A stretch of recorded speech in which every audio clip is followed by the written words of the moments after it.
much for your time. All the best. Thanks a lot. India's batting coach there talking a little bit earlier to Darren Ganga. He was a little sheepish on the idea of getting the West Indies to bat today. Why? That's because they will just do what they know. They stick to processes, Rahul Dravid, Vikram Rathod. For them, it's Ajinkya Rahane needs to come, get a big score. Ishan Kishan needs to learn how to play in these. It's not about the match situation. There's plenty of time for that. So do not expect a change of pace, Bish, early at least on day 3. Everyone seems to have multiple coaches in their dressing room. What sort of impact does the batting coach, for example, have? Is it tactical or technical? I think it's a bit of both. And what I would say, though, Bish, in terms of the batting coach, is that you don't want to feed a player with too much information all at once, because most times you're not going to remember. As a batting coach or coach in general, you try to keep it as simple as possible. Continue to encourage the batsman, whether he's doing well or he's not. You've got to find a way to keep him interested and not feed him too much all at once. Because you and I know, half the times you don't remember half the things that you said. So you got to keep it simple. Not you and I, just you. Just you. Don't throw me down the river. Okay, I take it back. Sometimes I don't remember half the things that were said. You know? Yeah, but for me as a coach, you got to keep it simple and feed just enough information. I'd agree with that. I'm only teasing. Of course, lots of batting to come here. Still, it's only day 3 of this test match, and India have some ammunition that they can throw at the West Indies with the bat, and that is one of them. Virat Kohli on the hunt for runs. Short break, and we'll come back with a lot more.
back here at Windsor Park. We're getting closer to the start of play on day 3, and I mentioned Virat Kohli and what he might have time to ply his trade on here today on the surface. It's been slow, it's spun a little bit, kind of leopard change his spots in a day or two. Let's bounce out to the middle now and ask Shakira Selman and Samuel Battery. Another wonderful day here at Windsor Park. Quite cool at the moment. Lots of cloud cover towards the east beyond the mountains. We've had a slight drizzle earlier today, nothing to be too concerned about. Well, for the pitch check, Shakira Selman, West Indies women's cricketer, alongside me. Shakira, on days 1 and 2, we saw considerable bounce and turn from the spinners. Lots of wickets for them from an Indian standpoint. What can we expect on day 3 from the surface? Yes, Samuel. Well, the spinners have taken 10 out of the 12 wickets that have fallen over the 2 days. The seamers have had to toil, but the spinners do have some assistance here in the pitch. There's a lot of rough and there are some cracks starting to develop in this surface. It was also quite hard going for the batters. Rohit Sharma took his 220 deliveries to get to his 100, and Virat Kohli took 81 deliveries to hit his first boundary. So it's not going to be easy going for the batters, but more purchase on offer for the spinners. I'm also seeing some green grass on the surface from the condensation from the covers. It means the pace bowlers might also have some assistance. As you can see here, it's quite tall and a lot of greenery, and different areas on the pitch there are patches of green grass, perhaps a target for the fast bowlers. 113 overs West Indies have bowled so far for just the 2 wickets. 9 bowlers used all told.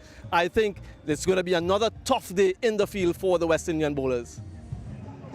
Thank you to Shakira Selman and Samuel Battery. Well, as you can hear, the PA system is having a fun time here on this Friday morning, and Ronak and Kirtley are still here with me. Samuel Battery identified little green shoots. Are they helpful? I doubt it. I mean, he's got good eyes to see that spot of grass, Samuel Battery, but I don't think that will make a big difference. It has been a long, hard toil for the seamers. The spinners, I believe, will be more effective on the surface. And those spinners got the ball to rag yesterday. I was blown away, Ronak Kapoor, as I'm sure millions of viewers around the world were, when Virat Kohli punched the air and celebrated his solitary boundary. If you want any evidence of how hard run scoring is or boundary scoring is, it's that 81 balls to Virat Kohli's first boundary is the longest that it's ever taken him in a long and illustrious test career already. And he finds little things to keep him going and motivated. He's had the pads on for a day, he's had to wait his turn, and yet he had a tricky phase early on against Jomel Warrican. But this is just how he's going to grind it out, because this innings means a lot to him too, Bish. And he's just notched up the leaderboard on highest run scorers for India. Would you be aware of this now, having gone past Sehwag? I think these days you're made aware of things even if you aren't yourself, given the social media age we're in. It's a great achievement. We expected Kohli to get to somewhere closer to Dravid or Gavaskar in 2019, 2020 with the rate at which he was going, but he had a difficult period. He also suffered from the break in the pandemic. But this is an important innings for him, Bish. His last overseas 100 was Australia, December 2018. It's a long time ago. So 3 figures would mean the world to Virat Kohli. Yeah, just going through his own warm-ups and his own processes. Yes, I mean, he's still a wonderful player, even though his form has dipped the last couple of years. And some people are questioning his place in the Indian team. But he's still a quality player, and I'm sure that he's going to use this series to get back in some form and get some runs behind his name as well. Let's talk ammunition and how we can sort of maybe formulate some sort of concept of how to dismiss him. Rakeem Cornwall, for the little period that he had yesterday before the lunch, how did that look to you? It was close. It looked very close. Maybe he may be a bit of height and probably spun a little bit too much. But he really struggled at the start of his innings. And as he got his first boundary, he celebrated. That tells how tough batting conditions are. But Cornwall himself created a lot of problems there yesterday in that session before lunch. We see him warming up again this morning, and the news is that he will take the field at the beginning of play this morning, but he won't be allowed to bowl until after lunch. But the signs for West Indies are that if they get through that period and could prize out a couple before lunch, then Cornwall is available with the ball thereafter. How much of a threat, Ronak, has he looked to you? Has the West Indies spin combination looked? I think it's hard to say, Bish, because the promise of what Cornwall could have offered yesterday, because of his own health or illness, we couldn't get to see him. And I can't imagine how life would have been different in the first innings if Ashwin would have pulled up and not bowled more than 2 overs. I think it would have been a completely different ball game. You know, Jadeja's a different threat when he's a lone spinner. You'd have to bowl more of your seamers or your part-timers, which is what Craig Brathwaite was in the situation of doing. So it's a real shame we didn't get to see Cornwall. I hope we see him at some point, but I'd be surprised if now there's as much of a threat given how comfortable India are. Even if they lose a few wickets, they've got plenty of batting. Yeah, bowlers hunt in pairs much better. Sir Kirtley was very good with Courtney Walsh across his career. So Cornwall will be available. Let's now hear from, I suppose, a spin partner, spin twin, not spin twin, talking a little bit earlier to Darren Ganga, West Indies left-arm spinner. Jamel Warrican joins me for a chat before the start of day 3. Jamel, tough days at the office with the ball, 113 overs and just 2 wickets. How would you assess things for the West Indies? On the positive side, I think we kept the scoring rate to a good level. Unfortunately, we didn't get as much wickets as we want to, but at the end of the day, we got to come out today and continue pushing hard and restrict the scoring and see if we can get more wickets today. To what extent is the pitch helpful for bowlers of your type, the spinners? I think it's helpful in certain areas. You got to pitch the ball in certain areas to get a reaction from the pitch, but also you got to be very disciplined. Also, because it's very slow, so you got to bowl a lot faster and mix up your pace to get something out of the wicket. But at the end of the day, you just got to be disciplined as well. You can't get the call of your wicket, and you got to play in the moment and see if you can get the wickets as quick as possible. But at the same time, be disciplined. Yesterday you lost your spin bowling partner, that of Rakeem Cornwall. What's the state of him fitness-wise? Rakeem will be back today. He was a bit unwell yesterday, but I know he's going to come back today and help us be in a better position because he's a champion bowler. So at the end of the day, we really missed him yesterday, but I know when he comes back today, it's going to be a great help to West Indies and to the team. Looking forward to day 3, what will be the West Indies bowling plans as they start the first session of the day? It's very easy to go defensive, but what we found yesterday was still very aggressive with all close catches. Even the part-time spinners were very aggressive as well. So it's very important that we stay in a positive mindset and set right fields and be disciplined. The key was discipline right now and look to take our opportunities as quick as possible. Yesterday on day 2, we saw 2 brilliant innings, one from Jaiswal, the other from Sharma. How would you assess their approach to batting and what were the most pleasing things for you, looking at it from a different perspective? Just how they approach the innings and plan the innings. I thought they had a plan, they stick to their plan and they stick to their zones. They work out the scoring opportunities and scoring zone, and they never went out of the comfort zone. So that's something we could take forward and learn from that and help us move forward. All the very best to you and the West Indies today. Thank you very much. Jamel Warrican talking a little bit earlier to Darren Ganga. Sir Kirtley, who should the West Indies be kicking things off with their bowling effort this morning? Because of the amount of turn the spinners are getting, I would want to believe they may start with a spinner, Warrican obviously, but for me, I think I would start with Joseph, hard new ball with his extra 13 pace. overs old. 13 overs old, yes. I will start with Joseph, extra pace, and hope he can pry out a couple of wickets early and maybe Warrican. How good is Virat at restarting innings overnight? Well, he's very good, but again, he'll have to be patient because I don't think there's going to be easy run scoring over here. So I don't see India doing anything different from what they did yesterday, Bish, at least for the first session. If they are to up the ante, it'll be closer towards the end of the day. Closer towards the end of the day, unless things happen. Thank you very much, Ronak. Thank you very much, Sir Kirtley. Somebody has opened up the oven here at Windsor Park today. Let me tell you, it is hot, it is warm, it is also humid. There's some clouds coming across quite mercifully now, but we are all excited about this third day's play. Ronak says it's moving day. He's brought that golf parlance in. The players will be saying it could be a day of more attrition here at Windsor Park. Strap yourselves in, hold on tight, because after the short break, we shall have live action here on day 3.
Hello, welcome to Dominica, an island country nestled in that Windward Island chain, of course, in the Lesser Antilles.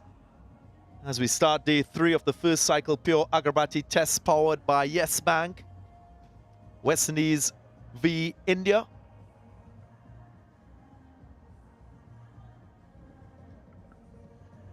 We've seen brilliance from this young man, Yashasvi Jaiswal, notching his maiden test match century in his very first test match.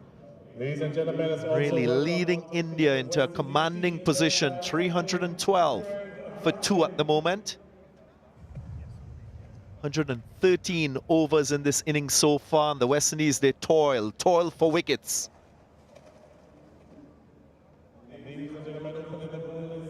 Of course, good news for the West Indies. Rakeem Cornwall, who didn't take the field yesterday, back at the start of day 3. Of course, he will have to wait until after lunch to bowl. 120 minutes will be the time. That has to be elapsed before he can bowl. Yeah, 143 not out. He'll start afresh. Batted late on day 1. The entire period on day 2. And once more at the start of day 3. Good morning to Samuel Badri. Good morning, Darren. Good morning, everyone. The West Indies once again find themselves in a very difficult situation. Nice to see a smile on Jason Holder's face. Have to find a way to get themselves back in this contest, and only way to do that is to get wickets, get early wickets. Usually a very vulnerable time for any batter, the start of the day's play. Raheem Cornwall in slip gully in position, so 2 attacking fielders looking for their third.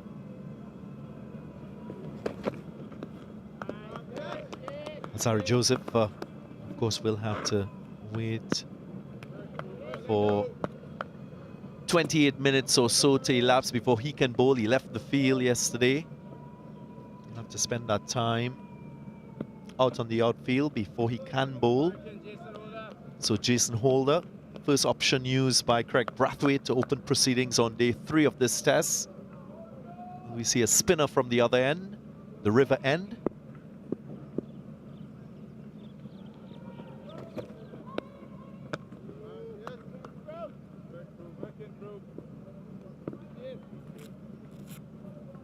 Two wickets for the West Indies going to spinners. One, Alec Atanaz getting the wicket of Rohit Sharma, and this man, wicket of Shubman Gill. 10 wickets so far in this test going to spin.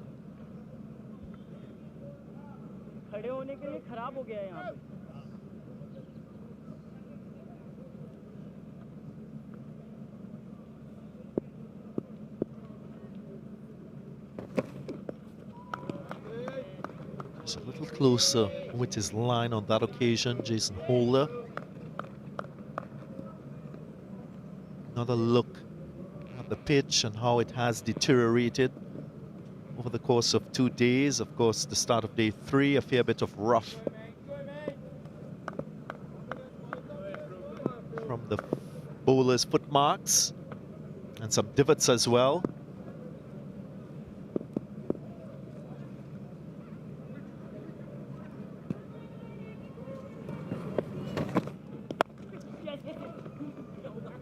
There is protection with that deep point, so just a single.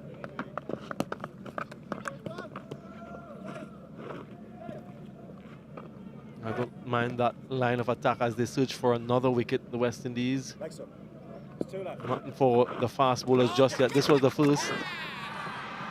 Alec Atanaz on debut, first wicket in Test match cricket, and then that sharp catch from Atanaz again.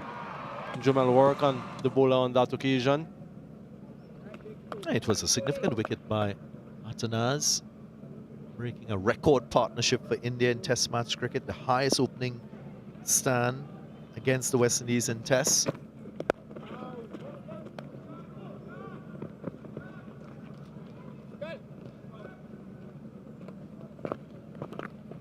Highest partnership for any wicket as well here at Windsor Park in Dominica. Also the 11th time that both Indian batters scored a century in the same innings, and the first time that they've done it against the West Indies, so lots of records tumbled yesterday. Jaiswal might have his sights set on another few today. What a performance it has been from the young man, his powers of concentration. He's been on the field for every ball of this test match so far.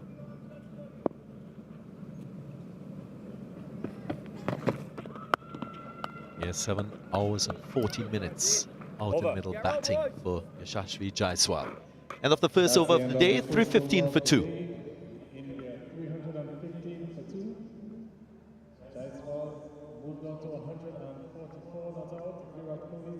Both teams had the opportunity to rest and recuperate for the start of day 3. Reflection of what India as a team has produced with the bat so far. 2 centuries at the top. Ladies and gentlemen, bowling from the media center end, Jomel Warrican, number 65. Only the 8th time in India's Test history that both openers, beg your pardon, 11th time, I'm told, both openers have gone on to score Test match centuries.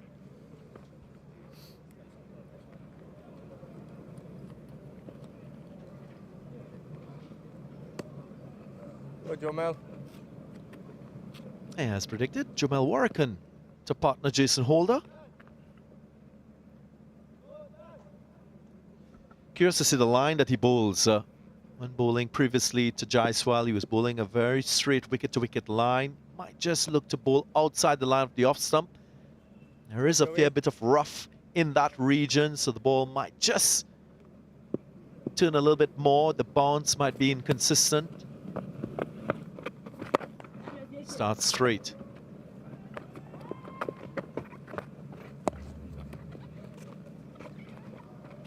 Good work, killer. Next up. I just fancy his chances a little bit more against the right-handed Virat Kohli. Usually bowls a little bit quicker through the air. Similar in style to Ravindra Jadeja. And maybe that might help him because it is a slow pitch, very slow, so there's enough time for the batters to make the adjustment. So you need to bowl a little bit quicker. Oh, don't worry. Samuel Badri, is it fair to say Going in, War. that the West Indies spin bowlers should be a little more attacking in nature at the start of day 3, and given the situation of the match?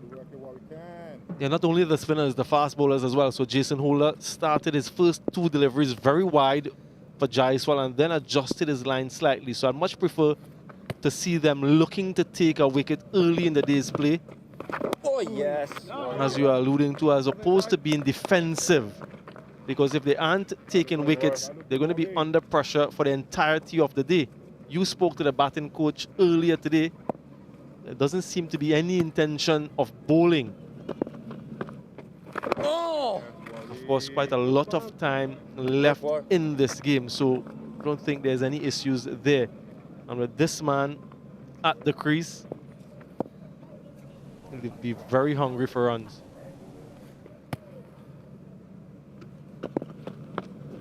Oh, yes. Well done, AJ. Nice and compact in defense. It's something that we've seen from all Indian batters in their approach in this innings. Quite stoic in defense, quite committed and trusting that approach. Oh, yes. There again, end of the over. Just 1 run coming from it. 316 for 2. The over, tidy over there from Jomel Warrican, just a single of it.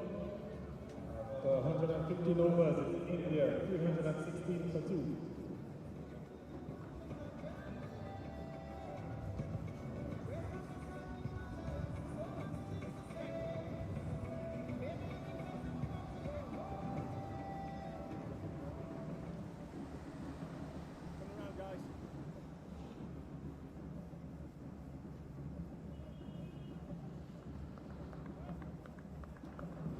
Craig Brathwaite has tried everything possible to prize wickets. Only 2 of his bowlers being successful in that regard. We'll be hoping for more success early this morning.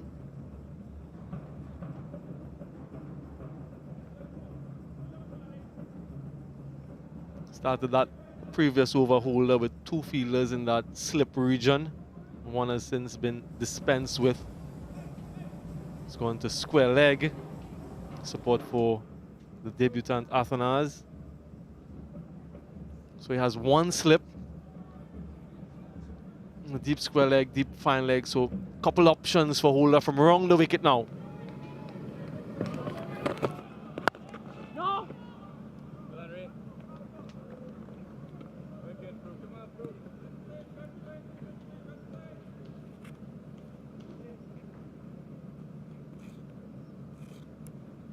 Saw this approach on day 2 when Alzari Joseph bowled. A couple fielders were deep leg side. There was regular use of the short pitch delivery. to Jaiswal and to Rohit Sharma. They weren't afraid to take it on with the older ball. Now this ball relatively new. That's beautiful. Just a firm push down the ground and he will get 4. A confidence booster early on day 3 for Jaiswal. Yeah, shot of class. Not the easiest shot to play. That on drive and good timing. Very slow outfield. So the timing has to be exquisite to get rewards. As was the case on that occasion. Spoke to him yesterday afternoon after the day's play. And he was quite emotional. Almost tears in his eyes as he spoke about the feat that he just accomplished.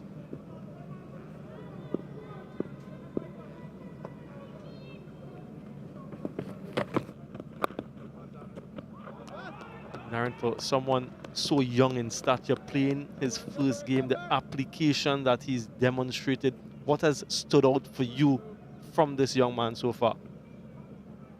Well, we've spoken ad nauseum about his mental approach, his execution throughout the course of this innings. I also think that technically he's very sound, and we'll talk a little bit more about that. What he's shown is supreme balance at the crease, which is the hallmark of great batters. Here again, not falling over offside,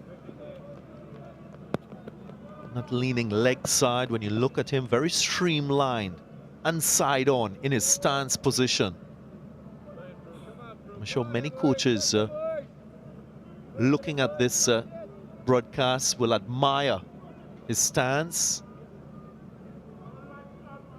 from a technical point of view. And I look at where he scored most of his runs, primarily offside, nearly 2/3 in that region.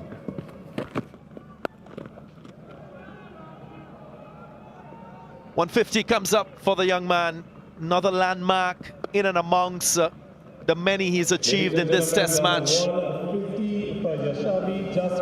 Making a real statement for himself and, of course, realizing his great talent as a batter. Yeah, joyous Jaiswal. Another accomplishment, another accolade. Just continues to press on and to impress everyone. 150 unbeaten. He's made all by himself the entire score of the West Indians in their first innings. Yashasvi Jaiswal.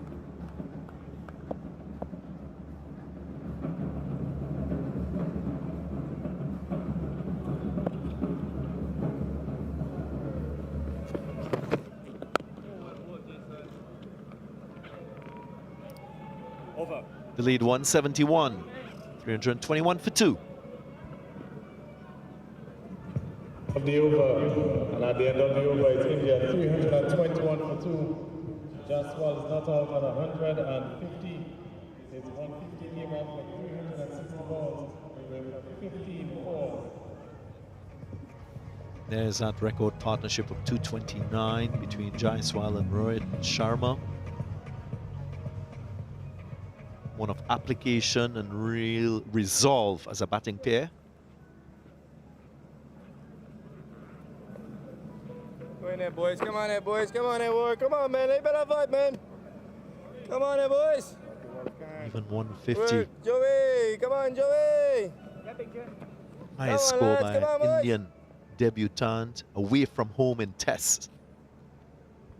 Go, Joe Mel.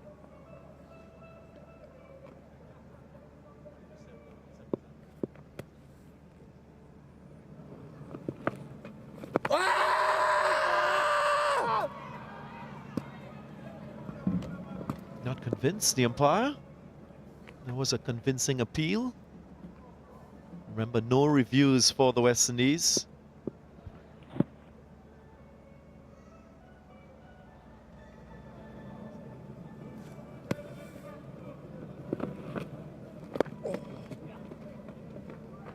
We spoke about that technical competence, We've often spoken about the mental application, and those two in combination, so important in Test match cricket in particular. The ability to spend time out in the middle, as well as the technique to back that up. His head positioning for me is what really stands out when he bats. Level eyes. And the ability to play both fast bowling and spinners. As an opening batter, there are so many challenges. A couple deliveries ago. Yeah, thought as much. Inside edge onto the pad. None. And so many challenges you'll be faced with in different conditions as he progresses during his career. But what a start. Memorable and unforgettable. Oh, well bowled, Joey. That is a good ball, that Joey, man. Challenging the defense of Virat Kohli quite early on day boys, 3. Wicking, lads. Come on, boys. Wicking for that one, man. Come on, Definitely boys. the way to go against the right-hander. Come on, Joe.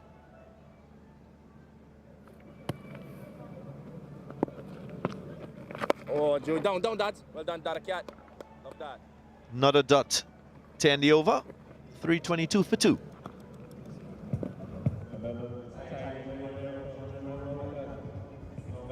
Overall lead by 172. India shut out West Indies for 150 on day 1 in just 64.3 overs.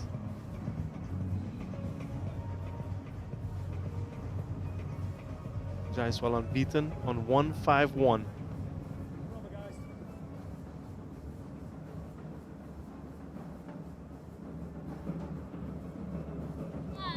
Young fans urging the home team on, no doubt looking for a wicket. Really nice to see that he's out here having some fun. It will add to the fun if West Indies can prize Jaiswal out. Holder will continue. This time he goes over the wicket. Still has those two fielders positioned on the deep on the leg side for that short delivery.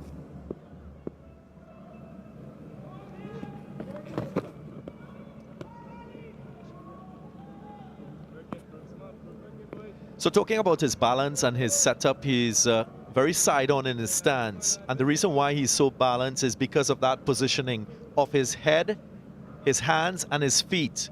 Very much in alignment, straight line, which offers him a real chance of being supremely balanced.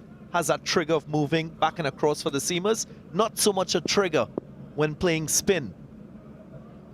And that has allowed him to be maybe a more biased player through the offside. So from that wagon wheel, approximately 2/3 of his runs being scored through the offside. So he'll always position his body beside the ball to allow his arms to access the ball. That's a strength, and opposition teams might try to exploit that balance and bias. Yeah, no doubt as he goes through his international career and different teams and oppositions, looking at where they can potentially exploit, he will have to continually develop his game.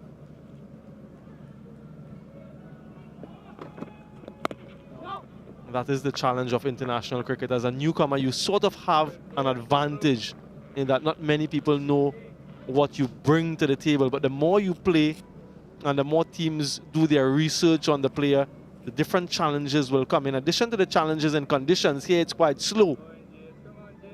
And so it's something that he will have to treat with as he continues what everyone hopes will be a long career at the international level.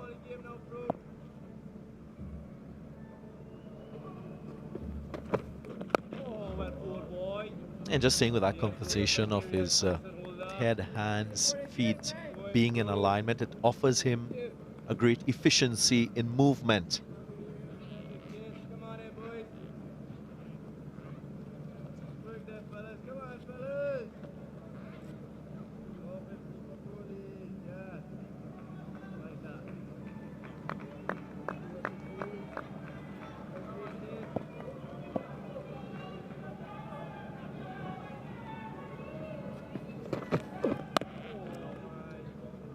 Yeah, that efficiency in movement is so critical for you to be able to transfer weight when playing forward.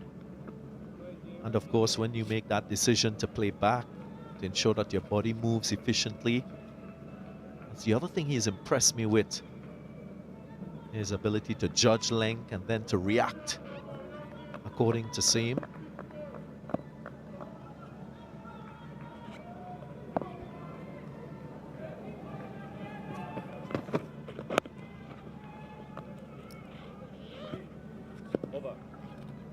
Just a single from the over, 323 for 2. Just a single of the over. Good over from Jaiswal. After 118, it's India 323 for 2. Jaiswal 17 over. 5 million. West Indies won the toss on day one.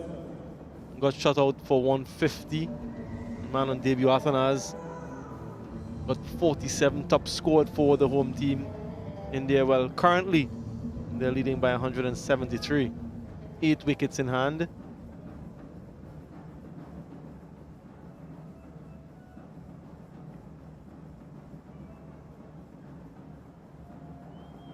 Just 3 fielders offside. Jason Holder in that mid-off position. There is a cover and a slip. Tells me that Warrican is still bowling wicket-to-wicket lines. What I would really like to see is for him to shift a little more outside the line of the off stump, as mentioned. Going, Jomel, working, Jomel. Encourage Jaiswal to play through that offside while the ball is turning into him. So often we talk about spinning the ball to beat the outside edge of batters. I also think there's merit and value in spinning the ball to beat the inside edge of batters. Oh! More so in Test match cricket, when you have conditions Only that you, are Dad. wearing. Take one. Only you, Dad. I know that. Only you. Thing of beauty. Looking at Jimin Blackwood Chesu after deliveries in the outfield. Very straight, War. Very straight. He's so rapid. I think anyone else that would have been an easy 3, but not with Jimin Blackwood in pursuit. Catch it, Craig. Oh, Craig. Man. Dropped him. Field was set. Chance provided. Was a difficult one though. The captain himself, Craig Brathwaite, had to dive to his right, but just couldn't hold on. Almost exactly what they wanted. Should have been taken. Got both hands to it. Craig Brathwaite low. Yes. Oh. That's the opportunity that they were after. The big fish, Kohli. Working, Jomel. Not very often he will present chances. So when they do come, you've got to take them. You can hear Joshua De Silva saying the same. Oh, Tempting this delivery. Just getting the drive. Got both hands to it. Should have held on. Frustration for Warrican. Oh, catch it, Raymond. Oh, way. Unlucky. Good movement, though. Like that. Fabulous over from the left-arm spinner, Jomel Warrican, creating the chance, but not resulting in a wicket. 326 for 2.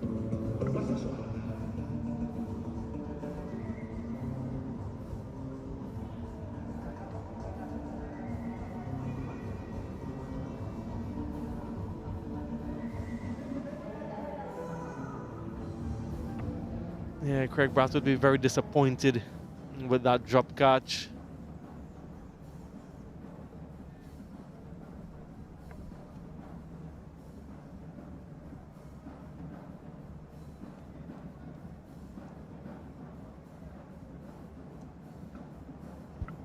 Last ball of the previous over. Just look at that explosion from the surface. Virat Kohli, as soon as the over was called, was just a little bit down the pitch, doing some gardening. Be a difficult proposition for the West Indians whenever they do bat, whether it's today or tomorrow on day 5. Tough job ahead of them.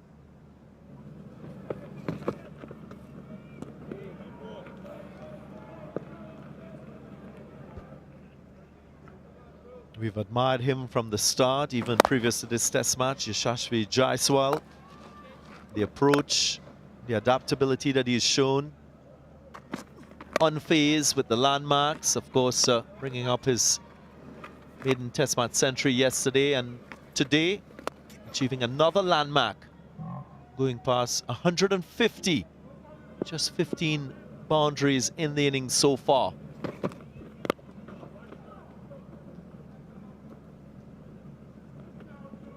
And he's inching closer towards another landmark. He's third on the list of highest scores on debut for India at any venue.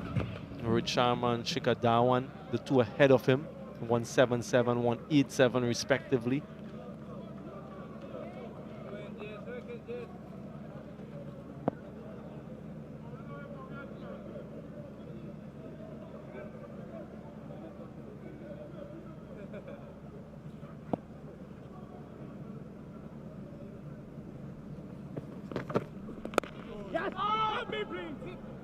And it just goes to show how well he has done, Jaiswal, when much of the conversation is centered around him, with Virat Kohli on the other end. Confirmation of the highest scores on debut for India. Shikhar Dhawan 187 in Mohali. Sharma 177 in Kolkata. And Jaiswal here in Dominica.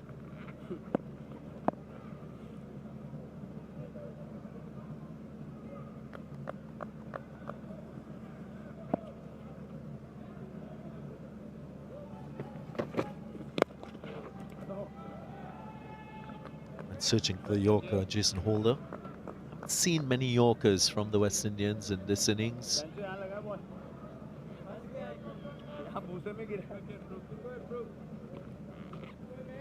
Virat Kohli just touching the surface once again. Another explosion. Just look at this here. That is a cause of concern if you're a West Indian batter.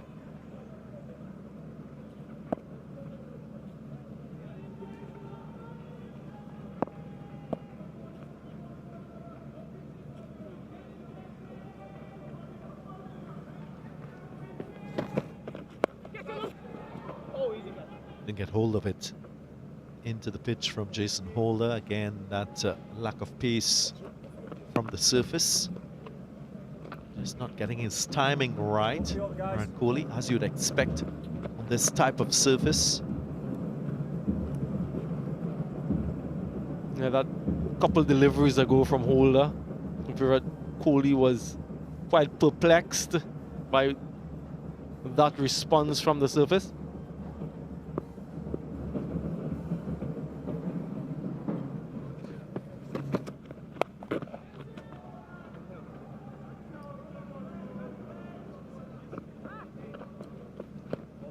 .329 for 2.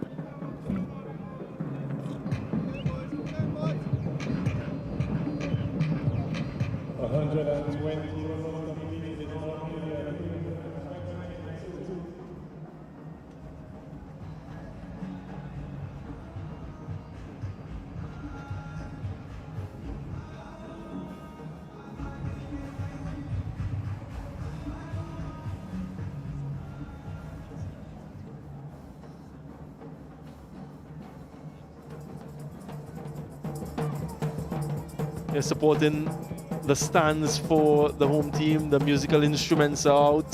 The young kids are looking on. Parents.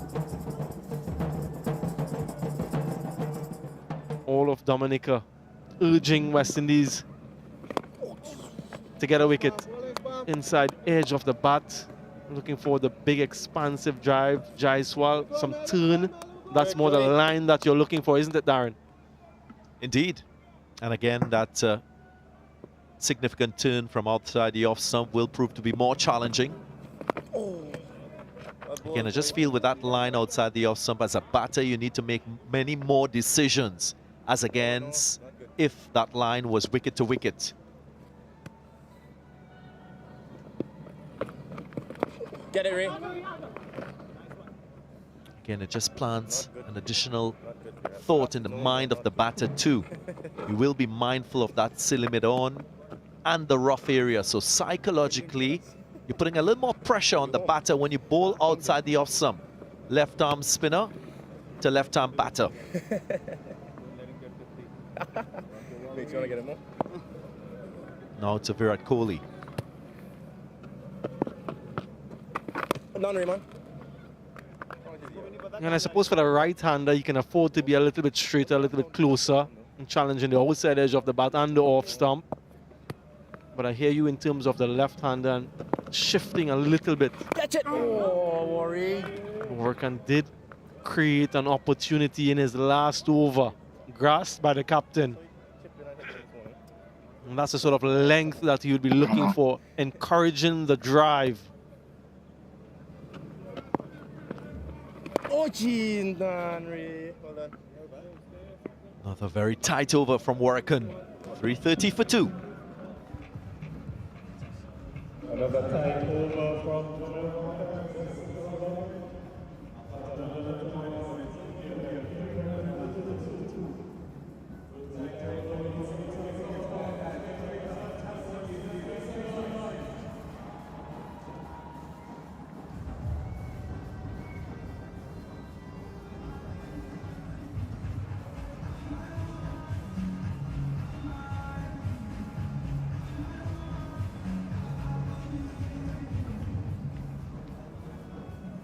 India's lead has ballooned to 180 runs exactly.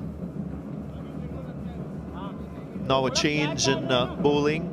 Alzarri Joseph replacing Jason Holder from the Billy Doctrove Pavilion end. Of course, he had to wait about 27, 28 minutes or so before he can bowl. That time has elapsed. And for Hakeem Cornwall, it's an entire session. It's 2 hours because of the length of time he spent off the field. The maximum amount of time that you have to spend on the field is 2 hours, despite however long you spent off.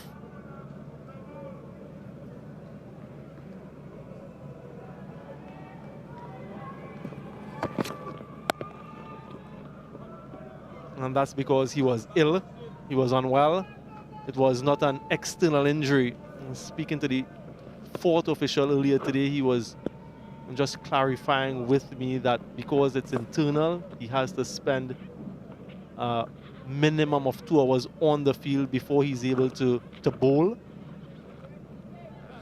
If it was an external injury, you were able to bowl immediately upon resumption. An external injury, whether you got a blow from the ball or if you perhaps ran into the advertising hoardings, anything that is external.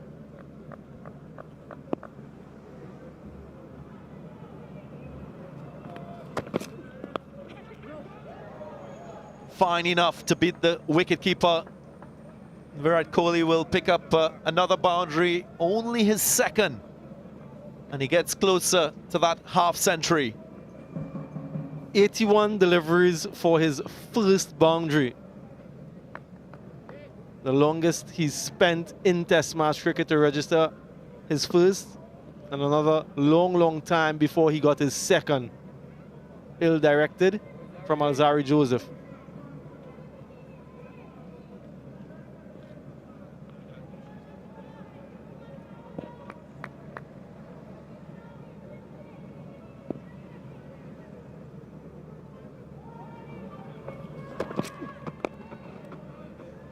Kohli might just relish facing Alzarri Joseph. Joseph with a little more pace might just help with Kohli's timing.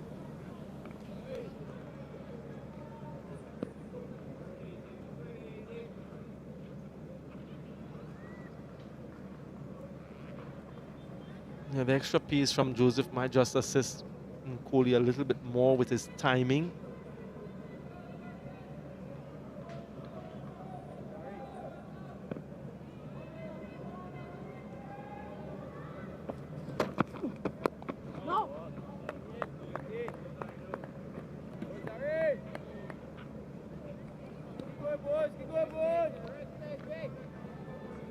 Partnership between these two, 95.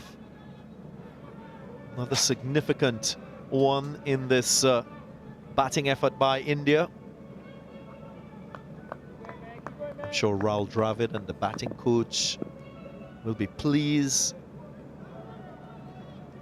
these little wins within this batting effort, something that coaches focus a lot on.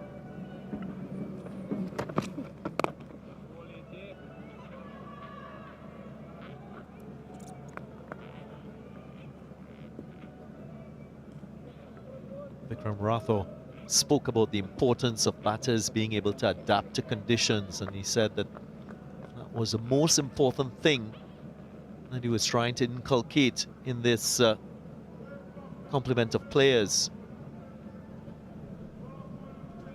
I was very pleased with the knock from the captain, Rohit Sharma, the way he applied himself, and of course that effort from Jaiswal on day 1 and day 2, and the foundation that they've laid.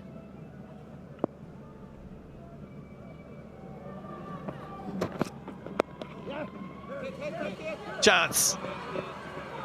Doesn't hit the target. Tejaran Chandapal, the fielder this time. And it comes to the end of the over. 3:36 for 2.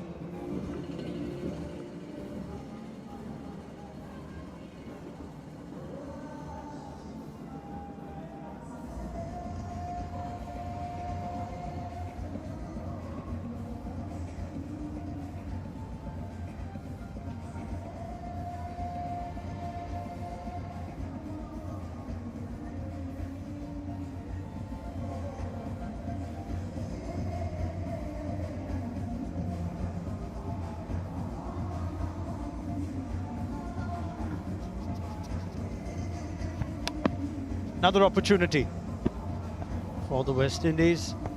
Tejaran Chandrapal, very close.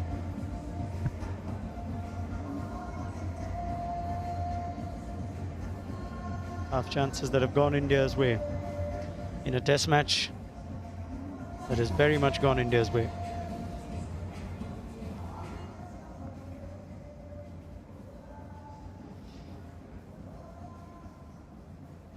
Jamel Warrican to continue into his 39th. As I say, a very good morning to Sir Curtly Ambrose. Yeah, very good morning to you too. Nice to have you next to me, our first stint. This is day 3. We'll have to have a word with our producer. I'm not going to take the new ball against you.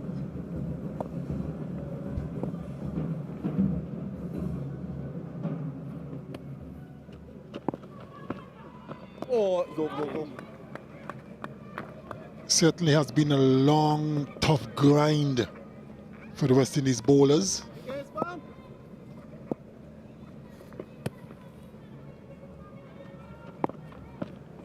Oh, well bowled, Having been bowled out very cheaply and early on day 1. They've been in the field ever since. Only managed to take 2 wickets at the moment. Certainly been tough. Raymond, well done, boy. Certainly had a chance to get rid of Kohli a couple of overs ago. A hard, low chance to the skipper, but it was put down. Oh, he was practicing that this morning, man. He's gonna do it. Actually, I don't mind it. Change in field. Yes, you can. Kemar Roach is Prove us wrong. not exactly saving a single. He's inviting Virat Kohli to go over mid-off. Oh yes, worry. Don't be afraid to come up still. I want to see him do it. Maybe after 50, if he gets there. He's moved to 46, Virat Kohli. Oh, well bowled, worry. Hasn't looked his usual self, fluent self. He's scratching, he's scraping. 133 deliveries faced so far. Oh! 3:36 for 2. That's the end of the over. Maiden over from Jamel Warrican. It's India 336 for 2.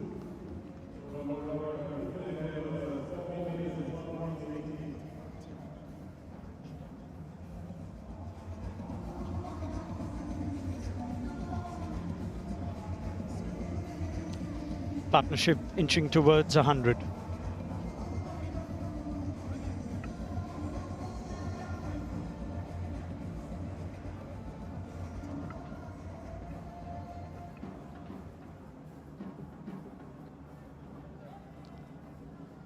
Had a bit of rain this morning. Nothing too concerning. Excellent conditions. As Alzari Joseph.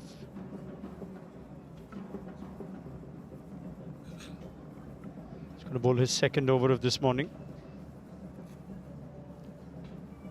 So Curtly, you mentioning that you'd like to see him start things off. He's only in his 16th over.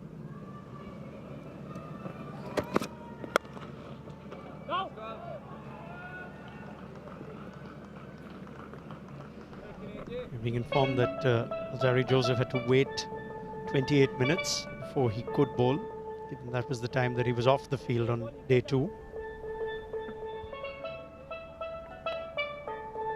That one totally slipped me. And my good friend Ian Bishop didn't remind me. I'll have a word with him. And of course, that's a steel pan, very, very popular here in the Caribbean.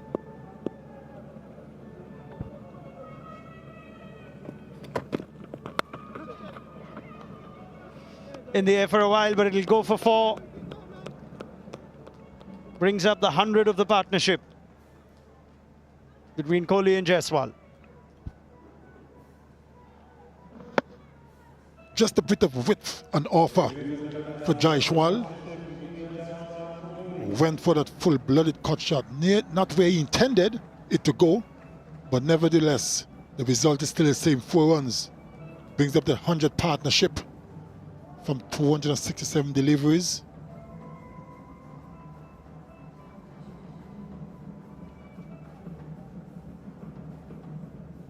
Really showing his worth here, Jaiswal. This will be a debut you'll never forget.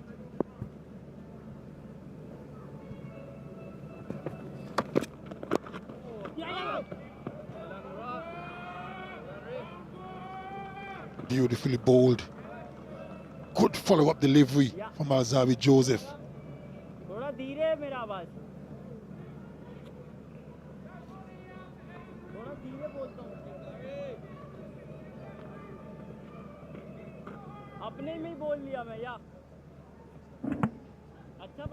Squared up Jaiswal quite a bit. Yeah, Jaiswal just telling Kohli as well that it just left him a little nicely. So, word of caution for Virat Kohli. They've been communicating a lot in Hindi.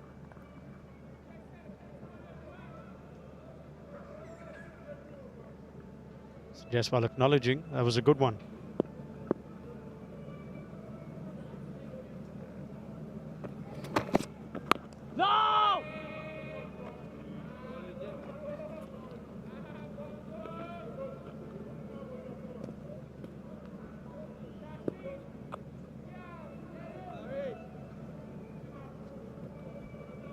Did at one point yesterday try the short pitch plan, Alzari Joseph. For Jaiswal, there are still 2 fielders in the deep. It's a deep backward square and a deep fine leg. It's 4 balls so far.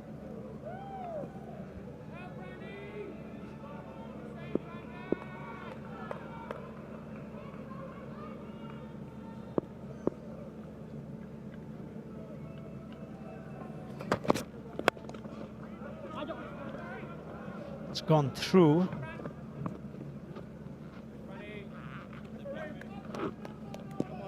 Craig Brathwaite's had a tough first hour or so in the field. Drop chance of Kohli of the bowling of Warwicken. This one going through him.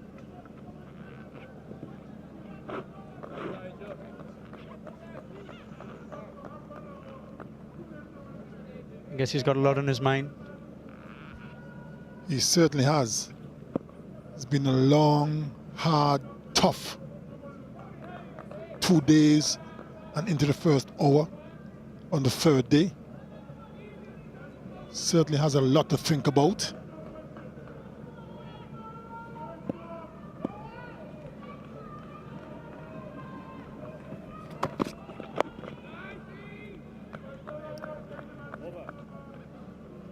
.341 for 2.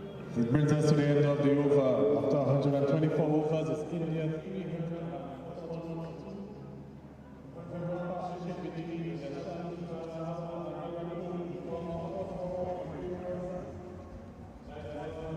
been an innings that's gone at just about that rate. Shade over 2.5.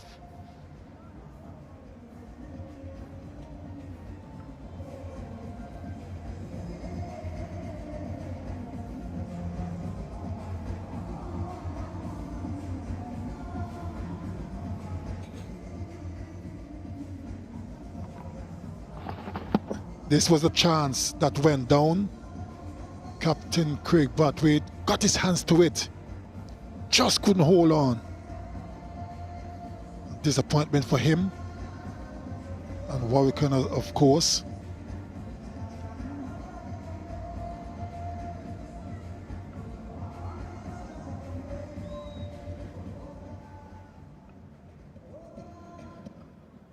Jamal Warwick about to start his 40th over. He's had to shoulder most of the responsibilities in the absence of Rakeem Cornwall, who is back on field and standing at slip. Will not be able to bowl until the second session today.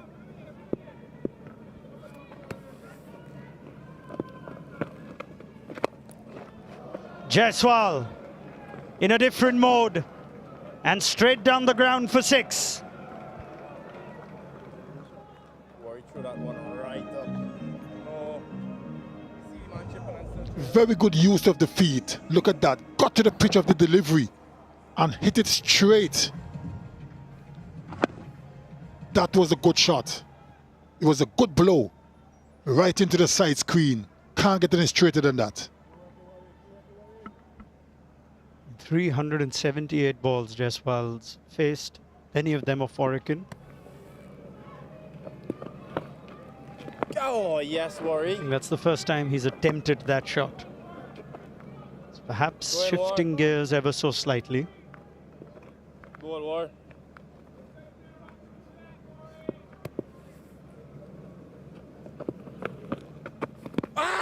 There's a big appeal.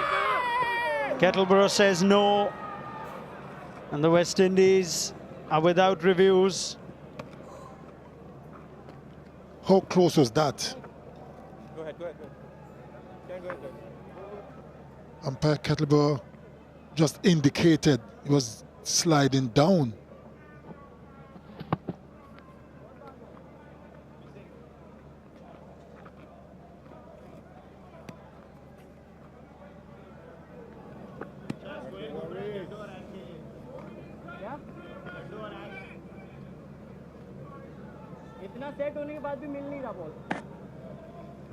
Very, very good decision by umpire Kettleborough.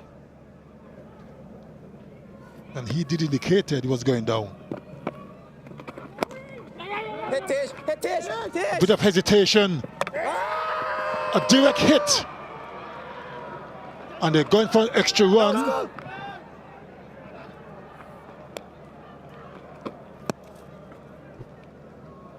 Well, this time, Michael Goff at square leg will go upstairs. Chief This is the umpire, moment the West Chief Indies Director, needed. we have an umpire's review for run out. Your best side on, please. Ladies and gentlemen, we have an umpire.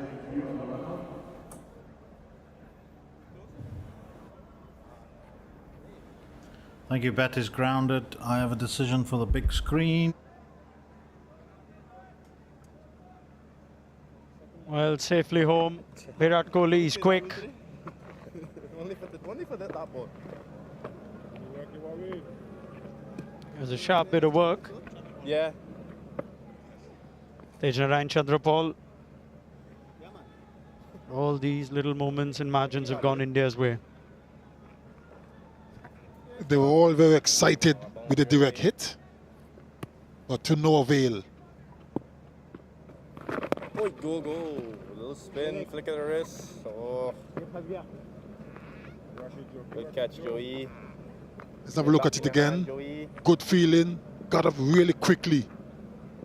Direct hit, but no harm done. Extra overthrows also bring up the 350.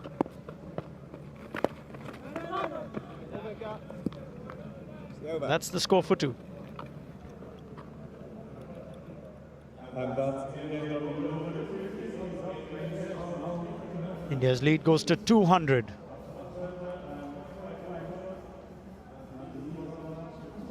They carry on their dominance in this first Cycle Pure Agarbathi test, powered by Yes Bank. Jaiswal now 171 not out.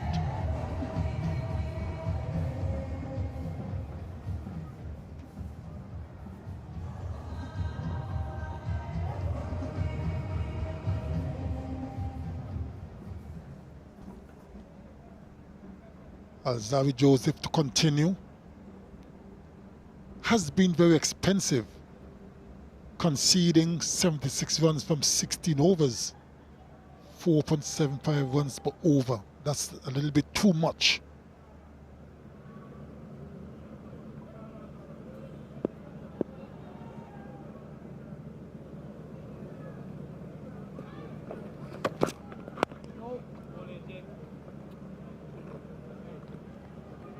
Right, Jomel Warrican's bowled 40 overs. Still support. Do you want to play a game, Sir Kirtley? What game? How well do you remember your own career? You like Glenn McGrath, remember everything to detail? No, I don't. I remember one or two things if you jog my memory enough. Let's try. Of course, 40 overs for spinners is 40 overs of a pacer, very different.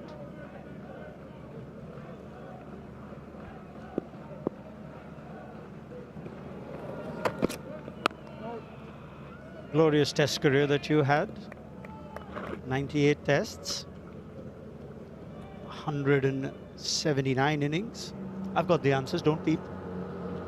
How many times did you bowl 40 overs or more in an innings?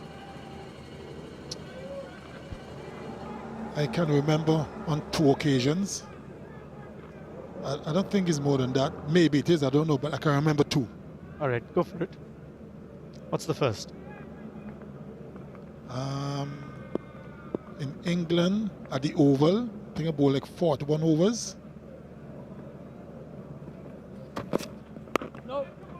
And then another time, I think it was in Antigua. I think I bowled probably 40. Those are the 2 I can remember. When Brian Lara got that 375, the world record. It was a feather bed of a pitch. I remember bowling 40 overs. So those are the 2 instances I can remember. You've got that right. Well, I have my moments. There's one more though. Really? Yeah. I thought I was spot on. You got 2 right. Okay. There's 1 and it's against India. Okay. Well, 2 out of 3 is not bad.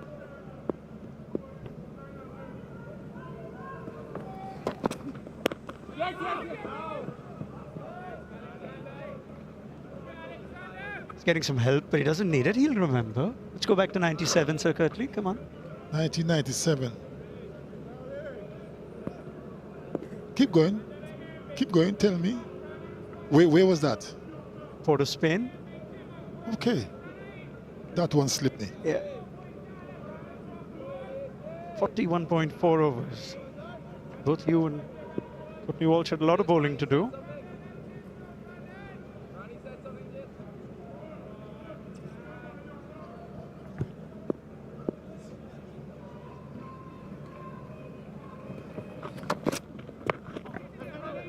Now I kind of remembered. I think now just since you do got a double 100. That's right, yes. Okay, now I remember. Well, three times get to 40 overs in 90 test matches. Not bad. I think Barbados happened right after. That was a slightly different surface.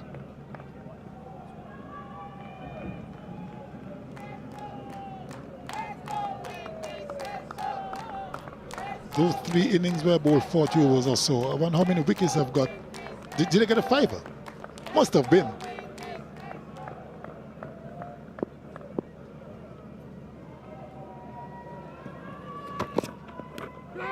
There's a noise, and there is the wicket. It finally comes to an end. But what a wonderful innings it's been from Yashasvi Jaiswal. Alzari Joseph strikes for the West Indies. Finally got the breakthrough. A thin outside edge, straight to Joshua De Silva, celebration for Alzarri Joseph and the West Indies team. They needed that wicket, but what a fantastic knock that was. Jaiswal finally going for a 171. West Indies 350 for 3. And as Jaiswal walks back to what will be a standing ovation and a warm reception from his team, it promises to be the first of many, many such innings. Well played, young man. Jaiswal gone for 171, India 350 for 3, and it's also time for a Blue Waters drinks break.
The end of a marathon innings from Yashasvi Jaiswal.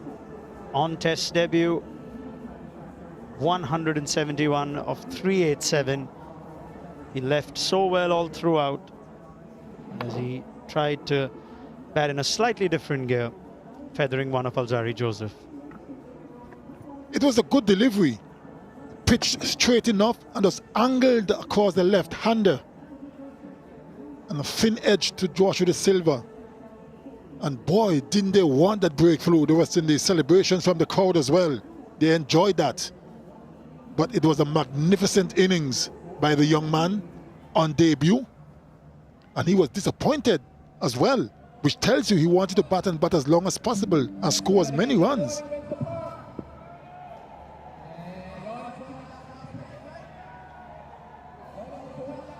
India's vice-captain, Ajinkya Rahane, back in the side,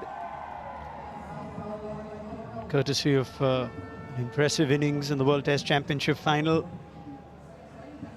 It's the second life, you think, in his Test career. 84 matches now. Joins Virat Kohli.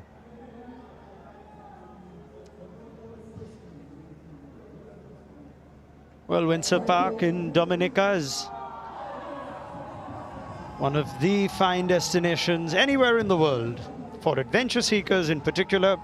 It's known as the nature island of the Caribbean, offers a wide range of outdoor activities and natural attractions that cater to the adventurous at heart. Scuba diving, snorkeling, whale watching, hiking, trekking, river tubing, you name it, kayaking. You can float down Dominica's numerous rivers and enjoy scenic beauty.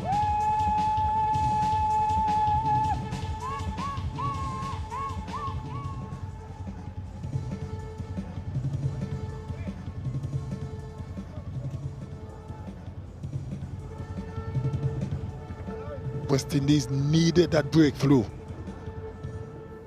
Finally broken the partnership.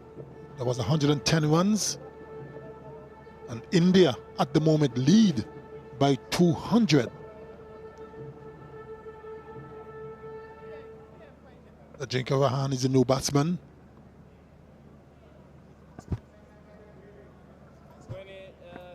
also the vice captain of this Indian team, joining Virat Kohli, former captain.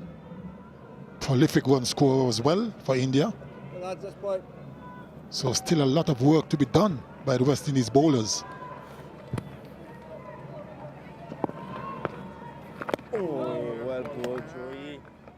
Yeah, wicket of the last ball of Falzari Joseph's over, so Kohli's on strike. As Warwick loads up to bowl over number 41.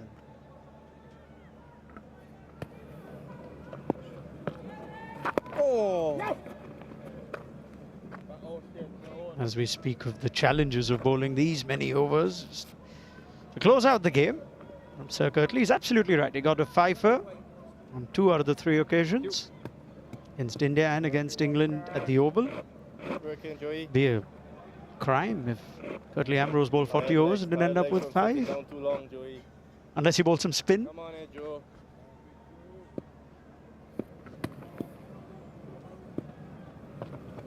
Oh, Joey. Big innings this for Ajinkya Rahane. Independent of the state of the game, he knows all too well. This is his format now. Oh. Beautifully bowled by Jomel Warwick. That one spun quite a lot.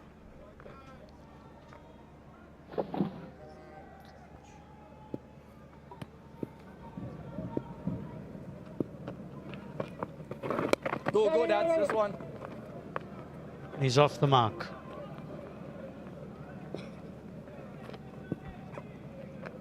Next time India play Test cricket's a long way away. End of the year in South Africa. There's going to be a lot of white ball cricket. Domestic season too.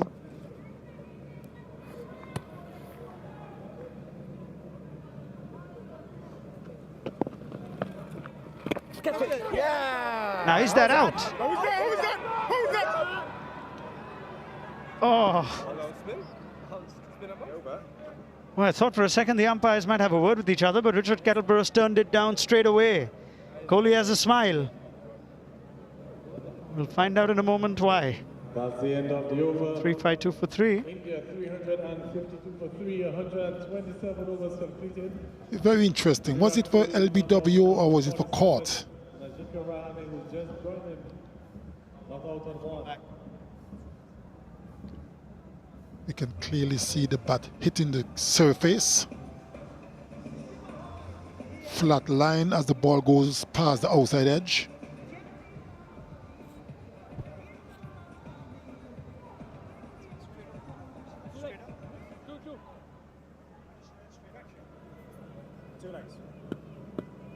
It looked like that's just pitched and gone straight to Rakeem Cornwall. Hit nothing. So, terrific decision from Richard Kettleburrow.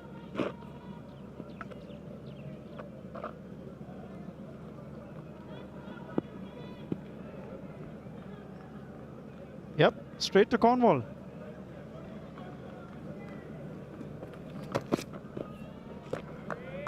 If anything, it's just kissed the shoulder of Joshua De Silva.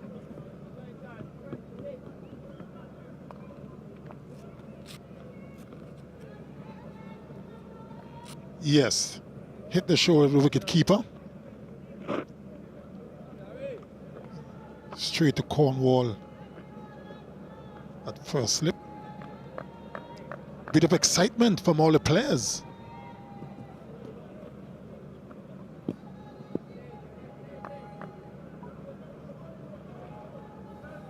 Right, 2 slips for Rahane in waiting. No! Rahane, good player, averaging a shade on the 39. I'm sure he would want to improve on that average. Get it into the 40s.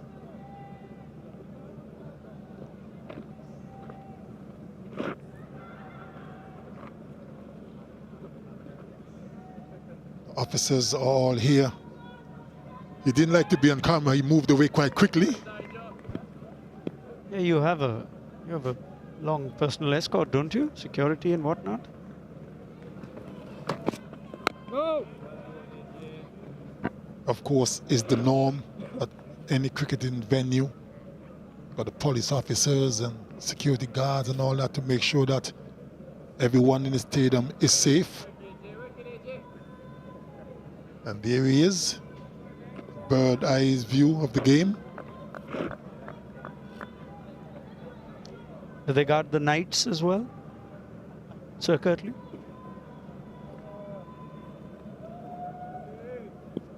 He's having his own drinks break.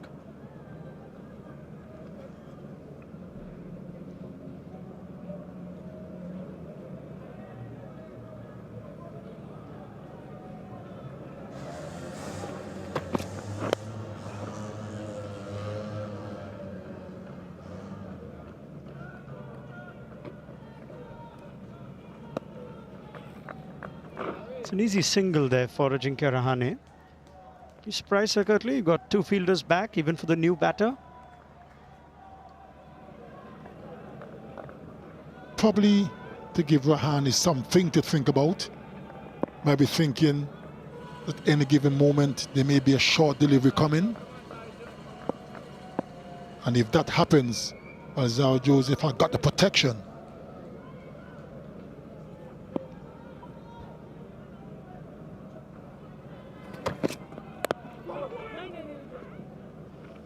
That was close. Nearly chopped on. He has struggled throughout this innings, Virat Kohli. Only 2 fours in his 47.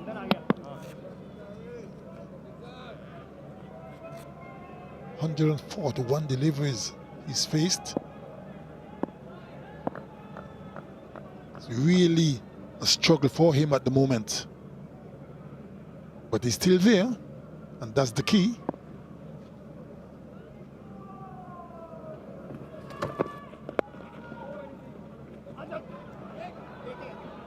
There's a fielder back, so it'll only be the one. Let's take Kohli on to 48. 354 for 3. To the end of the over. India 354 for 3 after 120 overs.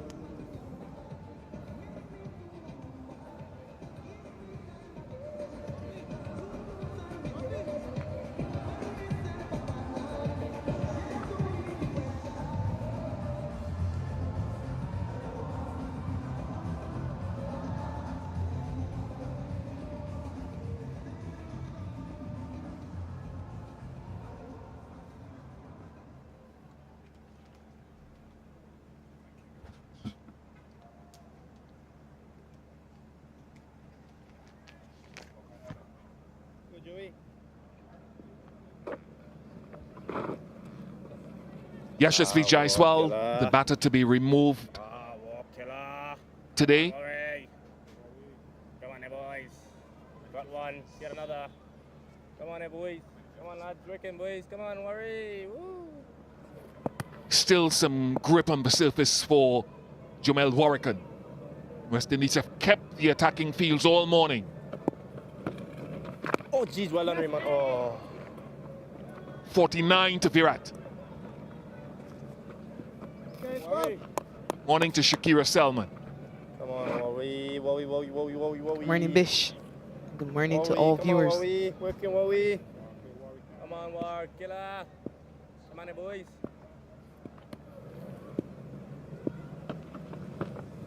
Oh, Raymond, through your legs, man. You're gonna have a baby made. Yeah.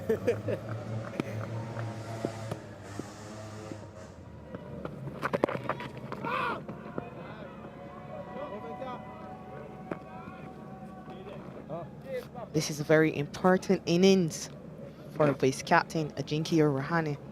Just back into the team after a very productive first-class season.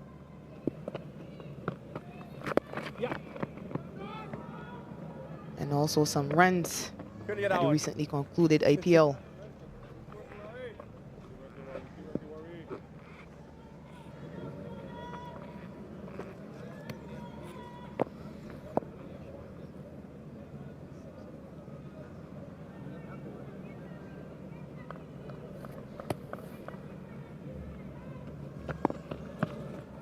Oh, jeez, yeah.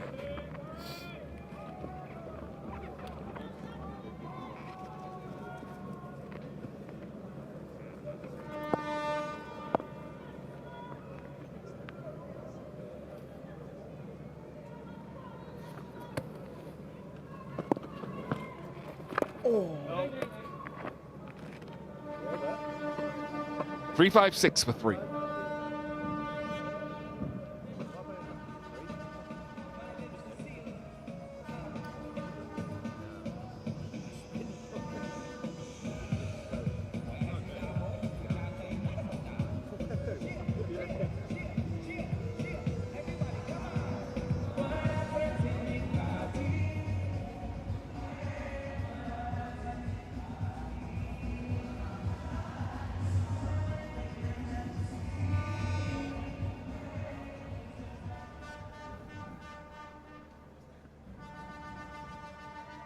Wonderful weather again here at Windsor Park in Dominica. Alzari Joseph, the bowler to prize out Yashasvi Jaiswal.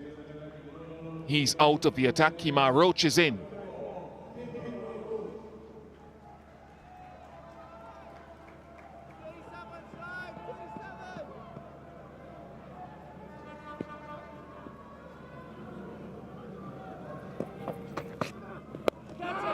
Easily done. Just gone through the top of the surface, a little puff of dust. And Rahane is gone. First wicket for Kemar Roach in this test so far. Jubilation for him. Length delivery. Just popping up at Ajinkya Rahane. Easily held by Jermaine Blackwood at cover. Finally, some reward for Kemar Roach. India 3-5-6 for 4.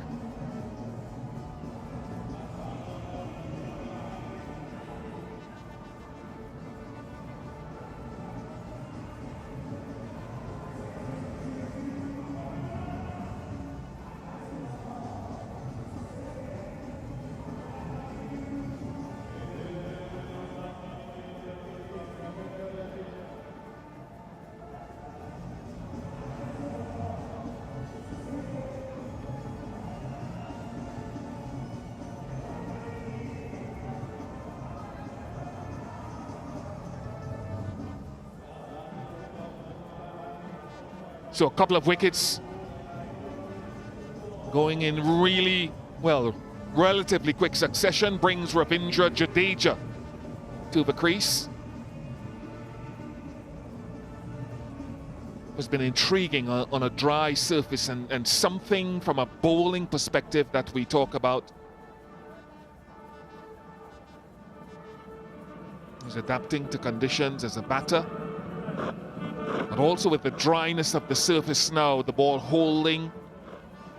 It's a seam-up delivery. Just a little puff of dust which held the delivery up. But you can think of a lot of cross seams, Shakira, and you know this as well as anyone else. Being a proponent yourself, scrambled and cross seam into the footmarks, into the dryness of a surface. Could be a thing. That's why length is so important. The lengths that the seamers are able to hit. Just back of a length. Just getting the ball to hold a bit on this surface.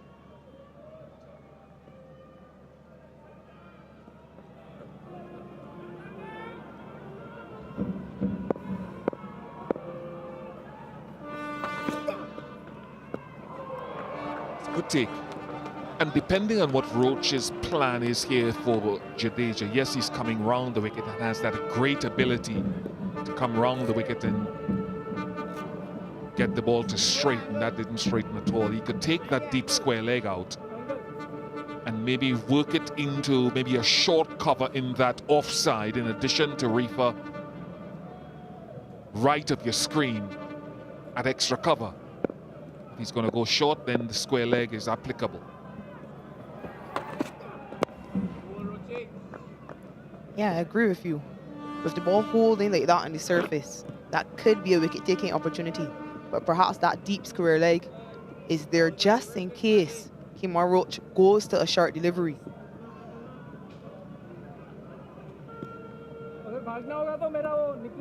Quite often we've seen Ravindra Jadeja take on those short deliveries. He's not always in control either.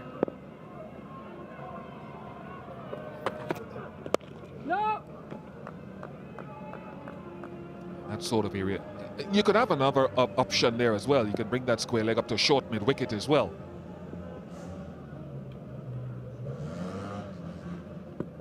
Roach is experienced enough to know that he can hold his length on the surface, even bowl little cutters. Why only use it in white ball cricket? Why not?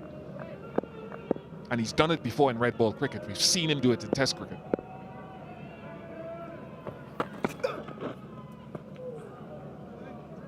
Over. 3-5-6 for 4. End of the over. A successful over for the West Indies. A successful over for Kemar Roach.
Keep working, Wari. बाहर गिरा था बहुत.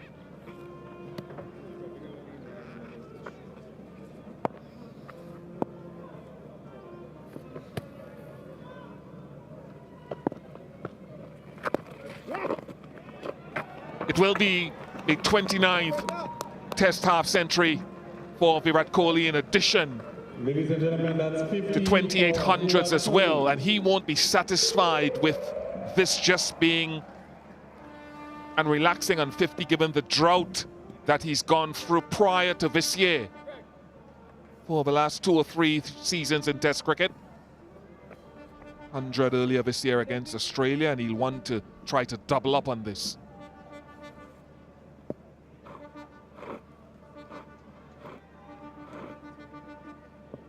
He's had to toil to get to this 50. Pretty hard going. Took him 81 deliveries to hit his first boundary. Oh, well ball work, killer. Oh, another broad bat. Jeez. Tough runs, isn't it, Shakira? And we would have sat at the feet of batters who often talked about the value. Catch it, Raymond. Tough Well runs. ball, Jamal.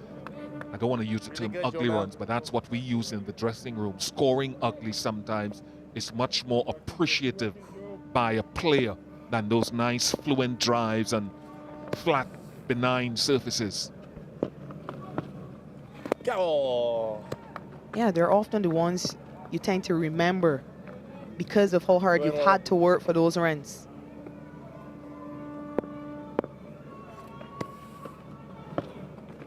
Oh.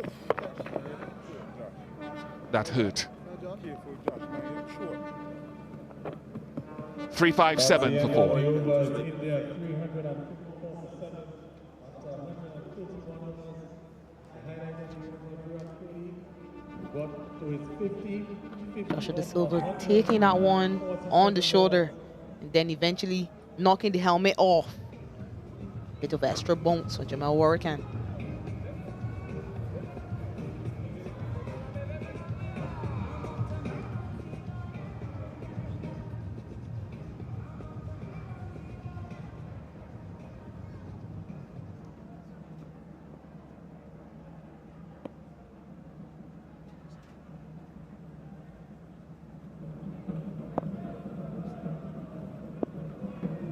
Roach.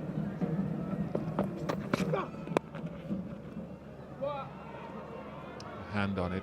I was just, as I sat this morning, trying to find a little chink in the armor of Yashasvi Jaiswal. I'm not sure I found one.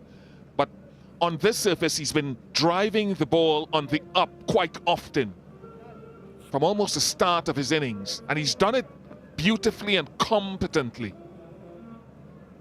The surface has sometimes allowed that, although occasionally it's held up. So we talk about as he goes forward and experiences different conditions, it's an area that he will adjust or try to, that bowlers will try to work to their advantage. And the over that Alzarri Joseph bowled to him, I thought was a really good over for Alzarri Joseph. You talked about length and back of a length, just holding his length quite nicely and consistently and creating a little bit of pressure, and then Jaiswal looking to force on the up. So that's okay. Young player, great admiration for what he's done, Shakira.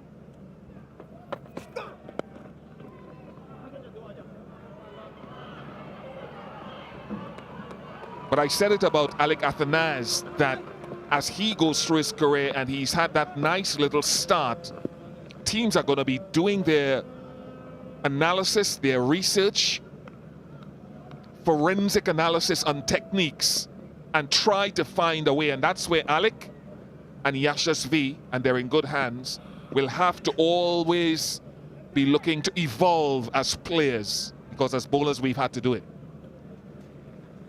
Yeah, you can no longer sneak under the radar.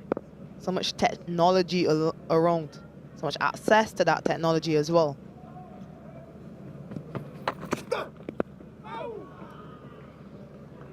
And I remember watching him, I think it was the first boundary he scored today. It was a drive on the up of Jason Holder. And I thought to myself, that's not a bad delivery. But his balance and timing was so good. But good persistence by West Indies seamers, and in particular by Alzarri Joseph. I think what stood out in that over is that he made him play every delivery.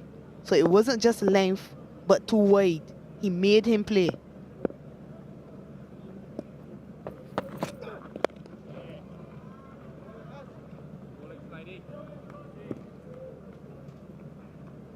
But they are going to have to keep evolving. Keep improving and keep assessing different conditions around the world. Same for Alzarri Joseph as well. We talked about bowlers and his evolution. I think he's bowled so much better over the last year and a half across formats. Come back to it next over on Alzarri Joseph. Over. 360 for 4.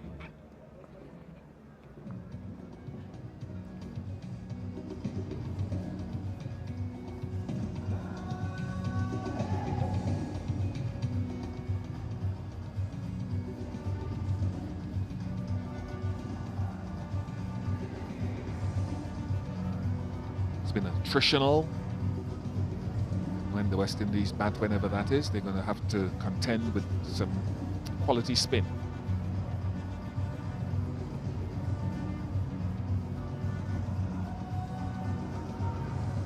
Just to look at the stats of Alzarri Joseph, who made his test debut against India back in 2016. The average has been coming down. That's a good sign. It's been reducing in the last couple of seasons, and that's what I mean about his improvement in the game. The economy rates have been a constant, really, give or take a few over the years. But there are reasons, I think, for that. But it's great to see his test average reducing in spite of this test match where his economy has been a little expensive. That's a wicket picked up today, and the template for getting the wicket is what I would want Alzarri to remember. Length, length, length, build pressure, be patient. Wickets don't come in isolation. There's a process to it. But he knows that now.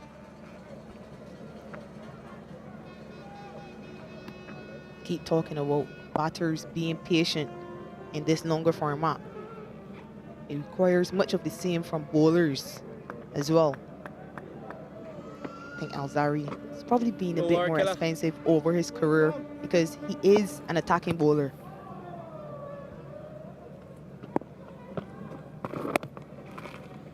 And also quite often, luck hasn't gone his way. Across formats, there have been a number of catches put down off his bowling.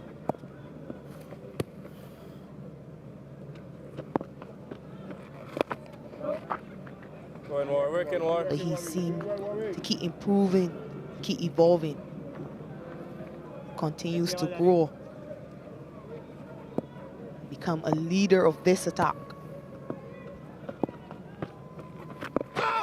Oh. Yeah, and it's been an attack that during his time, you've had Shannon Gabriel at his peak a few years ago. Roach has been a constant at home. But there's been some evolution to the attack. I think it's been a challenge for Alzarri to decide what sort of bowler he is. Is he the attacking option? Is he doing a consistently holding role? And I think it's taken him a while to understand what is his best fit. And the team has taken a while to understand what his best fit is under different leaders. Challenge of playing all formats as well is something that's difficult to negotiate. T20, white ball, 50 over cricket, and Test cricket. Not many of those around, and Alzarri has to segue in between. Especially when it's such a quick turnover. He just came back from that qualifiers. Catch it! Excellent point. Come back to it. Oh, ready?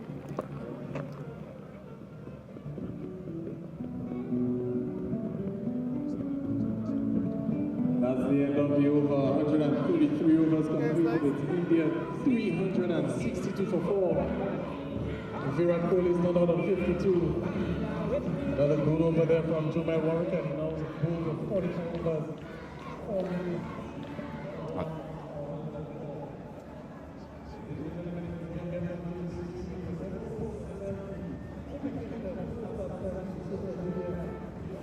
Shakira, your point is a well-made one. In that sometimes you create muscle memory. I know it myself. You create muscle memory, let's say in white ball cricket, back of a length, because that's almost a stock length unless the ball is swinging. And with no games in between, a test match for him.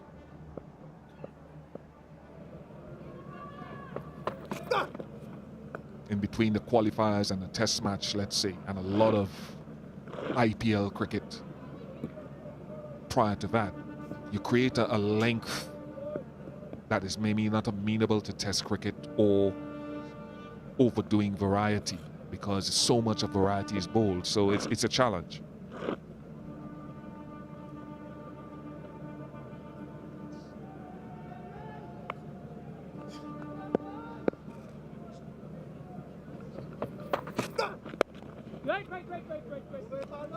Yeah, just that length there. And I was talking, and Shakira and I were talking off here about the varieties that could be used. I've got an old ball. I'm not really very skilled with the old ball, never have been. That's Kirtley.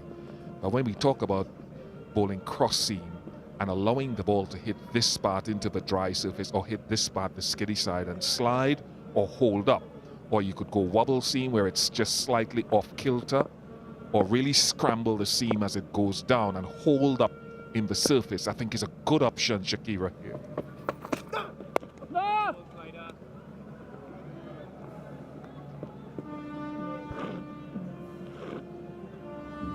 Bowlers can subtly change those variations, between those variations.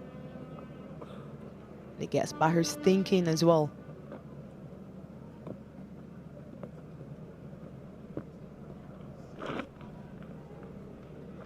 Really would like to see that square leg up. I don't think he's not gone to the short ball at all. I know he's probably got that for the whip through the onside. But I really would like to see that deep square leg, I think it's Blackwood, just get up either to short mid-wicket or short cover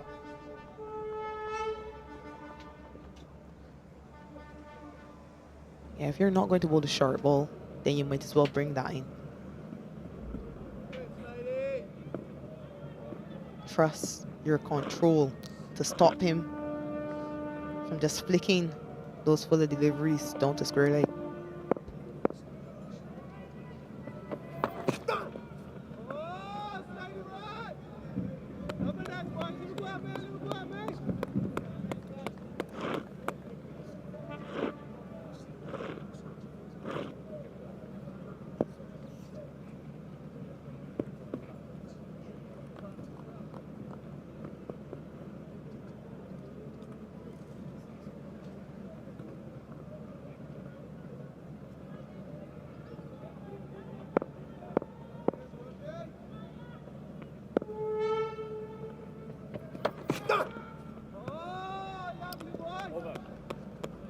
One three, sorry, 362 for 434 overs gone. End of the over. Maiden over from Kima Road. 362 for 4. Kima Road, 19 over. This is from 5 innings. 141.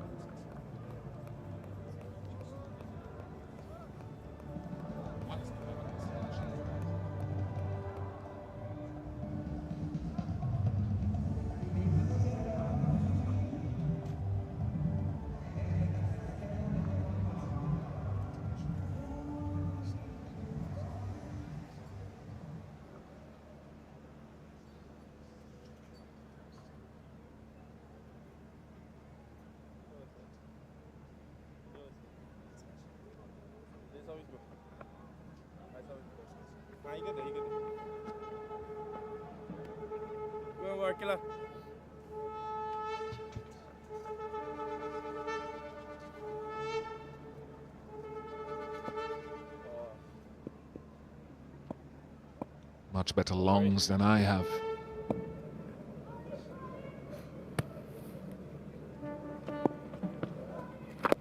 Just wondered, Shakira, it took me at least 2.5 years to understand how to get wickets at the international level. I wonder for yourself how long it took you to really feel that you've cracked it or have a good idea about it. I remember at the start of my career, when no one knew anything about me, I got some wickets early and I felt like I understood and like I belonged. But as time went on, I realized I didn't quite understand the game or my role so much, and it took a few years. And it's something that changed depending on the management team, depending on the coaches that I worked with. I think perhaps maybe only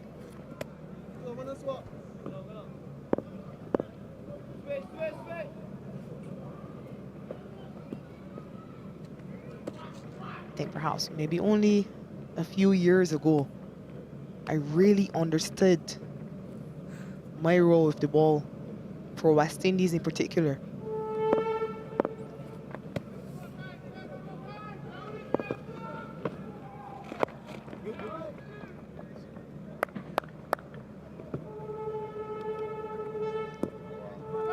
It really took some serious reflection and discussions about the game and where the game was going and what the team required.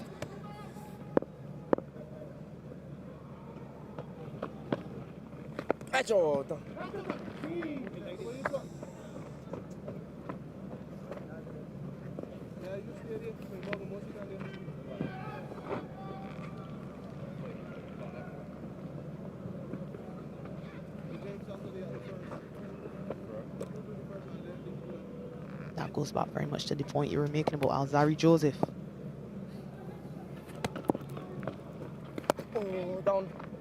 And I suppose it's a bit more difficult for him because he's not bowling with a guy like Shannon Gabriel. He's the only one who has that real X factor, that pace. Which he should be bowling with Gabriel. I think we need pitches that acclimate towards that. That's another conversation. 364 for 4.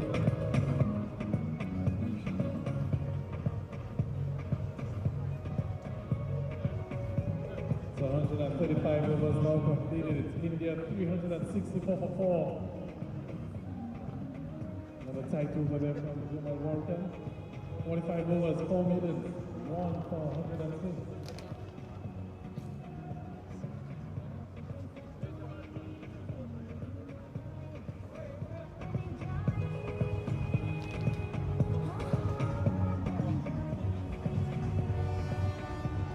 Overall lead of 214 for India, still 6 wickets in hand. And you can hear the crowd because this man has been introduced into the bowling attack, the debutant from Dominica, Alec Athanas. As you'd expect, applause all around. Hometown hero, providing inspiration for the youngsters here. Short and dispatched by Jadeja. What a welcome that is. That will silence the crowd.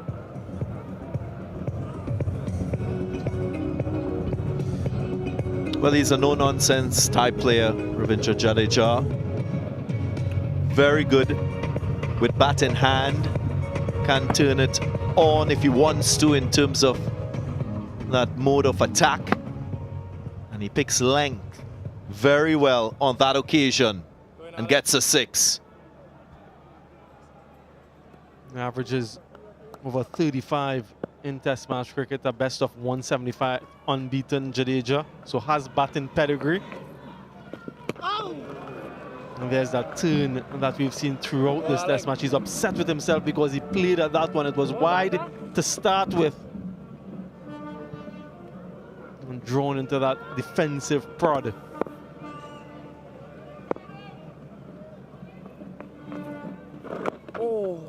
And that previous delivery really highlights the difficult situation that Craig Brathwaite found himself in without having the services of Rakeem Cornwall for much of yesterday.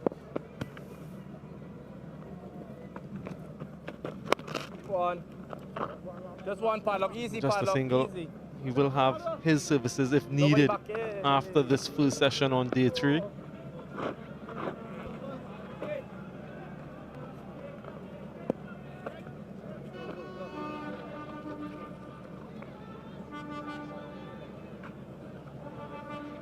Dominant leg side field for the right-handed Kohli. Leg gully being stationed, Rakeem Cornwall.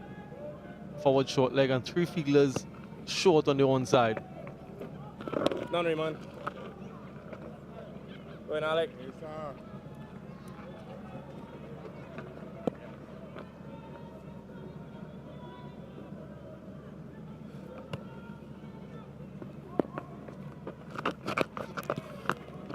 Over. 371 for 4.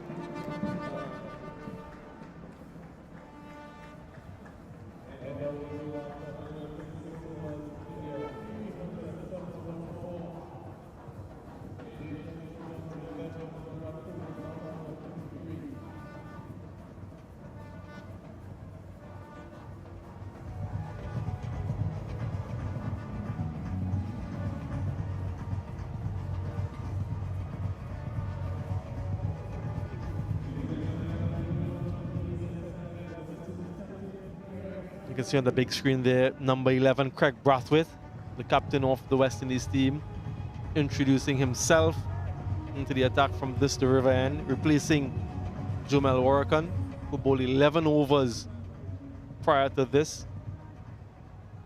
6 overs so far in the contest.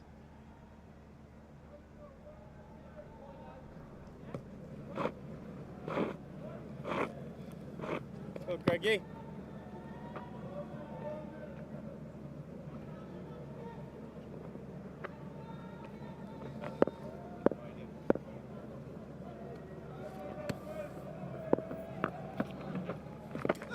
My goodness. Look at that. Jadeja immediately signals for his helmet. That was vicious. Innocuous looking from Craig Brathwaite. Let's look at this response. I think he did. Wow. Just goes to show that And as a spin bowler in this test match, you got to try and pick your spots on this pitch. Again, an explosion upon making contact with the surface, and that's a much fuller length, so that is something that Craig Brathwaite will try to exploit deeper into this spell. You're doing some gardening, not much you can do at this stage, Really? Ravi.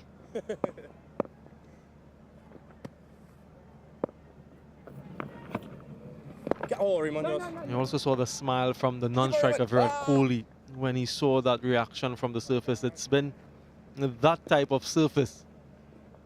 Ajinkya Rahane was quite disgusted with his dismissal as well. The ball holding on him. What does that mean then, Darren, for the West Indian batters looking on at what's happening here? They've got to adapt, plain and simple.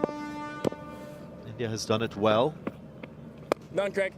Oh, don't let, Batters will need to factor in the pitch conditions with their strengths and weaknesses as batters and come up with a plan, an approach that they feel is successful. Yeah, and some skillful spinners, this is one of them, has that ability to turn the ball, but also has that ball that does not turn, and that's the one that will be quite tricky when the West Indians bat. Single off the last ball of the over. 372 for 4.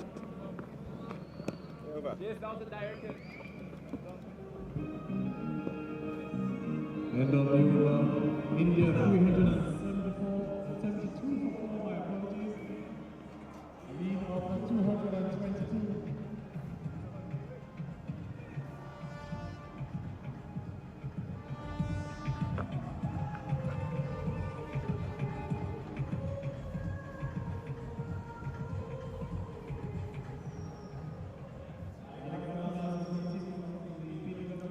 Two overall lead.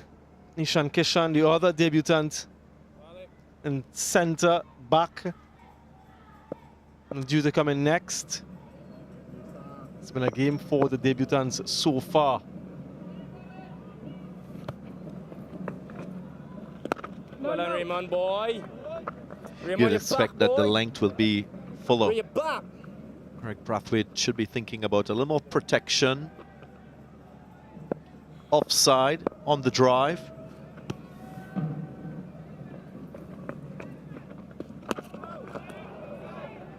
That's sort of the pace that he has to bowl at. Not too slow. A little bit flatter. And just look at that.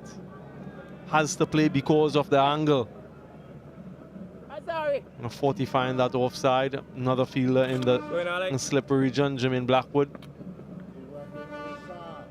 Can he be consistent with the line and the length, Atanaz? Oh.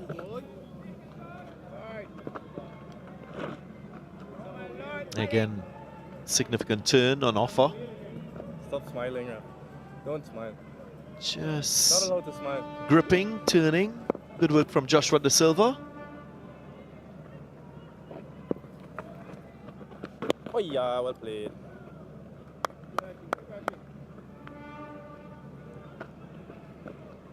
You look at Virat Kohli. The other key thing you glean from his batting is that fierce focus on the ball. He watches the ball all the way through. Doesn't take his eyes off the ball. High level of concentration. And as well, his head is always in a very good position. Spoke about the head, the hands, the feet being in good alignment. Yeah, that was a gift. Will travel all the way to the boundary. No, yes, it does. Oh, man. Virat Kohli is once again celebrating a very rare boundary. Just look at that celebration. Took him 81 deliveries to get his first. Another 40 or so for his second. 43 for his second, and then 36 for his third. A gentle full toss down the leg side. It's been a difficult day for scoring. A difficult test match, if I'm entirely honest. Look at the reaction.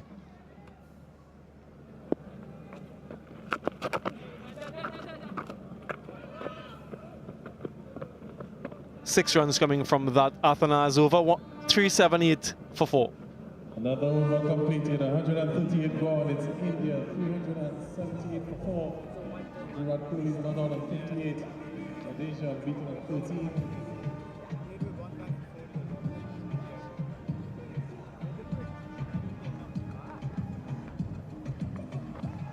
I don't get good enough sticks to do that.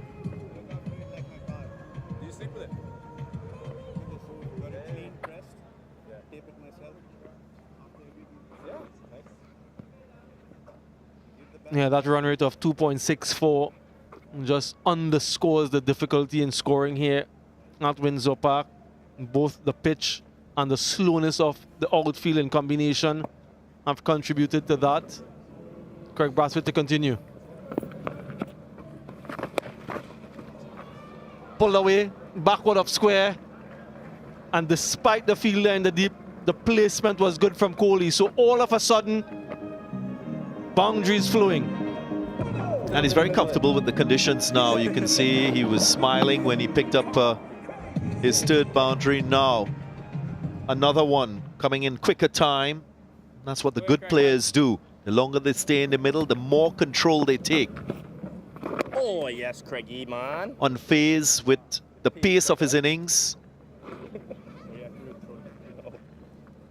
Also very good at keeping his ego in check. Virat Kohli. Done. Oftentimes a player of high reputation, you come into a scenario where the conditions are difficult. Sometimes you try to power your reputation over the conditions and play with more attitude, but not today. Respecting conditions, recognizing that it's the longest format of the game, and he's prepared to do the hard work. Applying patience to his batting, being watchful. Brilliant stuff from Kohli. Oh my goodness, out of my hand. Yeah, quicker delivery. Very late cut from Jadeja. Again, kept his eyes on the ball for as long as possible. Yeah, I'm with you. With regards to Virat Kohli, you can see that steely resolve in his eyes. None, Tish. They're quite determined to get to triple figures in this game. Has had a drought away from home, away from Asia. Last century scored there in 2018.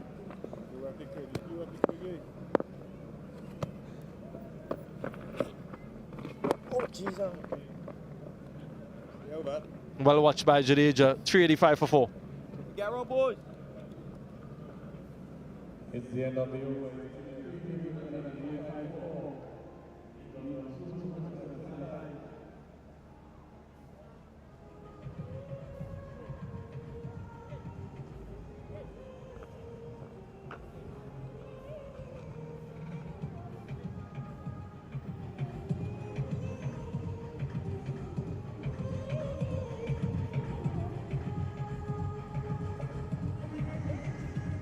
We've been blessed with brilliant weather throughout this test match here in Dominica. You can see the mountains in the background, clouds building up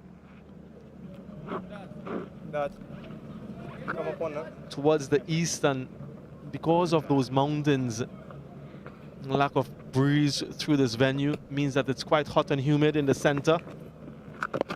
Pretty much your legs, Ray. No. Quite challenging for the players. West Indians have been on the field for a long time. All of yesterday, the better part of a session on day one. And we're into first session on day 3. Alert.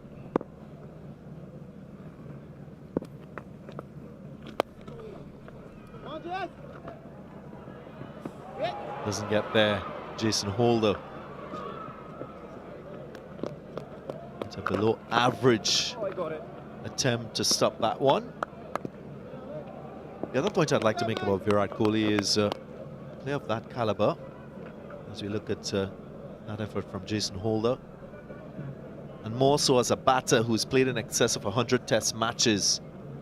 Someone who will be well aware of the risks involved in batting in test match cricket, and sometimes if you allow that to cloud your mind, it could be debilitating. Something that batters, they have to manage as they go deeper into their careers. Good to see that he's so relaxed, he's not so intense, finding the right balance and state of mind. With that ambition to score runs, the mental side of the game, a player of his caliber goes through. Close to what, 74, 75 international hundreds to Virat Kohli. And there is that expectation that every time he bats, he must score 100. Short again, pulled away again, boundary again for Jadeja. Loose from Athanas. Length just too short. We've spoken a lot about the slowness of this surface and the fact that your length needs to be a little bit fuller than normal.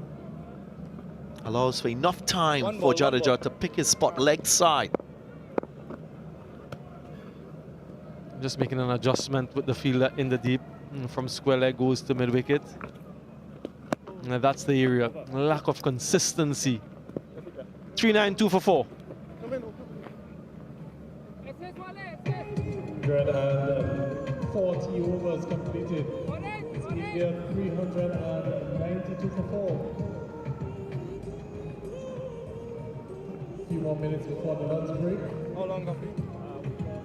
Come on, guys, let's see if we can put some more energy into this team. After a couple quick wickets, the West Indies once more having to be patient in their quest for wickets.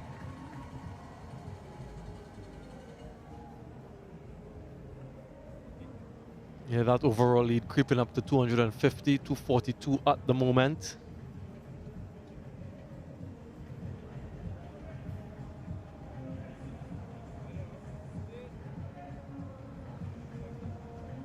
.80 runs added in this session so far. Rakim Cornwall has been on for the duration of it.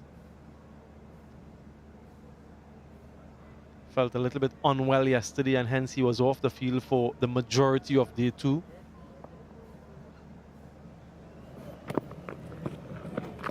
That's in the gap. Yeah, quite easy for Kohli now, picking his gaps.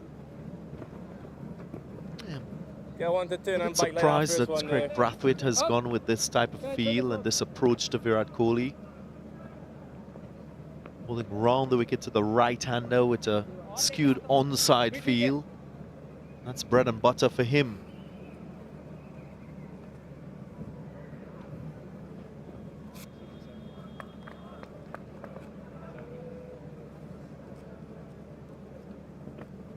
Sweaty palms, change of gloves for Jadeja. Oh, Josh, man.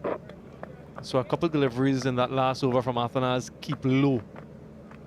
Seen a lot of bounce and a lot of turn, but when it starts to keep low as well, then it's even more problematic.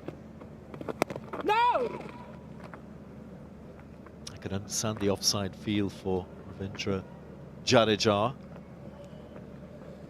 Maybe the surprise delivery is that one that goes on straight to the stumps.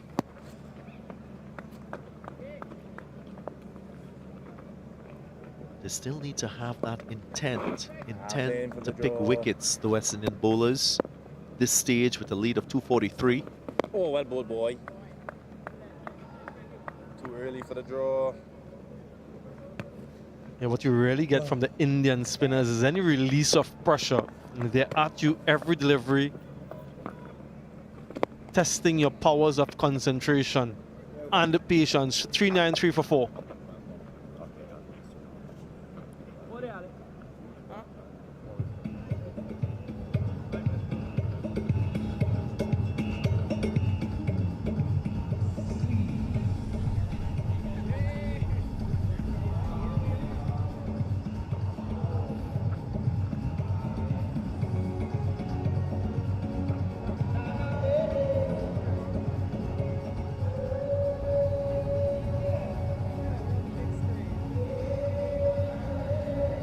Yeah, music blaring from the speakers, fans in enjoying the atmosphere, creating an atmosphere for themselves. Really nice to see that there's that spirit. Another change in bowling from the Billy Duckgrove Pavilion. Henry Manrifa replaces Alec Athanas.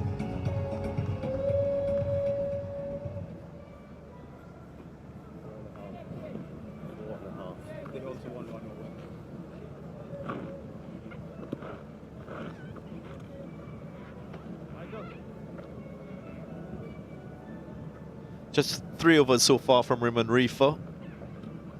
He's built his reputation at the first class level as a genuine wicket taker. Now at the international level, being asked to bat at number 3.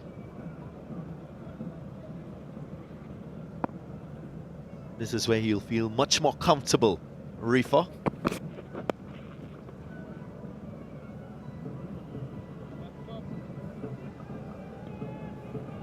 West Indies, of course, steering another session that goes in favor of India, and they've taken all so far in this test match, so really an uphill battle, both technically, mentally, psychologically, with the ball in this remaining part of the innings, and then eventually with the bat, of course.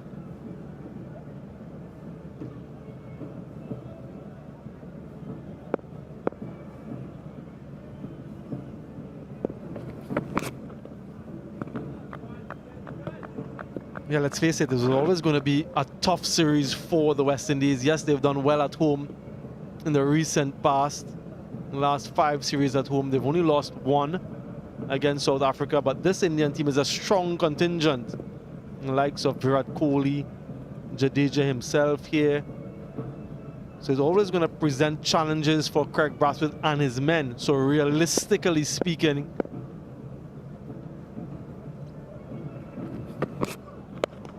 it's not too surprising that they found themselves in this position. Direct hit needed. Good running from Jadeja. Very quick between the wickets.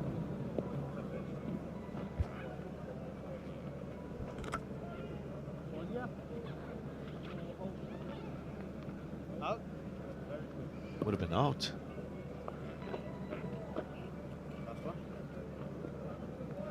Another missed opportunity via the run-out route. Hakeem Jordan had a couple on day 2.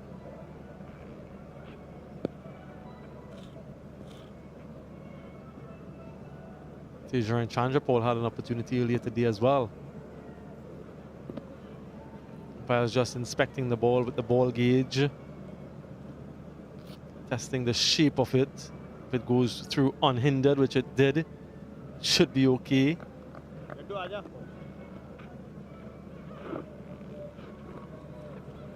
And for the majority of this bowling effort, you just sense that the West Indies are waiting for something to happen as opposed to creating opportunities themselves. Excellent from Virat Kohli. Signature straight drive and gets the boundary. Yeah, really good to look at. Gets himself into really good positions when he's playing the extra cover drive. Was an over-pitch delivery from Raymond Reefer. The angle, of course, allowing Kohli to better access the ball through that offside. And again, after you've been there for 169 balls, very much aware of the opposition bowlers and the conditions. What will be crucial when West Indies bat is, of course, playing the ball under your eye line, especially when there is that slowness, that explosion happening from full-length deliveries. He scored 10 of his last 11 deliveries now. Virat Kohli brings up the 400 for India, 400 for 4. Overall lead of 250.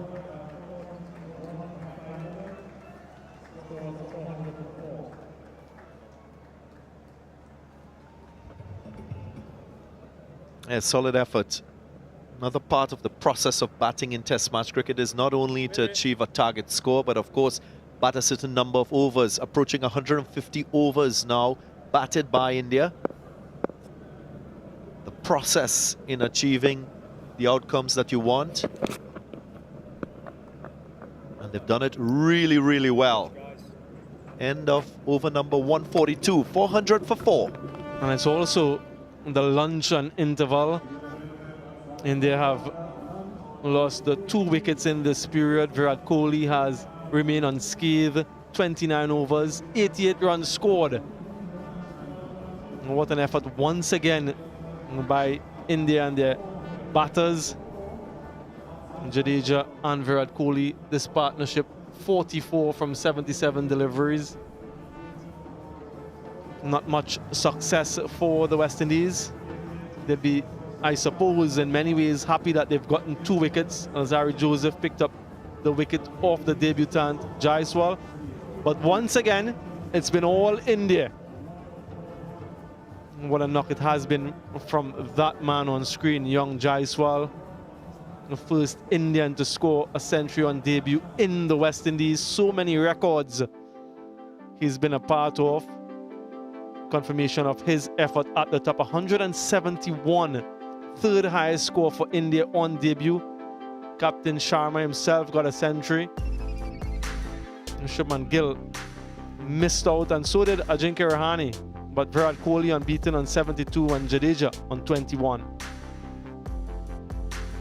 Confirmation of that partnership, the highest against the West Indies, the highest for any wicket at this venue in Windsor Park.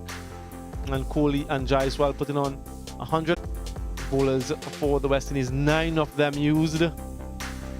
Roach picked up 1, Joseph 1, Warrican 1, and Athanas himself on debut, his first Test wicket. Well, lunch on day 3. This is where we are at. West Indies shut out for 150. India 400 for 4. An overall lead of 250. We'll take a short break, and on the other side, we'll have some analysis of the morning's session.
Back here at Windsor Park in Dominica, India continue their progress. They have reached 400 for the loss of 4 wickets. Jaiswal, one of 2 batters to fall this morning for 171.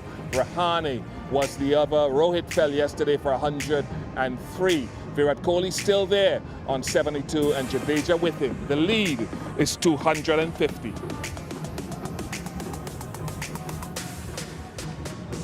The sun continues beating down here, and for company today, Darren Ganga and Sir Curtly Ambrose. Darren, if you look at that first session of play today, some success for the West Indies. Was it as much as you expected?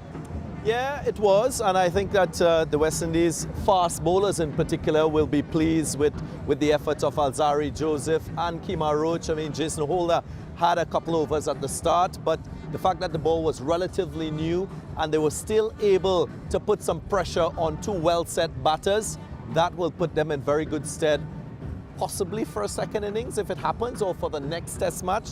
But it's good to actually have wickets behind your name as a bowler, and I think from that perspective, yes, the West Indies will be quite pleased. How much energy will West Indies derive from that first session? I thought they bowled very well this morning. They kept things very tidy. They didn't give anything away, and they got a couple of wickets. Very strange now to see the fast bowlers taking those wickets this morning. Why is that strange for the fast bowlers to get in there? Because it was all spin all the way. Spinners taking the bulk of the wickets, so I'm quite pleased. I'm very disappointed to hear you say it was strange, actually. Having been there, I said, let's have a look at those 2 I'll wickets leave it at that. that fell this morning. Just teasing Sir Curtly, but Alzarri Joseph. Very, very good delivery to a batsman who's well set. And of course, you can see the celebration. They needed that wicket, and they got it. Fairly early breakthrough. So success for Alzarri Joseph, and the template is what we'll talk about a little bit later. Kemar Roach got into the act. Yeah, well, you two gentlemen will know a lot more about bowling and the process of getting wickets. I think Kemar Roach as well. Very similar to Alzarri Joseph. Set things up with his previous deliveries and then just lured that fall stroke. Ajinkya Rahane is not a tall man, so him hitting that ball on the up very early in his innings is always going to put an advantage to the fielders. He didn't even pick the gap as well, so went straight to Blackwood, and that is the approach I would think for bowlers generally on this surface, if you have to err on the fuller side. And let's go to length bowling, because you've talked about Alzarri's control, his economy rate. That over though to Yashasvi Jaiswal. Talk me through it. Yeah, he was spot on. Really bowled well, forcing the batsman to play at every delivery, and then finally got that one just to leave Jaiswal and took the edge. That was a brilliant setup for a fast bowler. And more of what he will be looking to do in future when he gets on to pitches that are more amenable to his success. Let's go to Virat Kohli now and the achievement of a half century. What was the shining light that came through from that knock? Well, for me, it's the manner in which he's been able to control his ego as a high caliber international batter. Of course, you know, there's always that expectation when he bats that he will be fluent and he'll go on to score a century. And he's been able to adjust to the conditions. He's recognized that it requires more than normal application, and he is willing to commit to it. The fact that he's watching the ball closely, he got a chance, a little reprieve when Craig Brathwaite didn't hold on. But he's able to temper that ego. He's able to play ball on merit and recognize that the bowlers are in with more of an advantage. He's keeping himself very conservative with his stroke play. Only 5 boundaries so far, and he's happy to do the hard yards to get results for himself and for the team. Those celebrations that we saw yesterday with that first boundary after 81 balls, and we're seeing a celebration each time he gets the ball to the boundary, which is rare for him. I'm just thinking, world-class player who's accustomed to batting in different conditions over a lengthy period of time, how is it that those boundaries mean so much to him? I mean, we all know Virat Kohli, wonderful player, have served Indian cricket for many years with distinction. And this pitch, it was very, very difficult to bat on. He had to temper his natural stroke play and really fight and graft, you know, to get to those that score he's at now. right? The last couple of overs, he played a couple of fluent strokes, but it's a hard grind for him. I'm glad you said that, because I'm going to remember that conversation, because we've talked ad infinitum about young players in the Caribbean, and they always complain about batting on the pitches, but there is a way forward. That's for another time. Right now at 10:22 a.m. this morning, Virat Kohli drove one to cover, and Craig Brathwaite didn't hold on. Yeah, against players of his caliber, you don't give them a second chance. He's still there, 28 runs shy of another century. Craig Brathwaite was just a little bit late in reacting to that opportunity. He had to dive to his right. It wasn't an easy chance, but you expect at this level that a player of Craig Brathwaite's caliber, he will be able to hold on to it. He didn't, and they're suffering the consequences of that missed opportunity. I go back to that 1996-97 World Cup, Sachin Tendulkar top-edging one, getting dropped very early in the innings. There was no looking back. I know how that feels.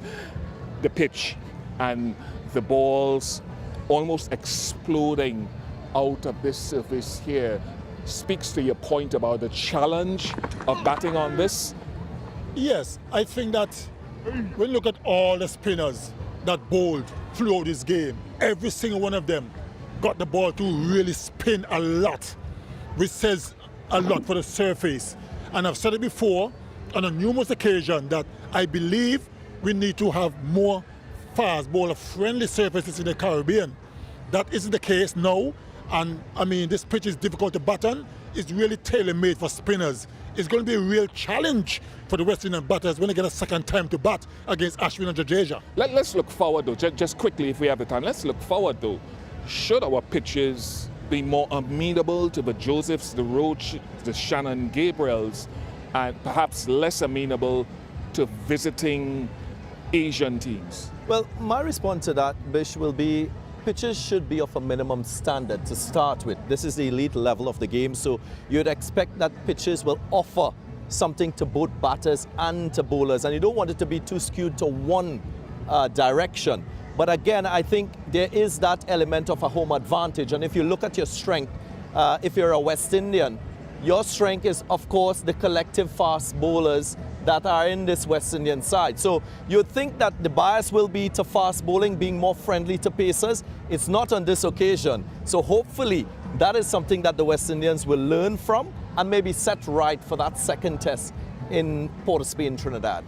Okay, let's go to that second test and just have a reflection on just the overall standard of this surface. Do we, as Darren said, need to see something different from this in Port of Spain? Yes, most certainly. I mean, Port of Spain, it will definitely be a different surface. It may not be as quick as some bowlers would like, but it's always something for the fast bowlers. A bit of seam early, and later on, variable bounce. So if these guys want some pointers, I'll give them a few. Then it's up to the West Indies batters, because they're troubled by spin, but they've been troubled by seam as well. So it's no guarantee, but at least one aspect of the team will find the conditions amenable to them. Then the challenge is laid down to the batters. Batters to come. Now, for India, how important, Darren, is it possible for someone like Anish and Kishan on Test debut to get a taste of Test match batting? I spoke about that peripheral pool of players getting a chance to play Test match cricket, and that transition that is happening in this India men's Test side. Ishan Kishan receiving his cap. It's a momentous occasion for him as a young player. He's been groomed to some extent. He's played first-class cricket in India, has a mid-30 average. He was part of India A team that toured South Africa. So there is that investment in him as a player. And if he can transition and be an all-format player for India, he's already played in 2021 T20I cricket and ODI cricket to India. So he's aware of this setup. Now the challenge for him is to show that he can do what Jaiswal showed that he's capable of. That adaptation that is required to play this, the longest format of the game. Yeah, his numbers, Ishan Kishan, they're not, I suppose it's all context, because he averages about 38, close to 40 from about 40 games with 7 or 8 first-class hundreds. Pales in comparison to maybe 1 or 2 others. But his level of aggression that we've seen in white ball cricket, how applicable will that be, not only to this Test match, but this Test series? It's going to be important for him to understand the difference between T20s, ODIs, and Test match cricket. He requires a lot more patience in his game, and we've seen Jaiswal did that. He's naturally an attacking player as well, but he curbs his natural attacking instincts to suit the situation. So I think that Ishan will, when he gets his chance, he probably will do the same. You touched on when the West Indies get to bat. What's a plan that can be formulated with guys like Taitran Chanderpaul and Brathwaite? Well, I think they can learn from the template shown by Rohit Sharma, Virat Kohli, Yashasvi Jaiswal. They have to understand that there are ebbs and flows in a test match innings. You've got to back your defense too. Not because the pitch is turning, it means to say that you have to take unnecessary risks. If you get a good delivery, so be it. But I think they shouldn't be faulted on application, patience. They should, of course, play ball on merit as well, but try to seize opportunities to score and play to your strengths as a player. That will be my advice to these West Indian batters when they get the chance. All right, a template that historically has been applicable to a few West Indian batsmen. One in particular, the father of young Taitran Chanderpaul. I don't want you guys to miss this, what is going to happen, because we're going to reflect. We're going to go back to 26 years ago, where the great man to my left was instrumental in this improbable test match or remarkable test match victory in Barbados in 1996, West Indies, 298, Lara, Tendulkar, Shivnarine Chanderpaul notched up his first test match century on that occasion, and India striving for 119 to win, were bundled out, and West Indies by 38 runs, a remarkable victory. So on the other side of this break, we are going to revisit some of the remarkable bowling performances from that tall giant there to my left, and one or two others. So on the way to that break, don't miss this. Here's a little snippet of what you can expect on the other side. Yeah, with a very, very strong batting lineup. And we didn't play all that well. In the air, Ganguly is safely caught. That's it, all over. It was just a matter of each bowler continuing to pursue the plan with no let-off. Edged and taken by Lara. No words needed to be spoken.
5 words.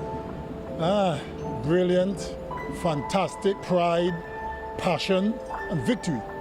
A remarkable comeback victory for the West Indies.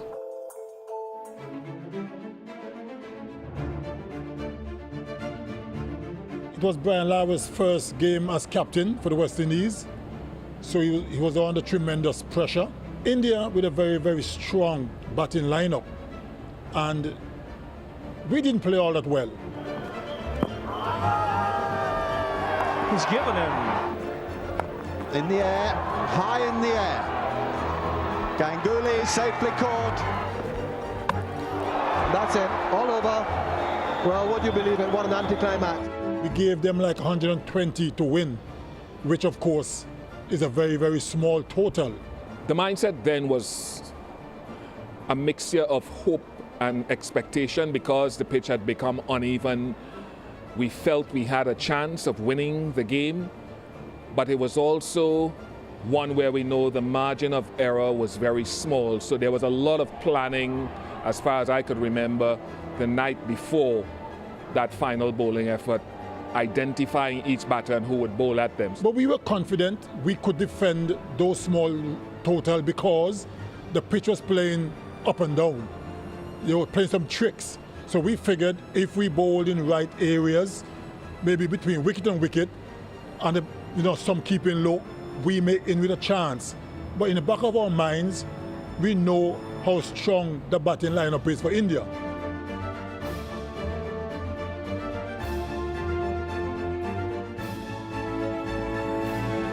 One tend to forget that Franklin Rose had a magnificent spell that really started a slide, really, where he got some key wickets, and Ian Bishop himself came into the attack as well.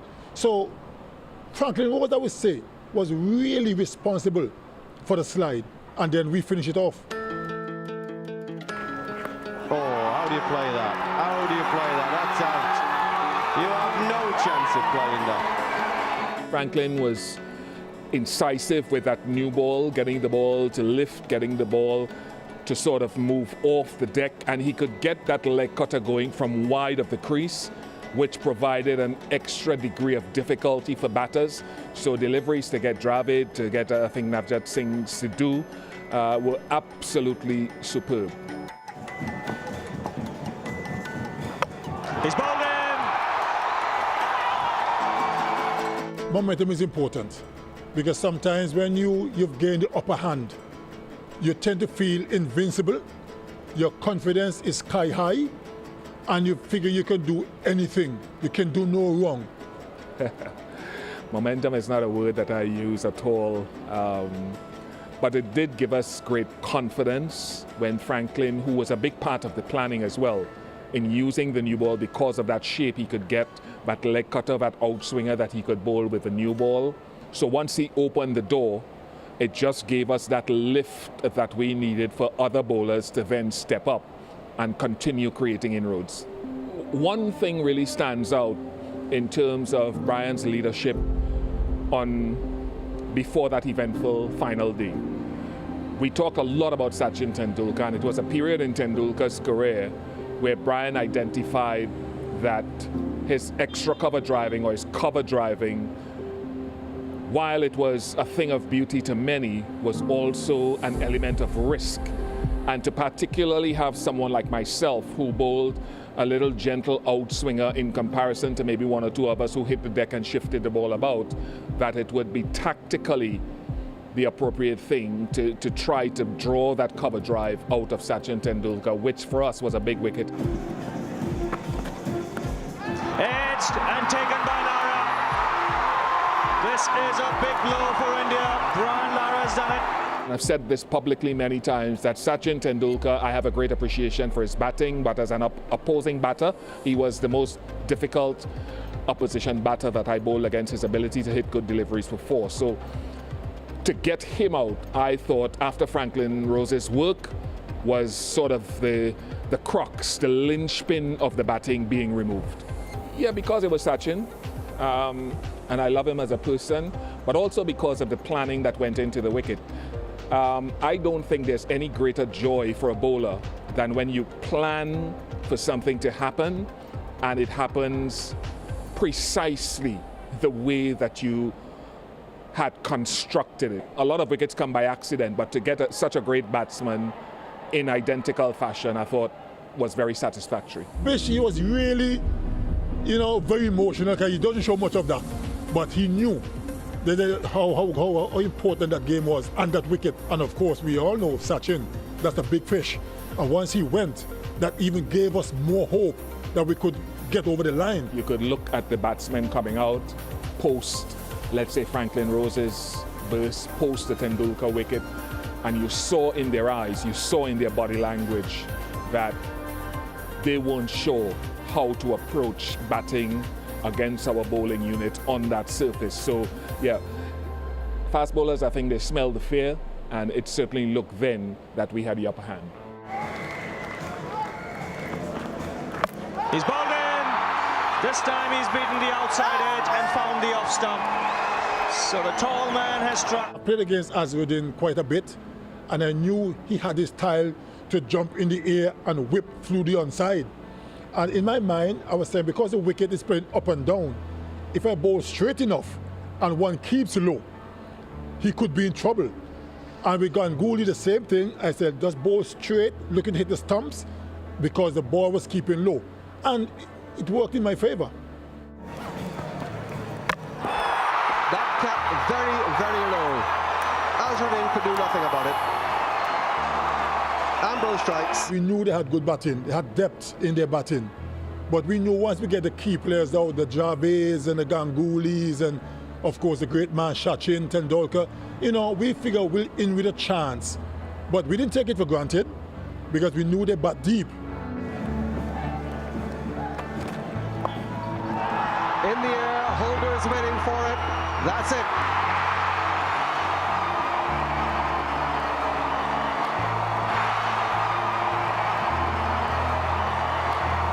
Once we get to a particular point in the game where all the big guns were already back in the pavilion, we thought it's a formality. The lower half of the batting, 8, 9, 10, 11, I don't think they will have to withstand us, because we were really super confident then, and we believe, having dismissed the great players, the other guys would have been easy pickings. We didn't speak a lot. It was just a matter of really each bowler continuing to pursue the plan with no let-off, with Nayan Mangia and those guys at the back end. You always knew there was some batting talent, even if they weren't confident. So no words needed to be spoken. He's bowled Emir, leaving that one that came back and just kissed the off stump on the way. So the West Indians striking after lunch. This time that's in the air and will be out. Roland Holder is the catcher. Currently Ambrose doesn't usually take wickets like that. That's it. The third test match is over and won in dramatic style by the West Indian Brian Lara in his first test as captain of these great islands. Goes to hug his fellow Trinidadian Ian Bishop, who finishes with 4 wickets, and Brian Lara can barely believe this has happened. I was on my knees because we had not experienced an Indian team coming to the Caribbean and winning a test series in our generation, and therefore to keep that record going by the slimmest of margins, because India were very competitive in the test match, and perhaps will think to themselves they should have won the test match. So to keep that stretch of victories over India in the Caribbean was a relief, but also a fulfillment of good bowling plans. Man, it was one of the best feelings you can ever have in winning a game, because like I said before, more than once, to defend 120 against that Indian batting lineup, no one gave us a chance. We had our supporters, but in the back of their minds, they figured, boy, this is going to be tough. So to me, it was a really, really nice feeling. And to win by 30 runs or so, even make it more special. It wasn't even close in the end.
West Indies having been bowled out for 150 here at Windsor Park.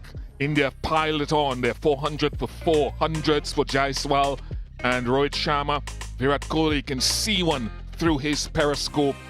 28 runs away, 21 to Jadeja. The lead is 250. Roach with a wicket, Joseph with a wicket this morning.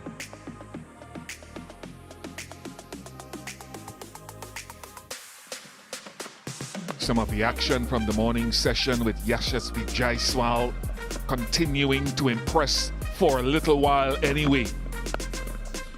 Gets to 150. It's been a sterling debut for a young Tyro making his way now in the international game. Hopefully a bright future lies ahead for many, many years across formats.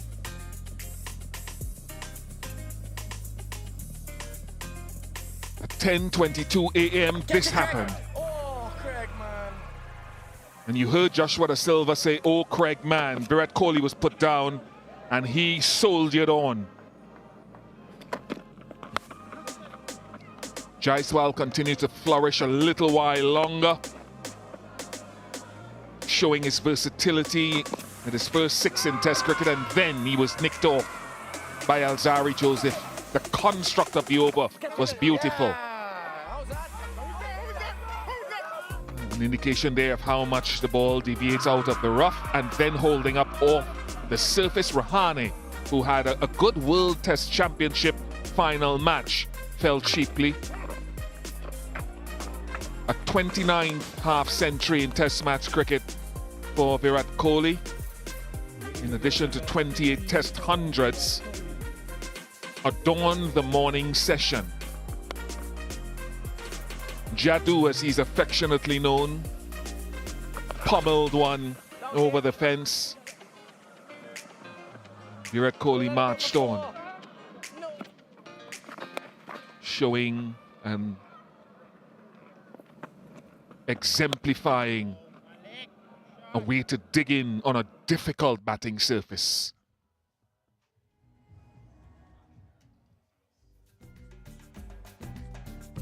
Confirmation that Kohli is still there. Jadeja as well, with Ishan Kishan available along with Ravichandran Ashwin, who knows what it is to succeed with bat and ball against the West Indies.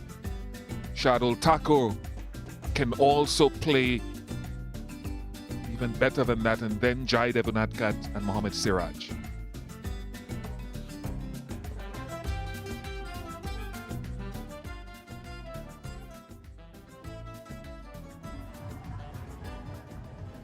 More work to do in the field for the West Indies as we resume proceedings post-lunch on day 3 of this first cycle Pure Agarbathi's test match powered by Yes Bank. It's been 142 long over. Sir Curtly Ambrose, good afternoon to you. How do they sum up the energy to be vibrant in this middle session? Good afternoon, Bish. Certainly has been a long time at the office for the West Indians.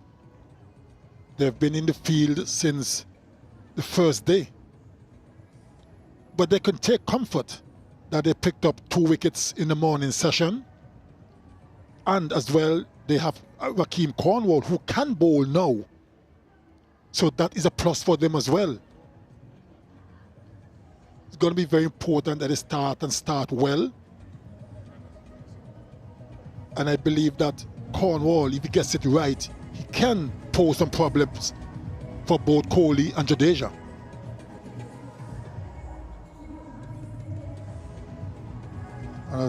And as customary, they're in a little bit of a huddle. Final words from the captain. Final encouraging words.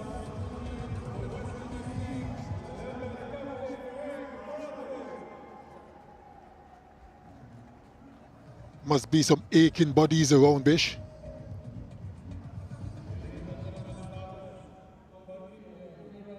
$142 overs bowled. That's a lot in this searing heat as well. Yeah, I wonder if they'll go to one or two of the seamers. Certainly one of them I would advocate. Roach bowled a 4-over spell. Joseph bowled 4. In fact, Roach bowled 3 and Holder 4. So not long, lengthy spells in the morning.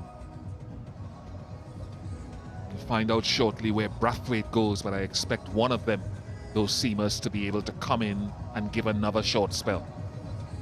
That is expected, and I believe from the other end, it could well be Raheem Cornwall. Looks like Kemar Roach, the experienced campaigner, is going to take up the attack post-lunch session. Got a wicket, that of Rahane, with the first delivery bowled this morning.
It's a lack of bounce on that last delivery.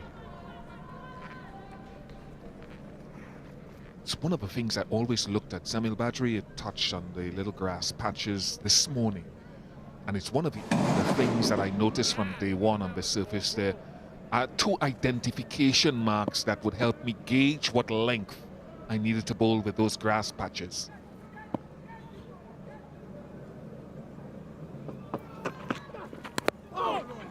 Could have been chopped on.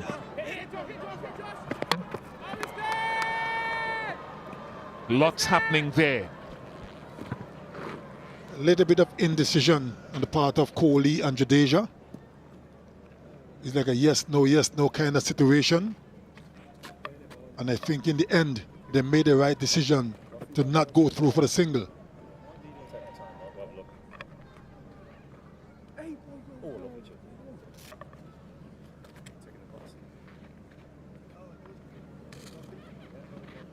Kemar Roach just probably needs to bowl a little bit straighter because there are few balls keeping low so that LBW or bold can come into the equation.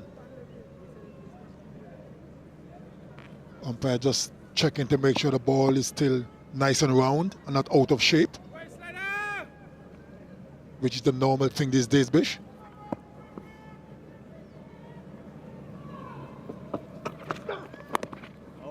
Yeah, just somewhere in and around, maybe just slightly fuller than where that particular delivery hit. And 3 balls ago,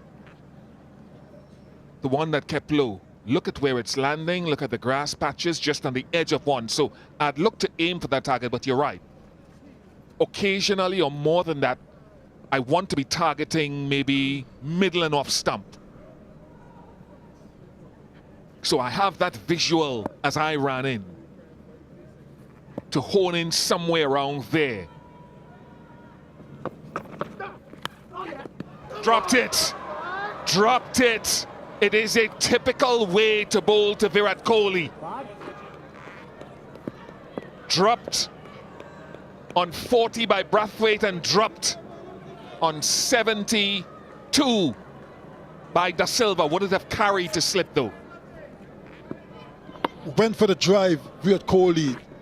Probably would have gone straight to Raheem Cornwall at first slip.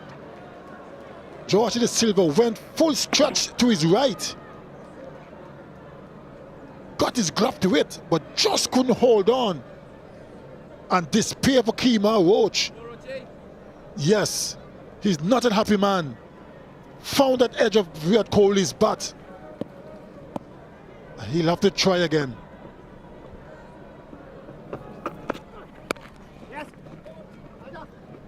A couple.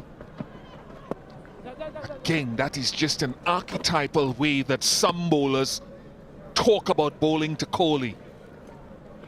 402 for 4. End of the over, 2 runs off it. India 402 for 4. Virat Kohli moves on to 74.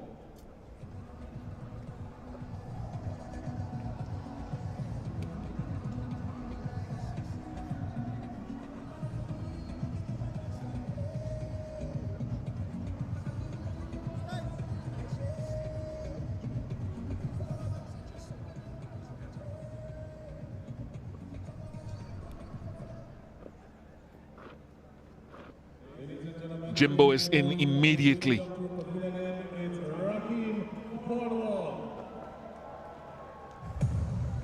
This was the drop catch. Got there quite comfortably, Joshua De Silva, but couldn't hold on. Kemar Roach isn't a happy man, and rightfully so.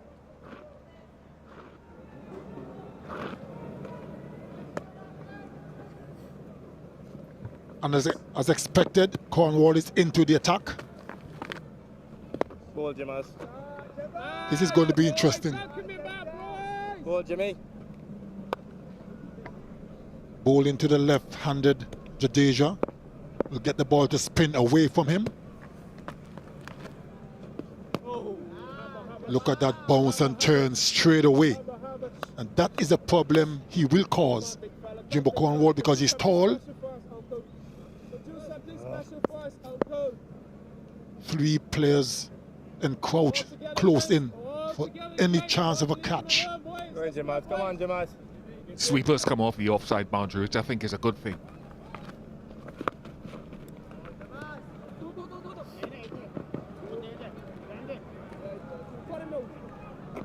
Anyone but Blackwood went into overdrive to stop the 2. Speedy is what I call him. He's really quick over the ground. Not as quick as you, Bish.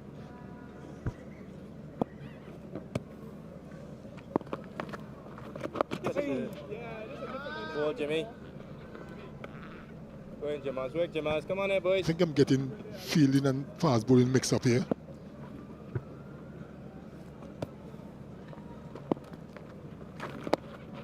Hit trick. Jadeja had to put in the big ones as well. He was a little bit late in taking off or responding to Kohli's call.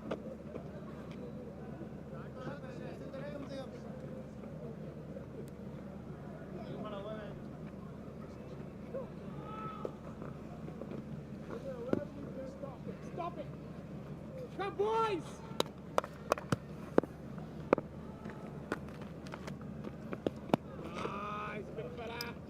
And a jog, boys, and a jog. 4 for 4. End of the over, 144 completed. Just 2 runs off the over. It's India 404 for 4.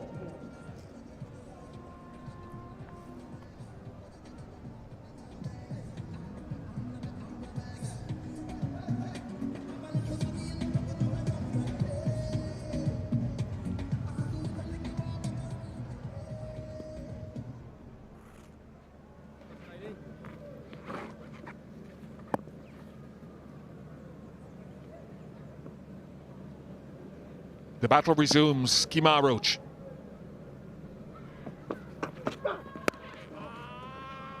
And there's the one that comes back into off stump. And our ball tracking reminded us yesterday about test dismissals since 2021 of Virat Kohli. A number of those deliveries outside off stump. But look at the white ones as well. Those that come back. So it depends on what type of bowler you are. My preference would have been the red deliveries. Pitching maybe 4th stump, 5th stump, and shifting away.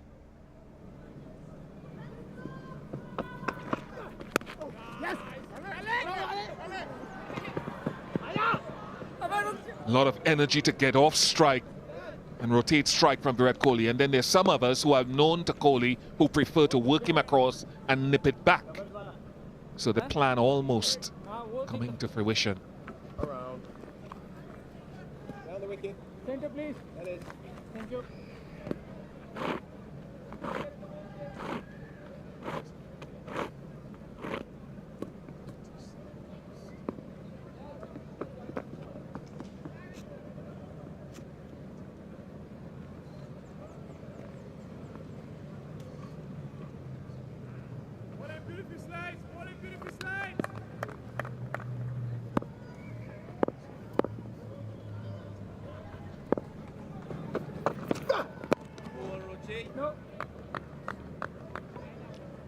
Kima Roach operating from around the wicket to the left-handed Jadeja. And it's something that he does very, very well. Has taken a lot of wickets from around the wicket, Kima Roach.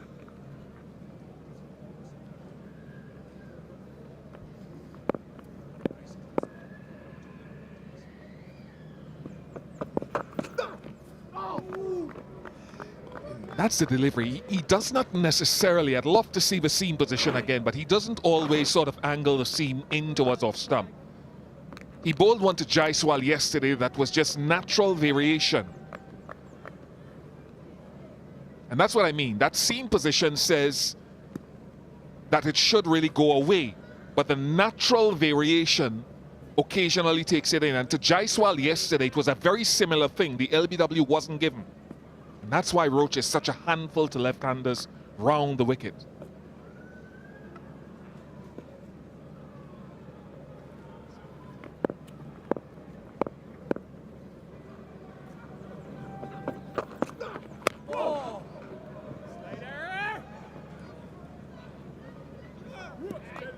That's exactly what we spoke about a few moments ago, Bish, where you should look to bowl straight as well. That one kept a little bit low. It really hurried Jadeja. Had he missed that, could have been in trouble. There was a good delivery. And Kima Roach knows it.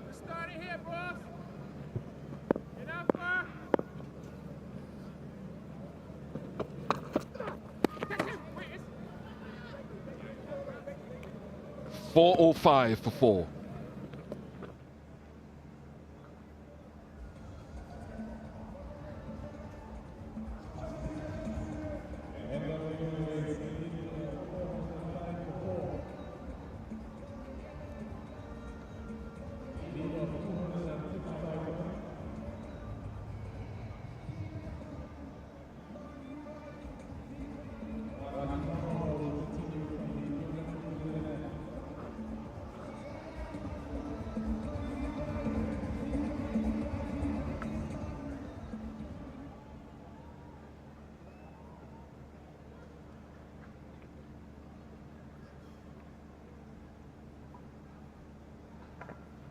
.405 for 4 India at the moment.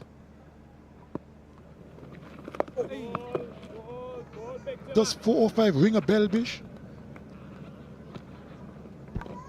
All on his own. Great man. I was so enthused. Oh, brilliant. Outstanding.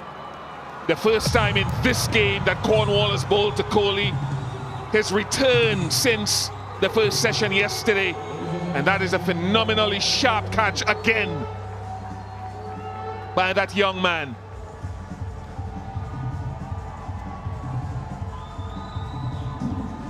The bounce and the turn, and that certainly was a good catch. Certainly was a good catch, and exactly what we said, Bish, earlier, that Cornwall could be a handful. And it's a pity they didn't have him this morning. And Virat Kohli's long innings has come to an end. He's gone for 76. India 405 for 5.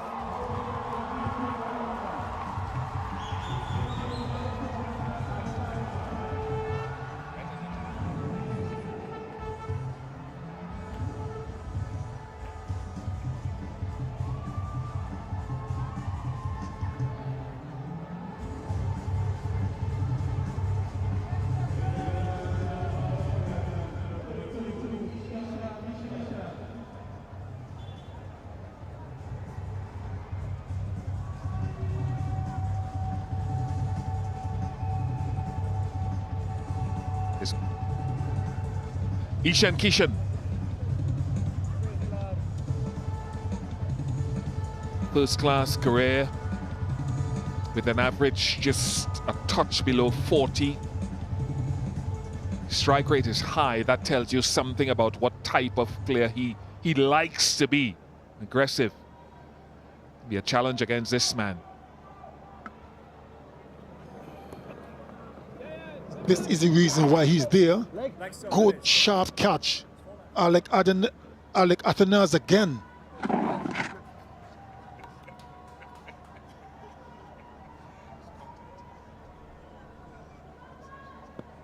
Can he bowl straighter? Oi, Jamaz. Start, Jimmy. When I say that, occasionally I'd look to bowl a middle stump line. Ask him to sweep if he wants to, but I want him playing as often as possible. That's too easy. Out there is too easy. Maybe just a little bit straighter on top of off stump with that bounce. Look at that. Look where this lever took that. Oh, yes. That's better. That's a much better line. A little bit closer. Reckon, Jamaz. I want it inside the off stump, even middle stump. Oh! Yeah, still. Over. 4-5 for 5. End of a successful over for the West Indies, a successful over for Rakeem Cornwall.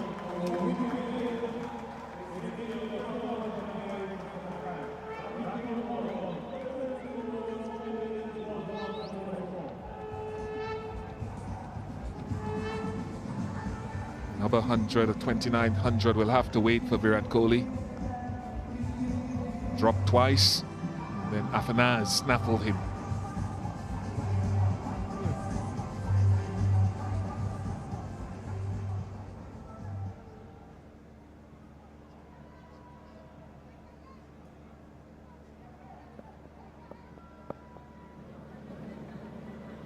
Roach.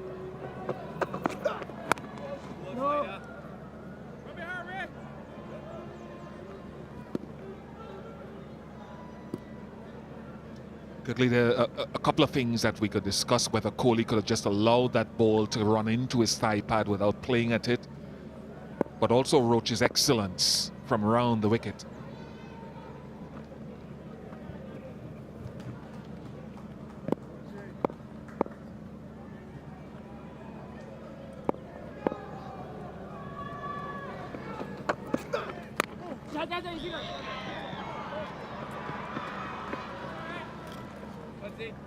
I want to go back to one to Jaiswal yesterday where West Indies didn't have any reviews. Look at the wrist position.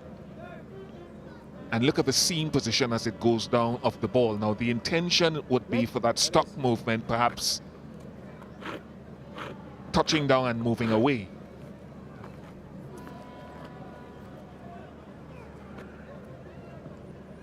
Gets there by Christmas. And it just slides in. From what we call natural variation, it was a little tighter to the stumps as well than previous deliveries.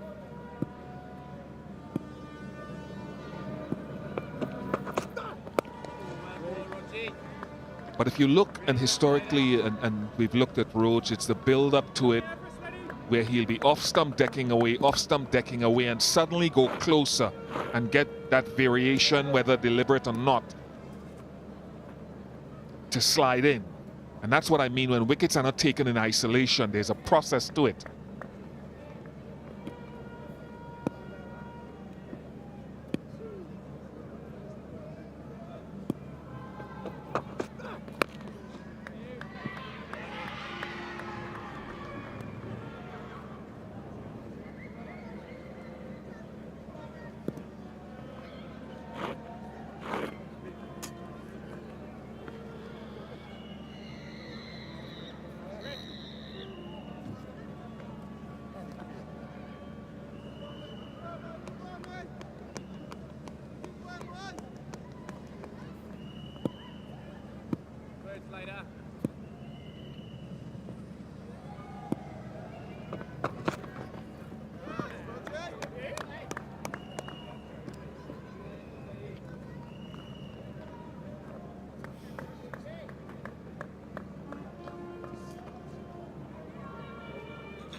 A lead of 256 certainly is a mammoth lead, Bish.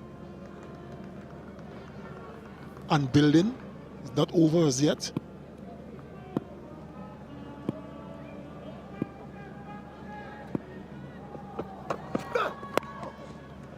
West Indies batting in the second innings is another discussion.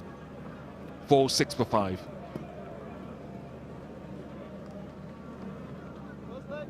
End of the over.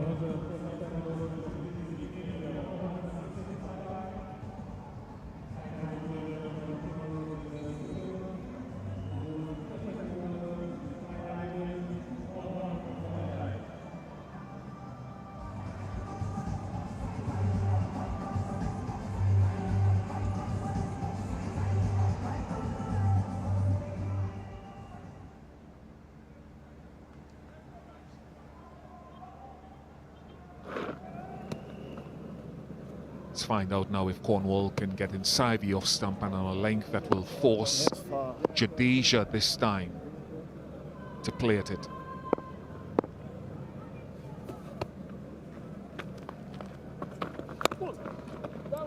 Corey. Will be a welcome boundary for India and Jadeja, too wide from Cornwall. Definitely too wide that time.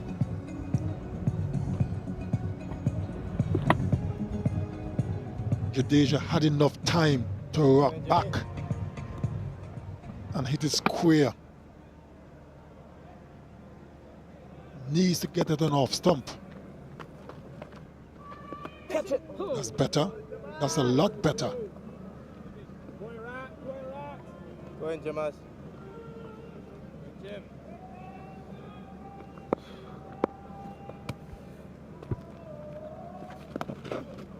Yeah, when you get too straight, there is that sweep. That was too straight.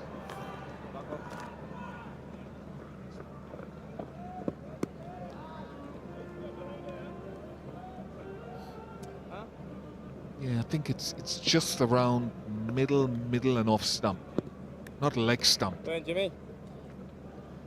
Backward square has come a little bit finer because of that sweep.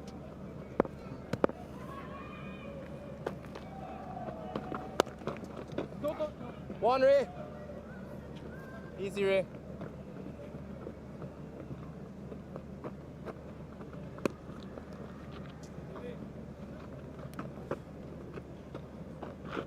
Go, Jamas.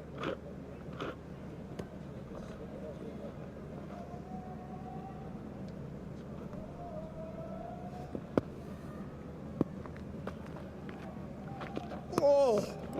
Yes.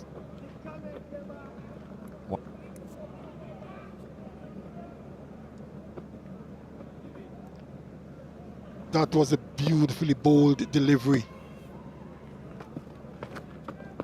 Oh, yeah. Over. 4-1-3 for 5.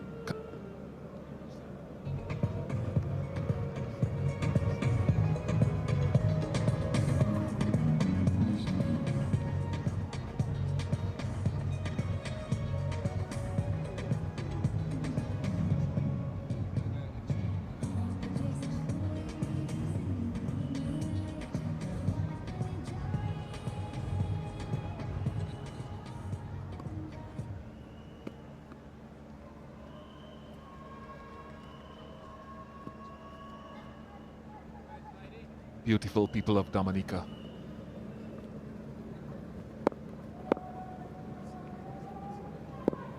Roach. No.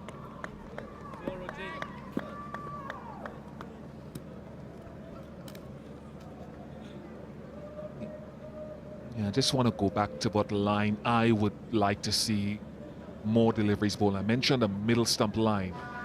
5th ball of that last over. Where's it pitching? It is middle stump and it's ripping.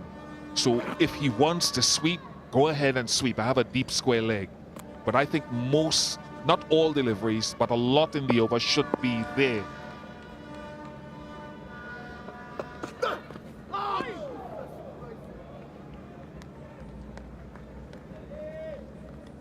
And having said that, I just wondered with the Kohli dismissal, that far beyond me to tell Kohli how to play.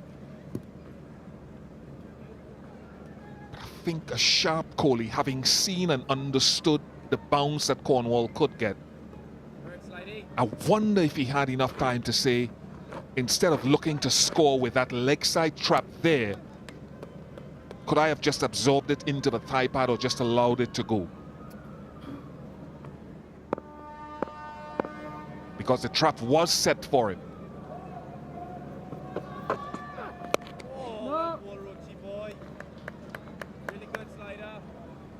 That would have been an option, to take it on a thigh pad.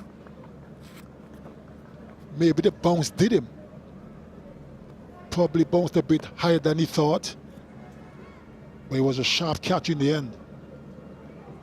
But I think that's my point, though. That's my point, that you know with Cornwall at 6 feet 6 inches tall, that bounce all test match has been there. So, again, my option would have been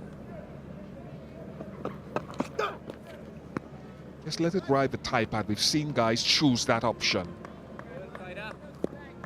Because looking to score was risky, but there are choices that you make in a split second.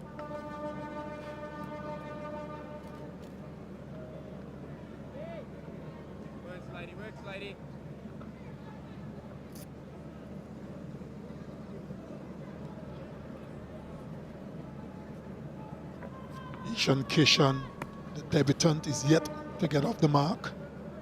It would be a nice feeling when he finally do.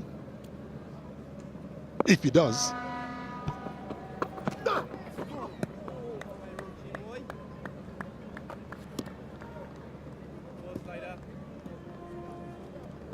want to go back to a tour of India where Ravi Rampal was part of it, the former West Indies and Trinidad and Tobago seaman. Otis Gibson was coach, and that was still fairly early in Kohli's career. And I remember Rampal nicked him off. I can't remember the ground, 5th stump. I remember going to Otis Gibson, and Otis said that's where he had worked out with Ravi that Kohli was most vulnerable. And that's going back a few years. Patrick might be able to illuminate me on what year that was. Might have been 2013, as far back as that.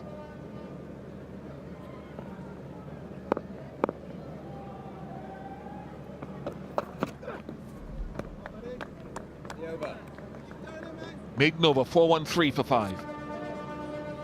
That's the end of the over after 149 overs.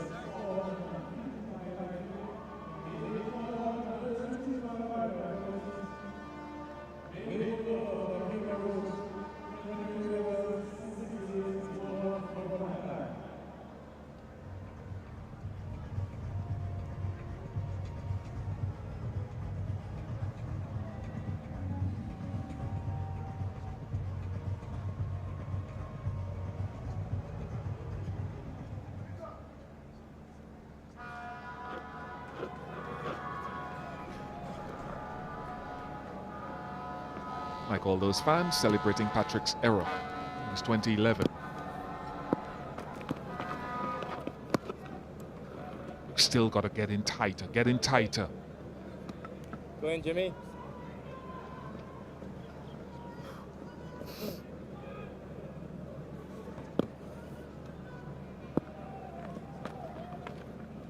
Oh, well bowled, Jimmers. Very good, very good.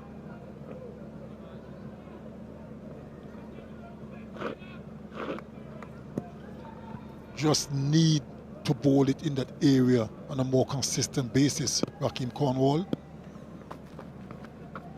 Oh, Jimmy. You keep plugging away in that area, you will get results. Let him play as often as possible.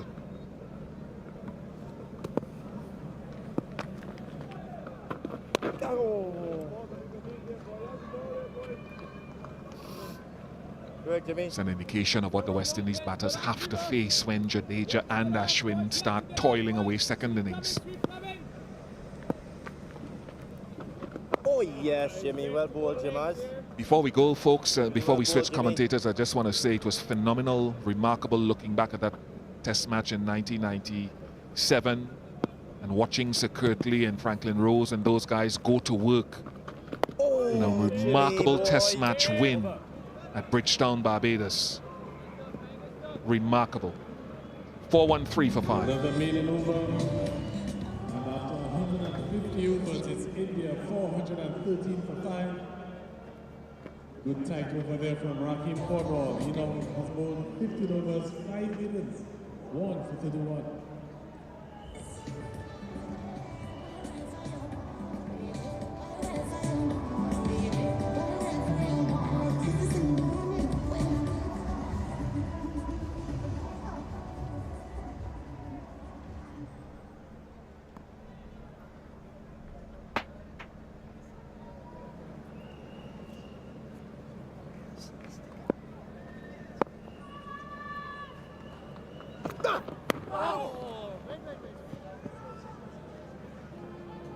Kemar Roach continues to ask questions, continues to come close.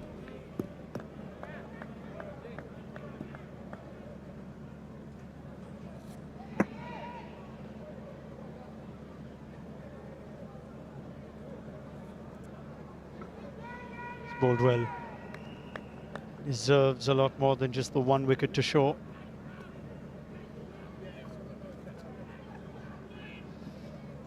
Afternoon, DG Ganga.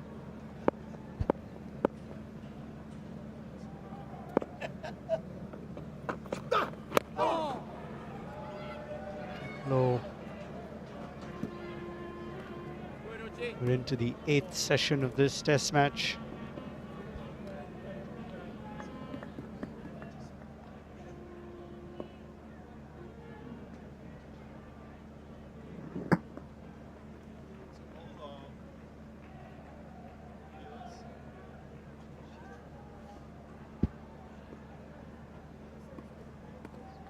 That DG Ganga name is only confined to Sir Kirtley Ambrose.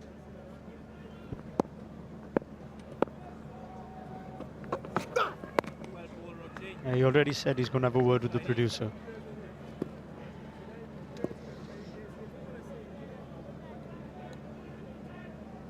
Yeah, let's go, let's go. Woo! Yes, sir. Live coming into this test match, of course, from a West Indian perspective. Quite a few wickets tumbling. Prize wicket of Virat Kohli just falling to Raheem Cornwall.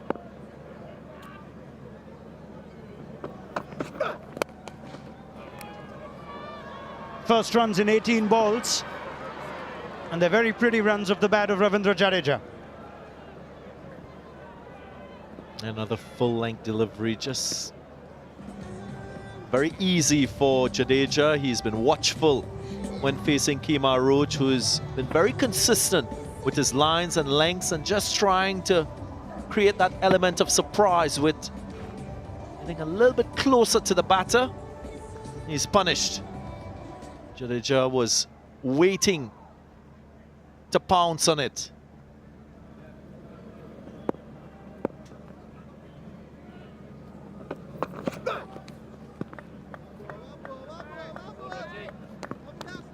Yeah, walked in at 6, Jadeja.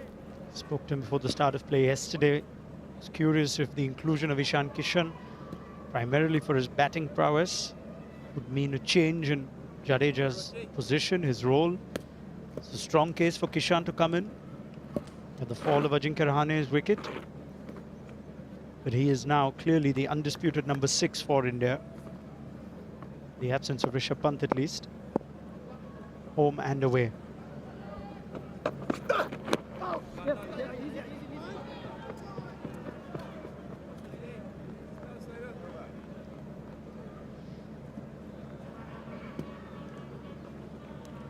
Keep the strike, 4-1-8 for 5.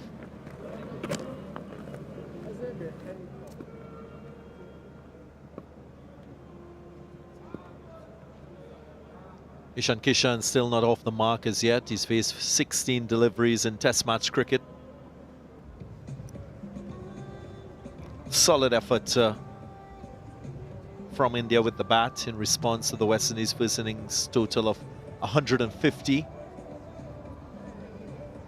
century for the openers.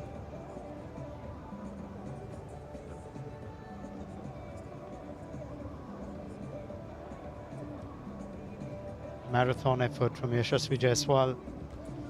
Dismissed eventually by Alzari Joseph.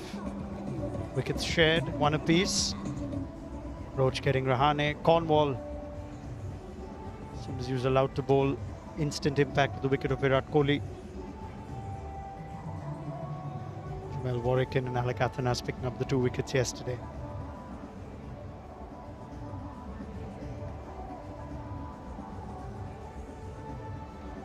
And Ronak, you mentioned those 3 wickets to fall. Of course, that will add energy to this West Indian bowling lineup as a collective. They've had to toil really hard. Just 2 wickets going down on day 2. And in day 3, they've picked up 3 further wickets.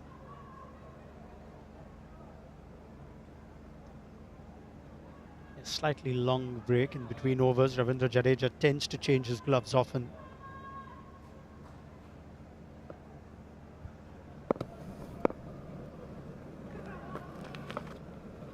Catch it.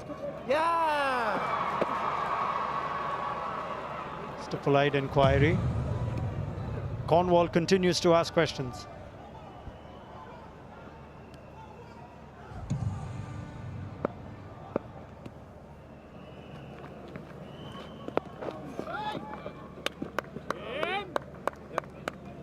It's because of the significant turn and the bounce that he extracts. Coming off the shoulder of Jadeja. High-risk stroke, trying to play across the line. You're better off playing that type of stroke, cutting the ball offside, hitting with the turn.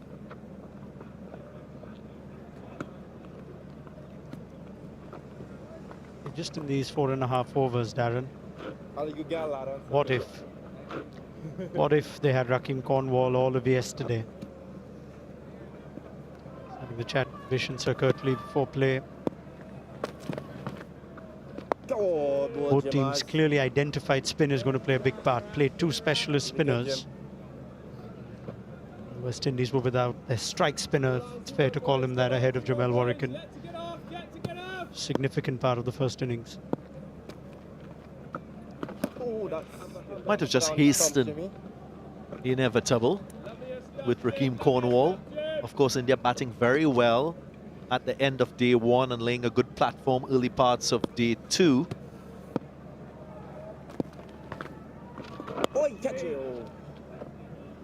Over.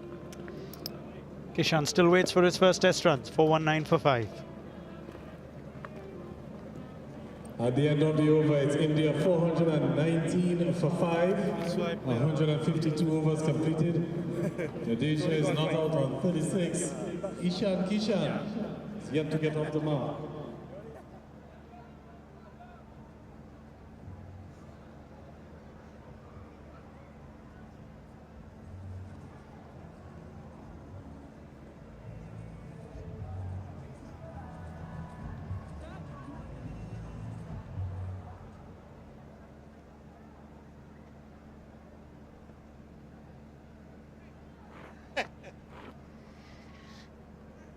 You don't need to understand the local language for that.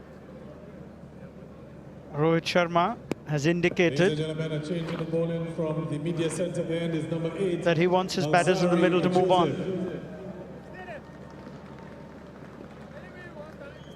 And that's the inevitable I was speaking about.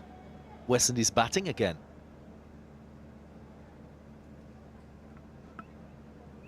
Poor Ishan Kishan. Jaiswal took 16 balls to get off the mark. Remember this debut for the rest of his life.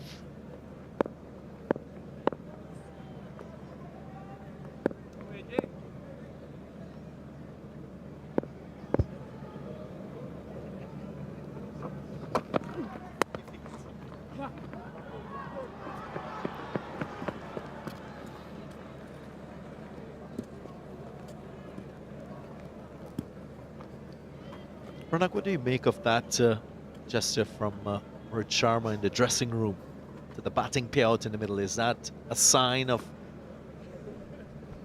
An oncoming declaration. This is what he did between overs. You tell me, Darren.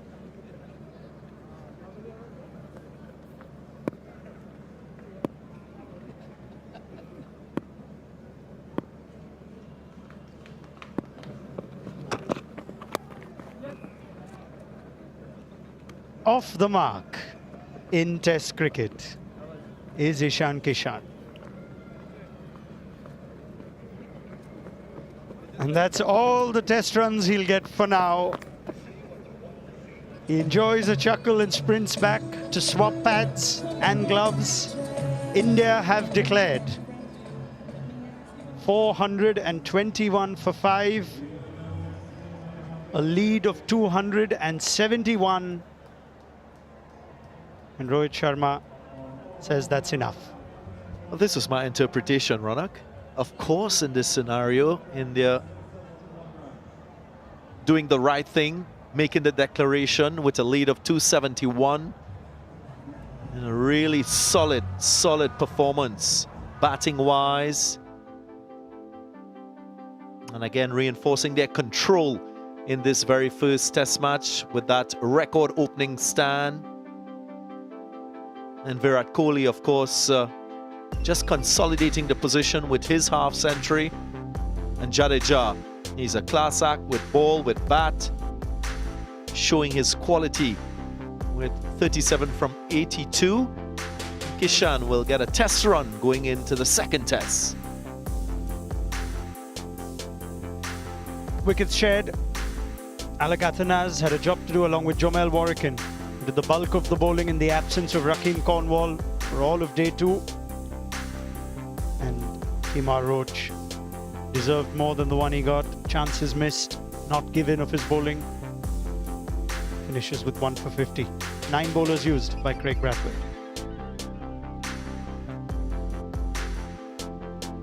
That's where we stand. It's been all India since Ashwin picked up his 33rd 5-wicket haul to dismiss the West Indies for 150 on the opening day of this first Cycle Pure Agarbathi test powered by Yes Bank. And it's a test that will be remembered for Yashasvi Jaiswal's fantastic marathon effort. India lead by 271. It's time for a short break as pitch gets some work done. We'll be back with the second innings of the West Indies.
Back we are at Dominica for the first cycle Pure Agarbathi test powered by Yes Bank. India have declared at 421 for 5. An opening partnership that set the platform between Yashasvi Jaiswal and Rohit Sharma. A game, an innings that he will remember for all time. Story of Yashasvi Jaiswal started here, 171, Darren Ganga. And really watchful. He was solid in defense. He favored the offside to a large extent, but a class act, a wonderful player in the making. Became the 17th man to register a Test 100 on debut, a feeling that Rohit Sharma knows all too well, as the Indian captain brought up a Test stun of his own. Number 10 in Test cricket, only a second away from home, and played and balanced caution and aggression with significant ease.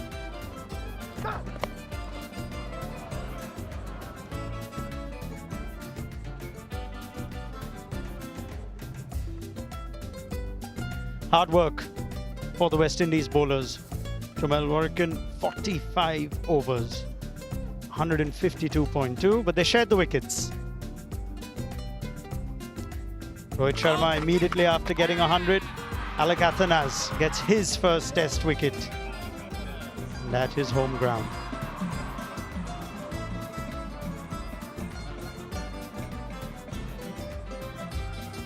Shubman Gill had to wait a long time to get into the middle at number 3, but his stay was a short one.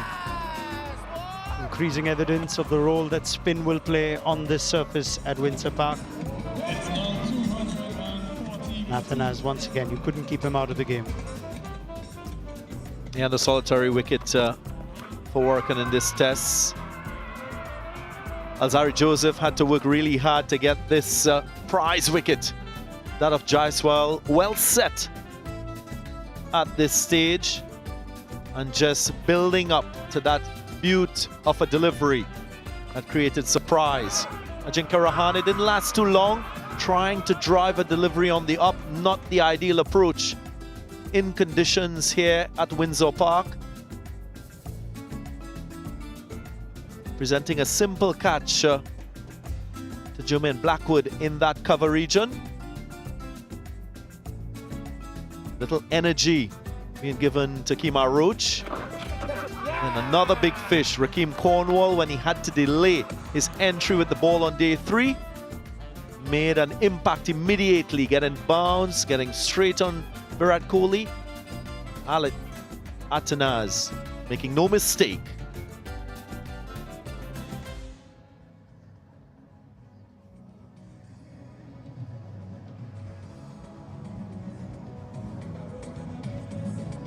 A lead of 271 for India then.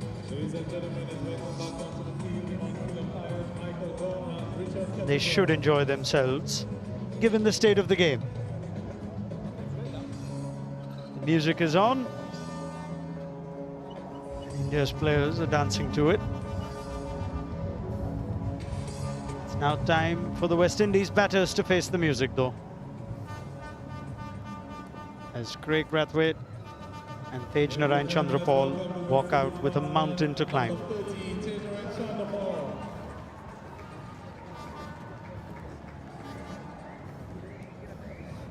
Yeah, the West Indian captain, he'll want to make amends for what transpired in that first innings. He looked well set for a big score before playing an injudicial stroke of the bowling of Ravichandran Ashwin.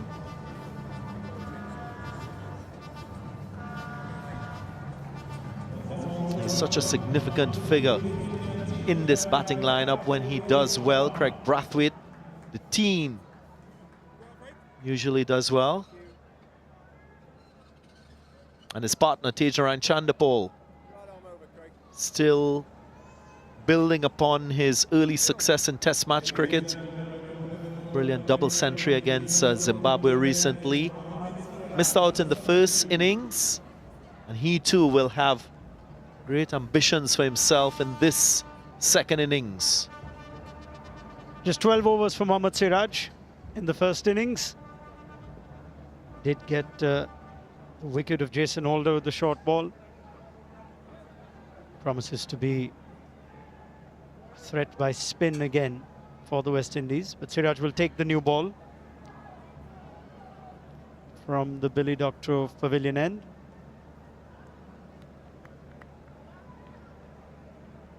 India well and truly on top. Can attack. Yashasvi Jaiswal last evening and Vikram Rathore this morning, just reinforcing it's not an easy ground or a surface to score runs on.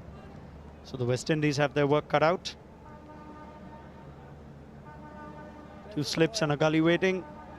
Man at leg gully as well. Siraj to Brathwaite.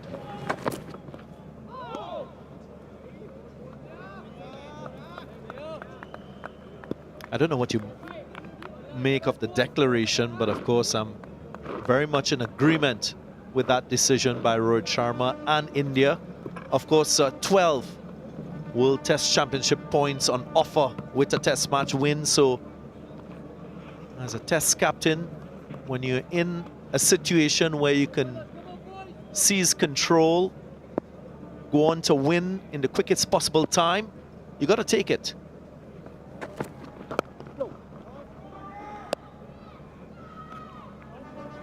To be honest, I was a little surprised. I thought Ishan Kishan would have the opportunity to get some game time. Plenty of time still left. I welcome the declaration, Darren, because it moves the game on. But I just feel like what they saw of Rakeem Cornwall might have made them rethink that this is perhaps the time. It's not easy. It was turning and bouncing sharply, and this is the time for Ashwin to bowl. Afternoon, sun's baking down. They always had enough.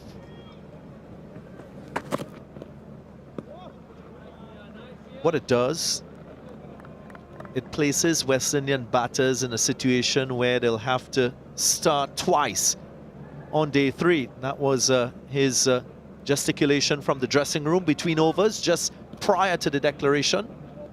Yeah, so what do we call that sign? Normally there's a signal for declaration. This was the threat to declare. A little more autocratic, you would say.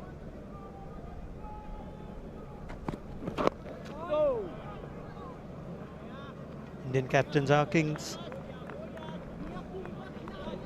Well, a Yorker, just to make sure the West Indies captain is wide awake. Hint of swing as well on offer. Good, nice, upright seam from Mohammad Siraj.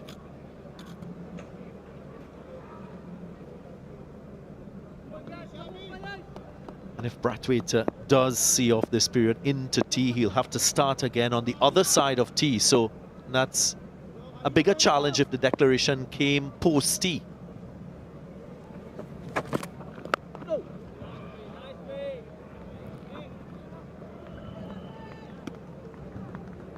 Some batters in Test match cricket, they struggle with breaks in their rhythm, their tempo. That is something that India is trying to exploit. Of course, Indian bowlers, after an hour or so, they'll have that tea interval to take a break and then return for the post-tea session.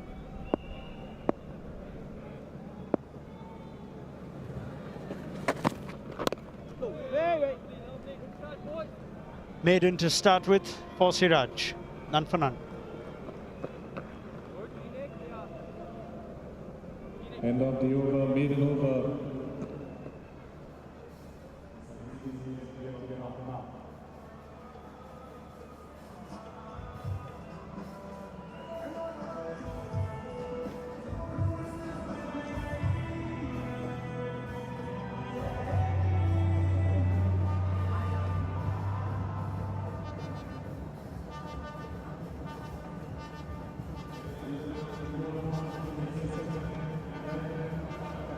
Jaydev Unadkat took the new ball in the first innings.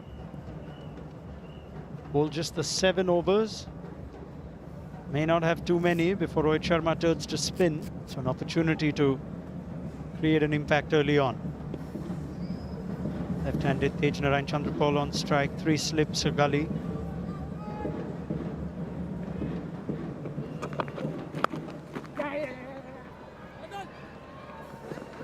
First runs for the West Indies in the second innings.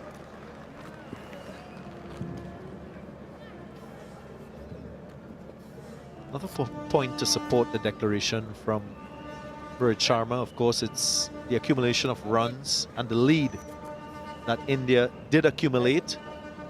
271, which in my estimation is quite sufficient. And bowling to the West Indies the second time around, if you look at what transpired in the first innings, the West Indies bowled out for 150 in just about 65 overs. So I want to get in as many overs as possible on day 3 with the good weather condition, because you don't know what could happen on day 4, day 5, weather-wise.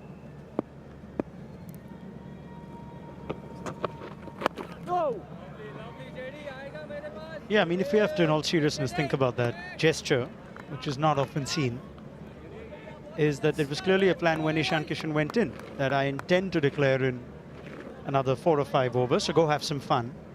There's a period of 3 overs where India didn't score a run. And clearly Kohli wasn't going to give them, beg your pardon, Rohit wasn't going to give them any added time. It's going to take some convincing to convince me to go on my first innings in Test match cricket and have fun. I'll treat that as sacred. I really think Ishan Kishan is quite pleased with that red dot after his first Test match innings. But I understand what you're saying in terms of getting as many runs as possible before the declaration in the circumstance. Looks like we have some trouble with this very new ball. Seems to have come off, so Nigel Dew gets walked out with the replacement. I think Unadkat starting is perhaps to a degree surprising. Very often in these kinds of conditions, we've seen Indian captains give the new ball straight to Ashwin, especially with the left-hander there too. Just missed both openers, R. Ashwin in the first innings. Yeah, I get your point. That's a valid point. But again, I think Rohit Sharma is probably giving him the best opportunity to be successful. He's only playing in his 3rd Test match. Didn't have a lot of opportunity in that first innings with the ball. Just bowled 7 overs. So, of course, showing respect to him as a frontline fast bowler in this Indian side. Having partner with Mohammad Siraj. Using the variety of him being a left-arm seamer alongside the right-handed Mohammad Siraj, and not Shardul Thakur, who's another right-hander.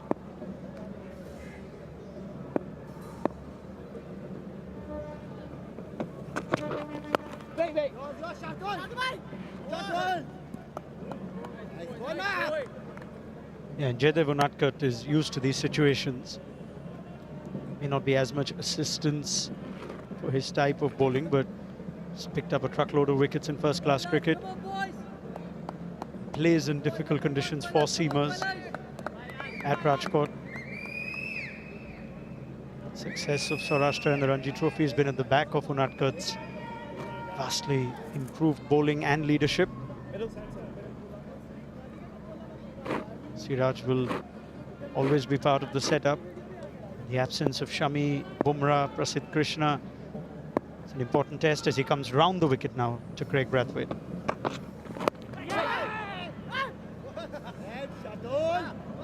The other thing about a left-arm seamer bowling to Craig Brathwaite, he's much more comfortable based on stats against left-arm seamers, and that's primarily because of how he stands.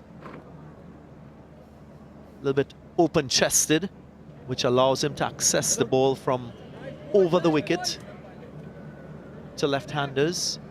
That's why we're seeing a change in angle from Unadkat. Going round the wicket now. Yeah, 155 first-class wickets for Unadkat since 2019, the most by any bowler.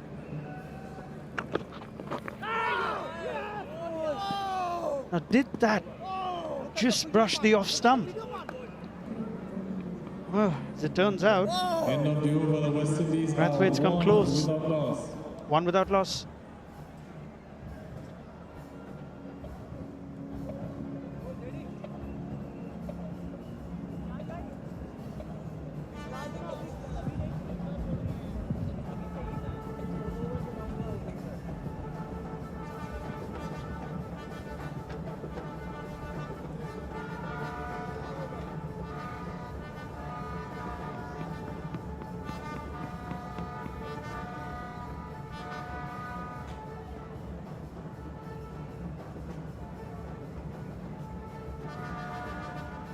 Jaydev Unadkat thought he was very close, and he was. Massive skill to bring the ball into the right-hander from round the wicket as a left-arm seamer. Usually you see that from over the wicket, ball swinging into the right-handers. That's our answer why he's opening the bowling with Mohammad Siraj.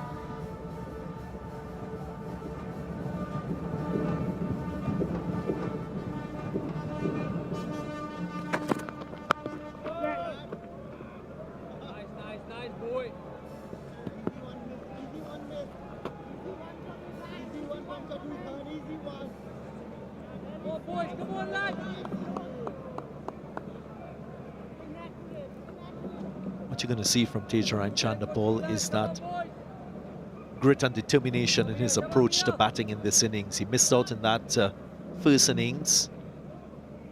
That's his style. We'll see that sense of determination and application in his approach second time around.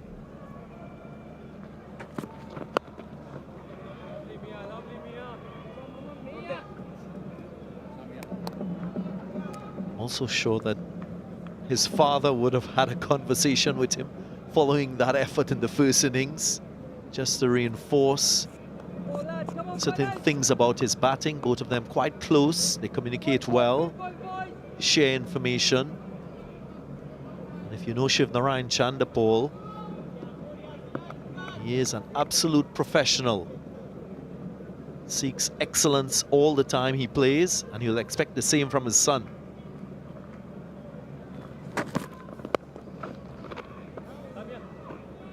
His conversations, much like his batting, patient, love, detail. He's a different man off the field. Our co-commentator, Sir Kirtley Ambrose, could attest to that. Both himself and Sir Kirtley, they coached together in a CPL franchise team, the Jamaica Tallowers. Share a very good relationship beyond their playing days.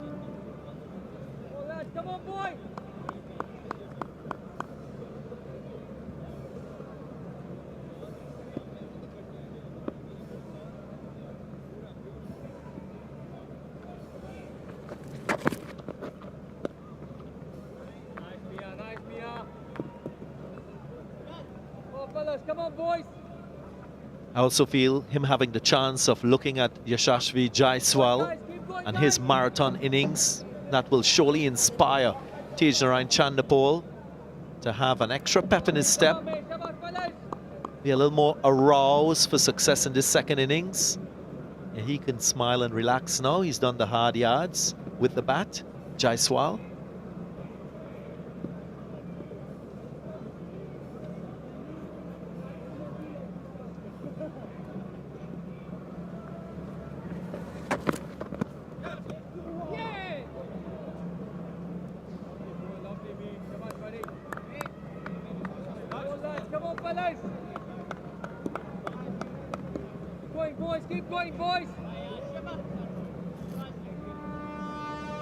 Yeah, there's a lot of conversation, as you'd expect.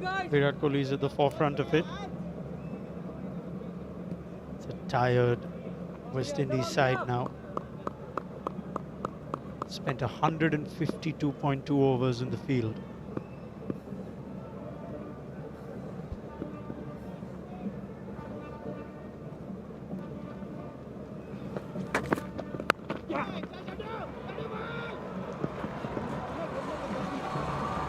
Just a nice punch from Chandrapal. Will get 2 to finish the third over. It's 3 without loss. Ladies and gentlemen, that's the over. After 3 overs, it's the West Indies, 3 without loss.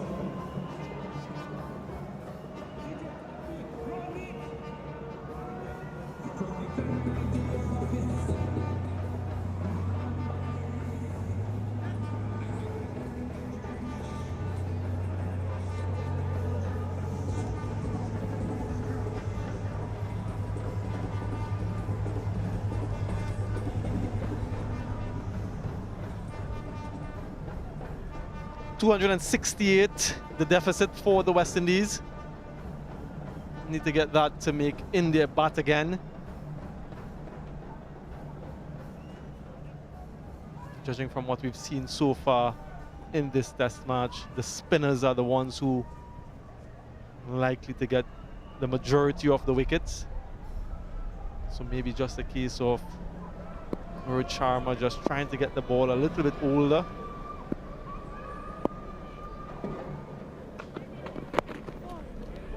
Wickets off the paces might just be bonus. Quite a challenge for Craig Brathwaite and his team. So much time left in this test match. So many runs behind. Require a Herculean effort to dig themselves out of this one.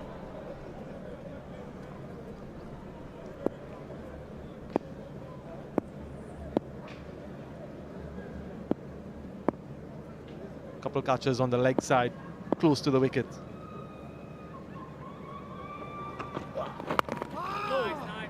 Shakira Salman alongside me. What's the plan? What's the approach here from the West Indian batters? As you pointed out, there's so much time left in this game.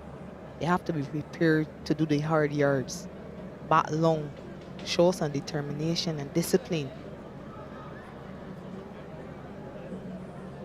and show that they can adapt to the conditions as well. They would have seen India adapt to the conditions, none more so than young Yashasvi Jaiswal.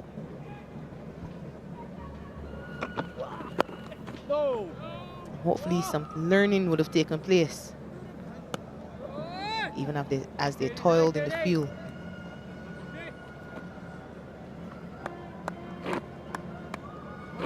These two batters at the crease have an important role to play if West Indies are going to go on and compete.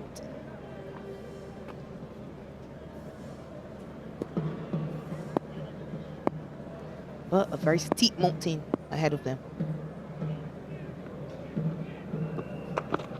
And we've seen quite a few steep mountains here in Dominica.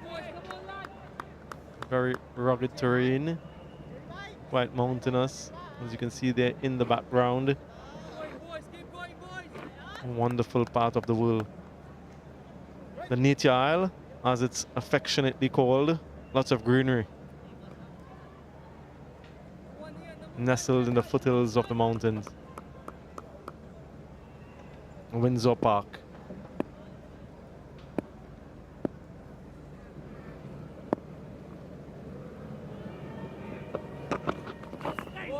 So 8 overs of pace in the first innings from India before spin was introduced. Ravichandran Ashwin.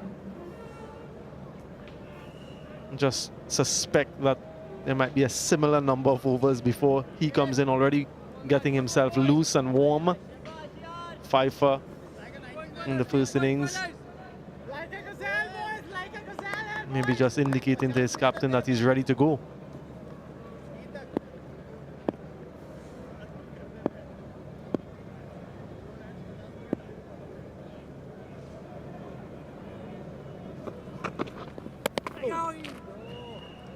Some bounce from Unadkat.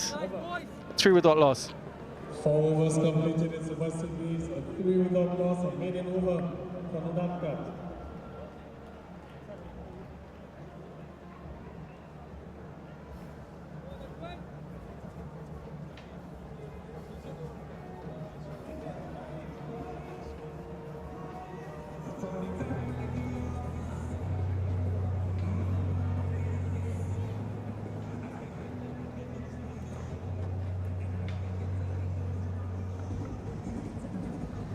Yeah, as we've suspected, Ravichandran Ashwin, 479 test match wickets, second only to Anil Kumble for India. Five wicket hauls against this opposition. Remarkable career. One of the all-time greats.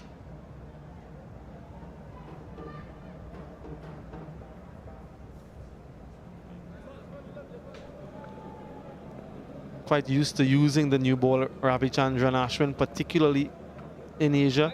Has opened the bowling 5 times outside of India.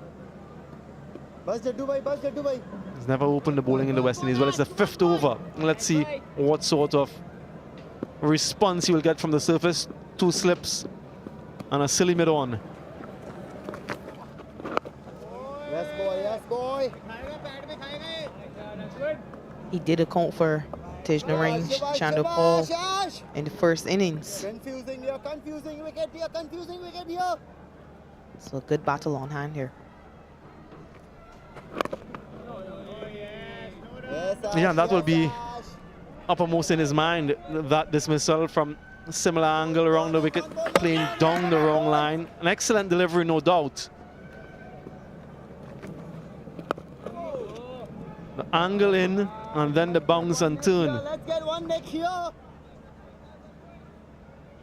6.2 degrees of turn at that time. Yeah, they're listening on, they're looking on, and they're hoping for some sort of miracle here in Dominica. Right, bye. Nice lads, come on, boys. Babash. Sharp leg changing over to silly point after 2 deliveries. Nicely. Yeah, he needs to forget about what has happened in the past, concentrate on the present and focus on every delivery.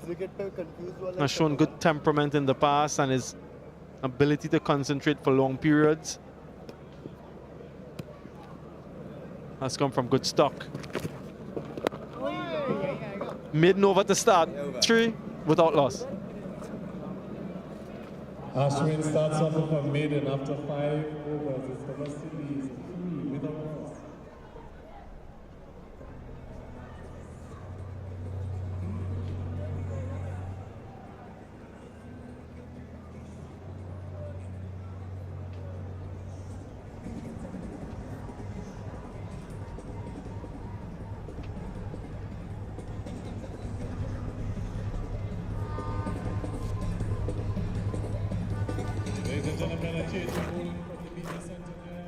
Ravindra Jadeja from the river end.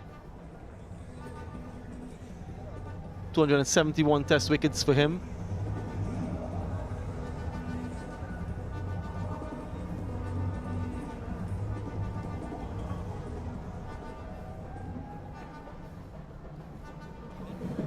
So it's a double dose of spin for the West Indies. Jadeja a little bit flatter in trajectory. And if he can get any sort of bounce and turn, it's going to be quite challenging. Remember that delivery that Shubman Gill got and was caught second slip. Well, they've got 2 slips and a silly mid-off.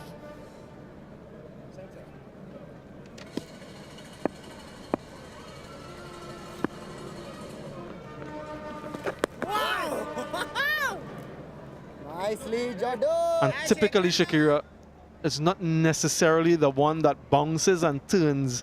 It's the one that goes straight on for the right-handers that creates the most problems.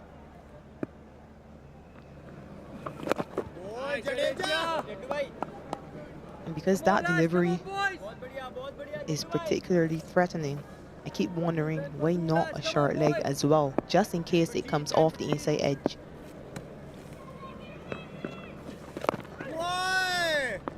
Yeah, there you go. Very good call. I wonder if Rohit Sharma is thinking along similar lines. Keep going, guys. Keep going, guys. Overall lead of 268. So runs aren't the issue. Nice job. Just to create that additional pressure for Craig Brathwaite. You can see him opening his eyes quite wide. He too is very well known for his ability to concentrate for long periods. Had a remarkable series against England recently here in the region. Yeah, boy. And you can see him deliberately trying to get that bat in front of the pad.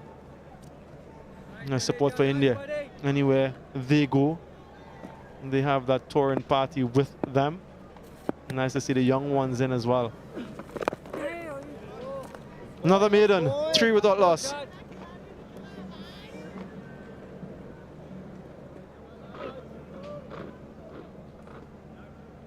Jadeja starts off.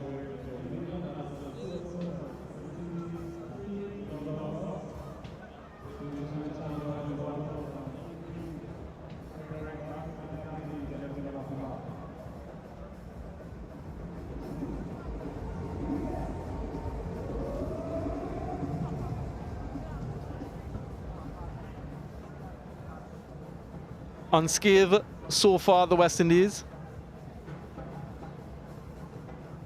Just a 6 overs so far in their second innings. Ashwin to continue.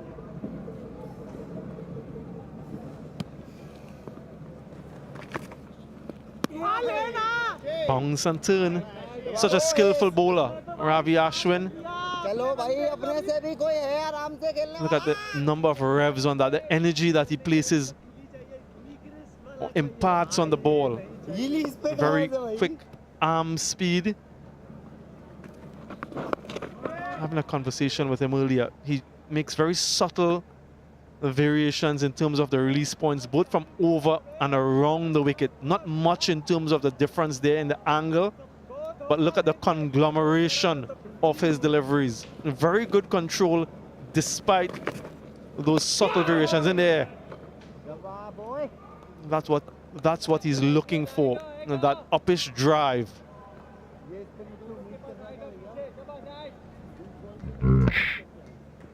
Has to be very careful there, young Tejaran Chandrapal. The bounce that he's been able to extract will hit usually high up on the bat. Yeah, I was having a conversation with Ashwin. I was talking about that arm speed, getting his arm over quite quickly and then using his fingers to slow the ball down. And typically we hear of coaches telling spinners to bowl slowly by slowing down their arm speed. He was suggesting the opposite, fast arm speed and use your fingers to slow the ball down. Because that's where you get the energy on the ball. In addition to the larger body parts, the feet, the hips, the torque from the upper body, and then the fingers imparting that final energy on the ball.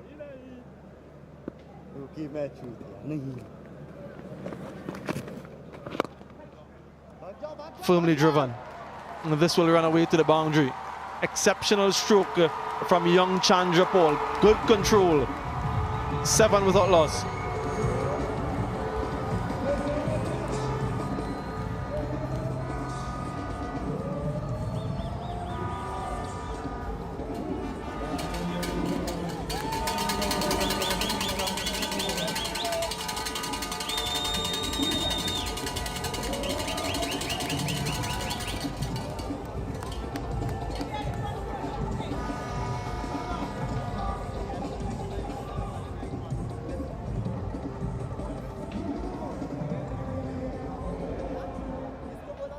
Pressure all throughout the over.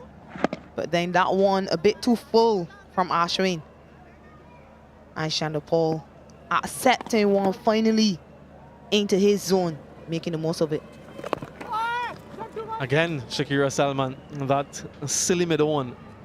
I think Rohit Sharma is thinking about it, Hans Akimbo, at the moment.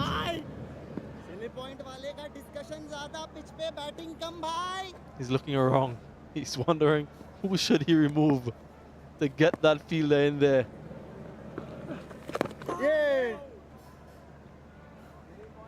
Yeah, it's just too easy for Craig Brathwaite to prod forward, turn the ball into the onside. Even if you don't get the wicket via that short leg. At least now he has to think twice about how he prods forward and plays that delivery. And he's not someone who's going to take on the bowling anyway, so you're not too worried about him scoring quickly. And so you can more than afford to get another fielder in that catching position.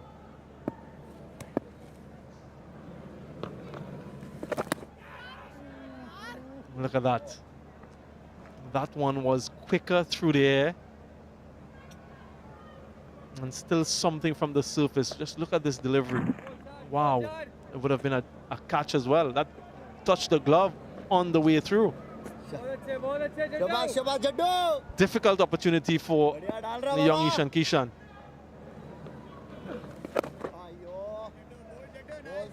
Yeah, definitely a really difficult take. He would have needed some luck to hold on to that one. Nice fellas, keep going, boys. It was bat. This is the sort of pressure that Jadeja exerts, nothing loose. And look at that, wow. Nothing that Craig Brathwaite can do with that one. 7 without loss. That's the over. 8 overs. This is exactly why I think Jadeja may be the more potent threat on this pitch today. Just the speed he bowls at.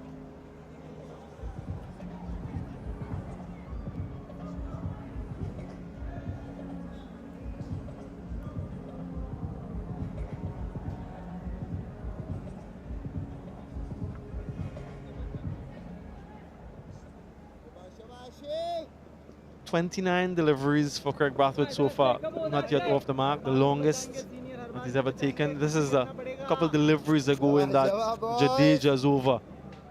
Confirmation of the outside edge of the bat.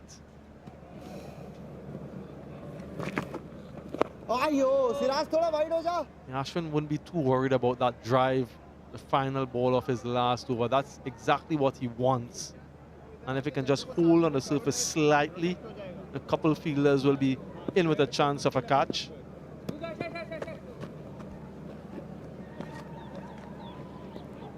Siraj, bas.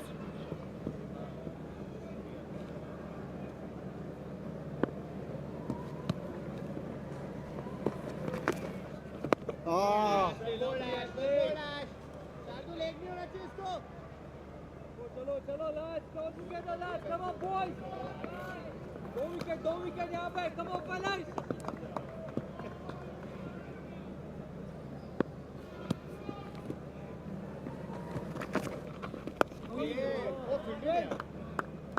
You have to be very determined in terms of your footwork when you're playing these types of spinners. You have to either commit and be fleet-footed, use the depth of the crease if needed.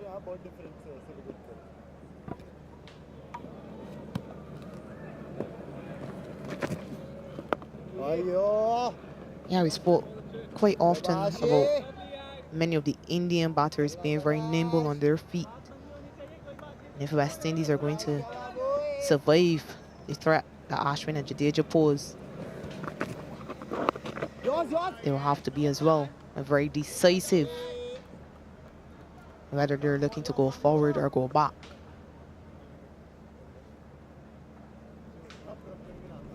Yeah, lots of chatter around the wicket. Squared him up, turned past the outside edge. What a delivery. Another maiden from Ashwin, 7 without loss.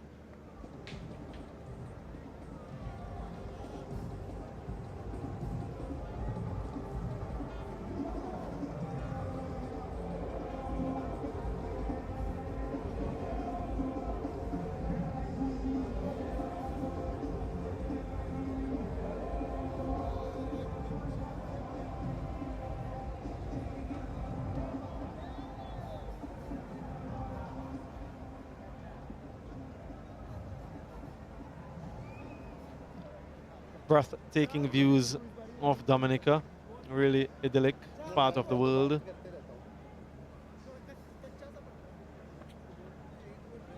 थक भी गया हूँ सही है बस रुक जा वहीं पे जायसवाल थोड़ा इधर आ 3 for 26 in the first innings, Ravindra Jadeja. Still doesn't have that forward short leg, gets a single off the mark finally. Took him 30 deliveries to get off the mark. Going back to his usual self, he would have been unhappy with the way he was dismissed in that first innings. Uncharacteristic of him to take on the bowlers, especially so early.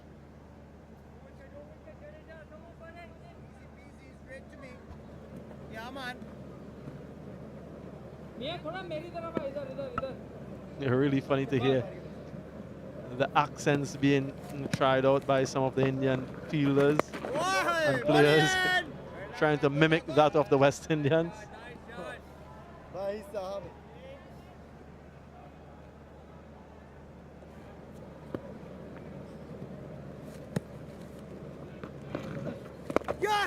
Nicely, Jadoo. This is a different challenge for Chandler Paul. He has to be careful with the ball. Jadeja will run straight across him, not just the one turning in. Huge out. Wonder where it's pitched he's given him. And they'll have a discussion, I'm sure. He's reviewed it immediately.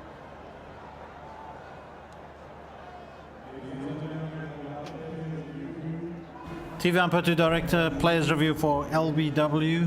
Original decision out. I've checked the front foot, it's a fair delivery. Can we start with spin vision, please?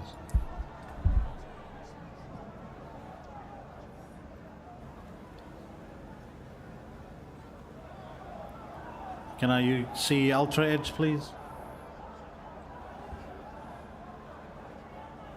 Roll through, roll through, roll through. Gap between bat and ball into the pad. Thank you. Ball tracking when ready.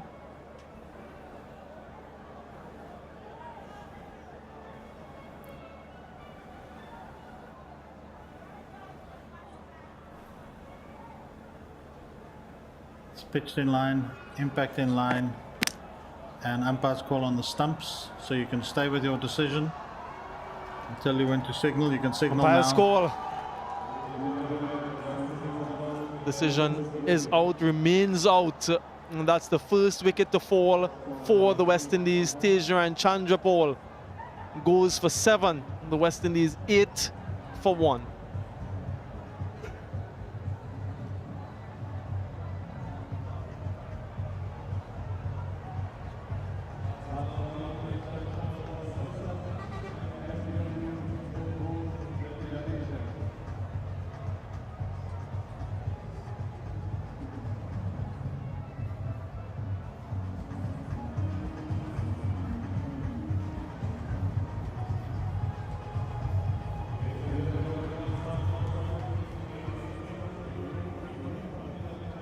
New batter for the West Indies in that pivotal number 3 position, Raymond Reefer.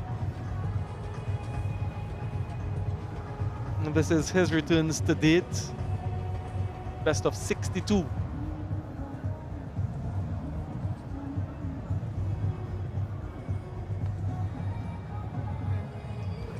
Two Barbadians at the crease. This is the reason why he's here.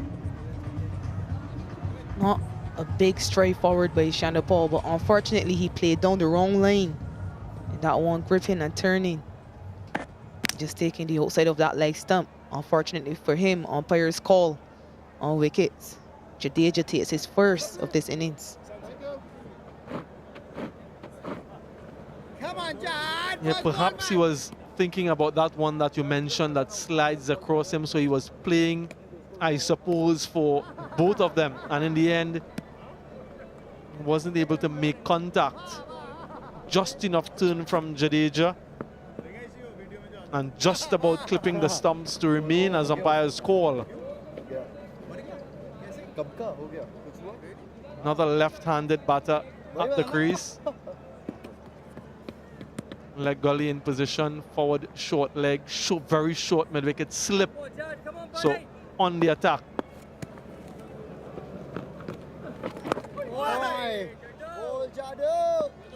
And Reefer still trying to make this position his. He only got 2 in that first innings, but he was dismissed to the pacer.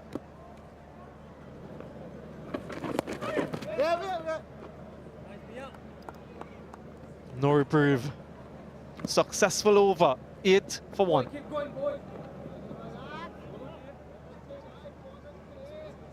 Of the over. After 10 overs, the West Indies 8 for 1. The batsman, the crease, Craig Bradford, not out of 1.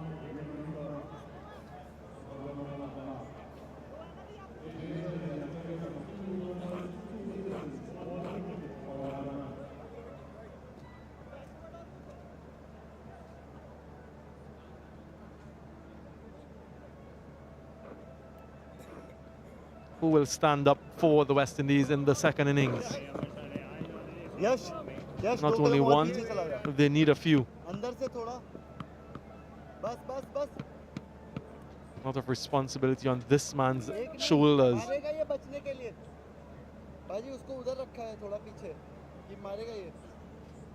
Ravi Ashwin picked up his 5th 5-wicket haul against the West Indies, his 33rd overall in his career.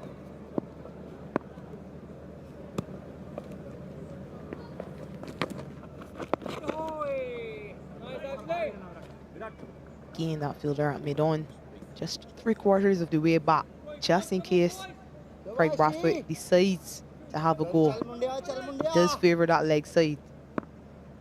A deep mid-wicket as well.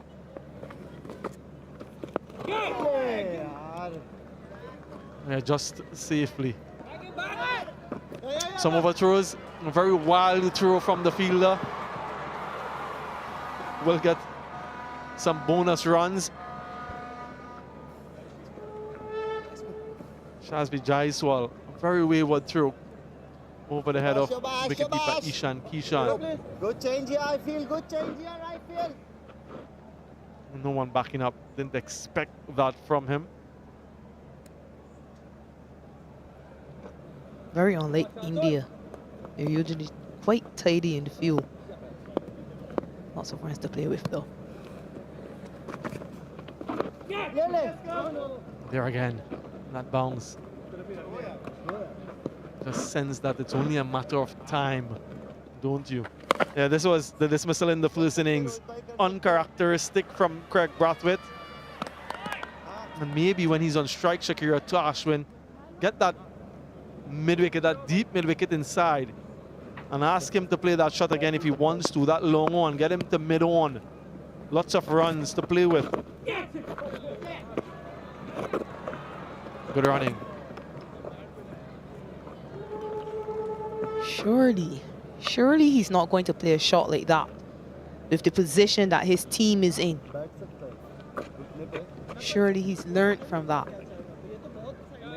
Again, not for the first time we've seen a left-handed batter being squared up by Ravi Ashwin.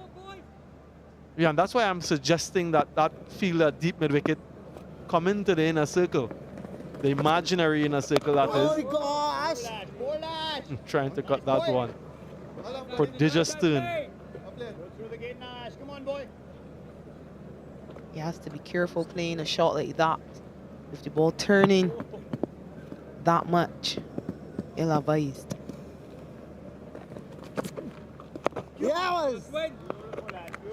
Competently defended. 12 for 1. Another over completed after 11 overs. It's the West Indies at 12 for 1.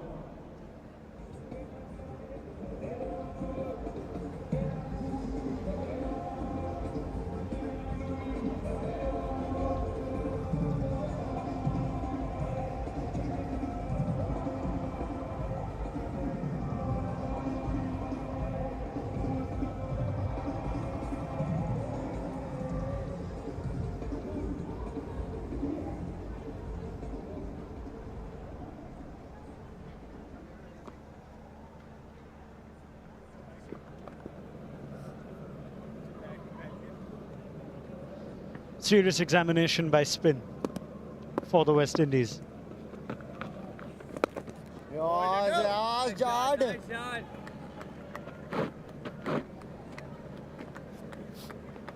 Ravindra Jadeja striking first. It's making life hard for the batters and for Ishan Kishan. Wait for the signal from the umpire. This time he didn't take anything. It's already been a sharp outside edge of Brathwaite that Kishan couldn't hold on to.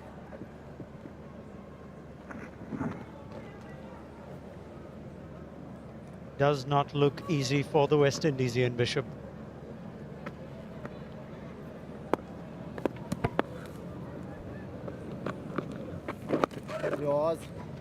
No, it doesn't. Very difficult. I think he'll be looking at the surface and wondering, is this the type of surface that we need to be playing on at home? But that's a discussion for another time. It's something that India would have seen time and again. Finding a way to score using your feet is not going to be easy. Depth of the crease, forward and back. One more year. You can have that discussion now if you want to. I mean, it's plain and simple. You don't expect to be playing in the Caribbean and seeing a pitch like this. And not everyone will be pleased with that comment, but I think it's an obvious thing. It's ripping square on day 3.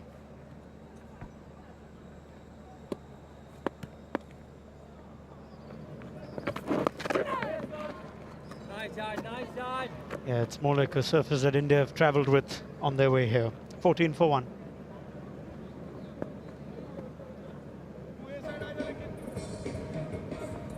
Gentlemen, just a reminder that you can get onto the big screen. Just take a picture.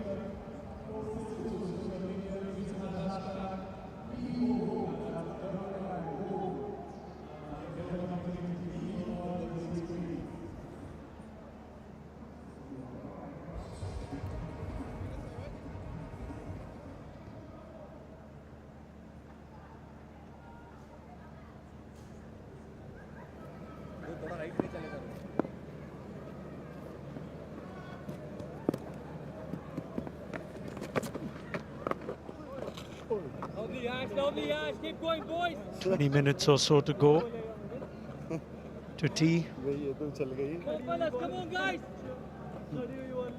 Ashwin still has a man at deep square leg.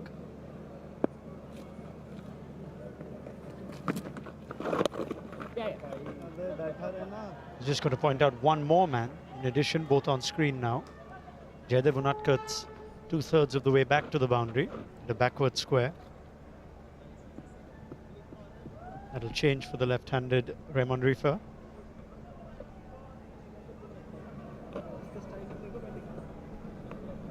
Where there's no one on the boundary.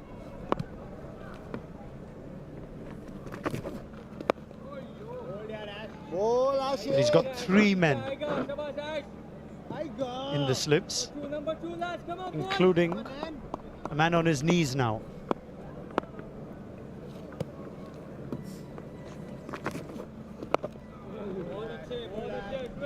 Seen that a lot in India. Just illustrates Ian Bishop's point. Shubman Gill is starting in that knee position on the ground. They don't do that often away from home, India.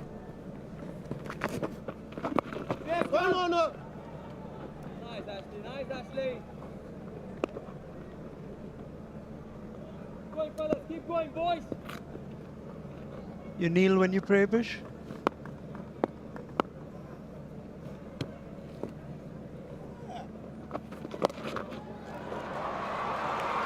Aggression and well received with a roar at Windsor Park.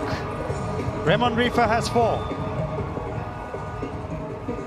Finishes the 13th, 19 for 1.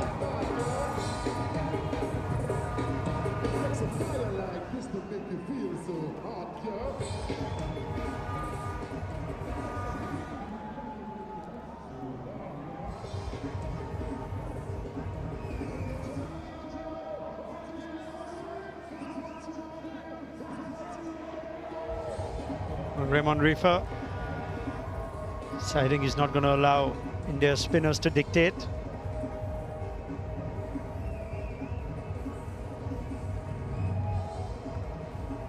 Shubman Gill was on his knees. Raymond Reefer got down on one himself.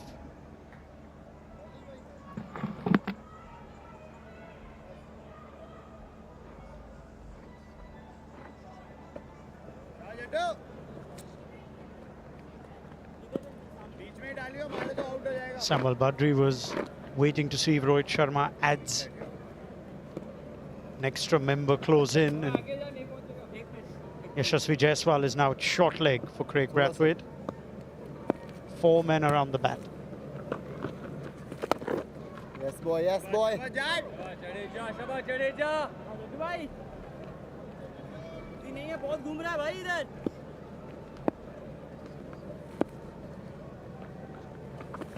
Hey! Too much turn here. Come on, lads. Come on, fellas. Not easy here, not easy. Ishan Kishan knows when to switch to English. Too much turn, not easy.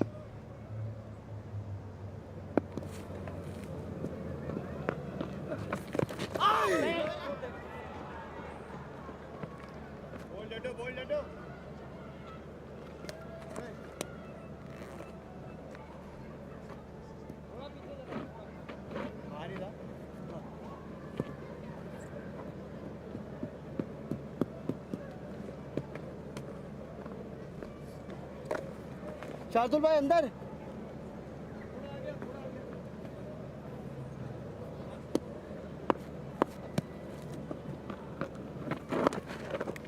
ओए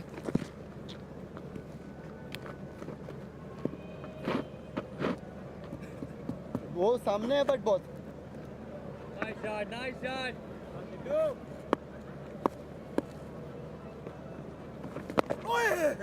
Beautiful line, Jaddu. शाबाश boys. क्या बात है जड्डू भाई.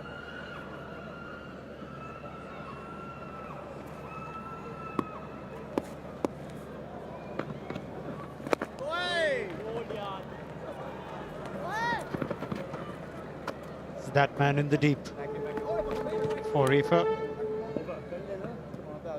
2 of the over. 21 for 1. That brings us to the end of the over. After 14 overs, the West Indies are 21 for 1.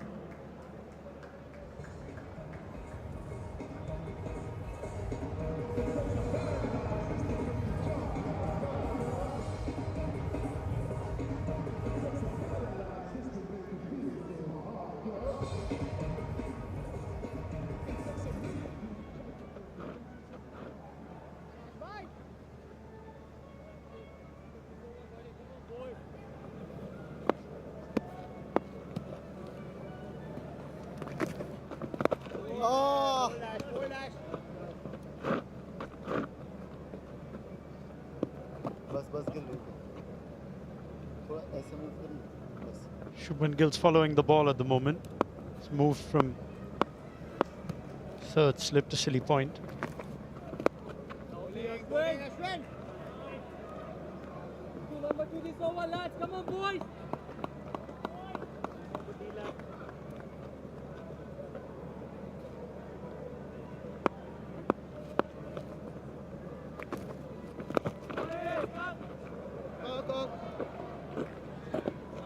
Nice boys.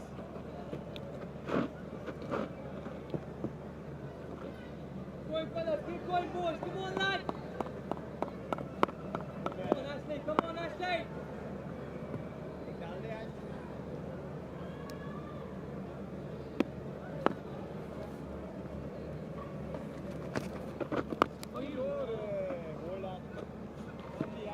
Important innings this Bish for Raymond Reefer, with Kyle Mayers, Ruston Chase potentially available for Trinidad.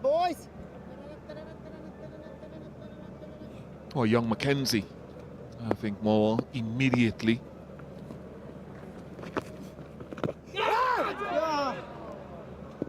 Nearly the switch to silly point working for Shubman Gill and R. Ashwin.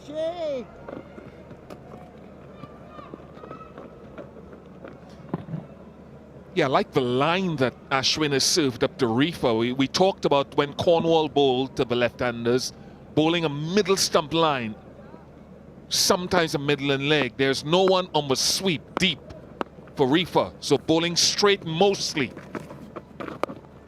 And then, of course, he's got that carom ball as well. 21 for 1. Keep going, boys, eh?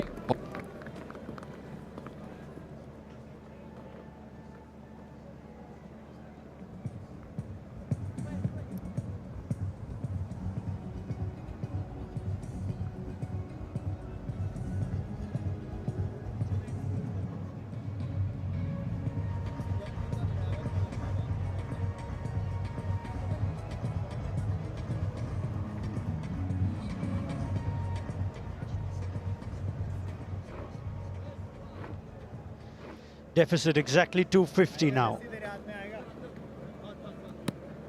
As Jadeja continues to Brathwaite, who's got a lot of company around him. And you see, the way the pitch is spinning, we've heard earlier in the test match, bowlers talk about it spinning slowly. Jadeja, I think, is averaging about 93 kilometers per hour. His fastest is 100 kilometers per hour. It's gripping. There we go again. Real energy and pace on the ball, and it'll still grip and hold.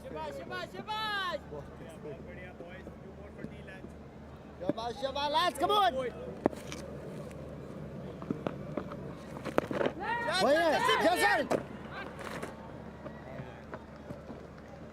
The hallmark of Jadeja is he'll bowl more balls in that spot than most other bowlers. Take full advantage of the surface Ian Bishop speaks of.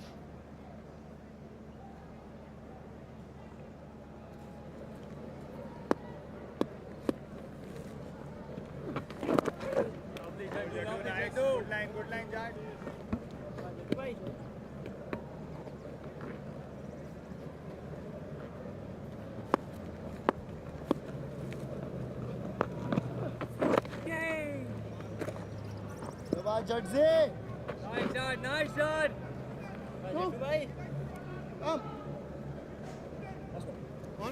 Well, for Jadeja, there is a man on the sweep in the deep, Raymond Reefer.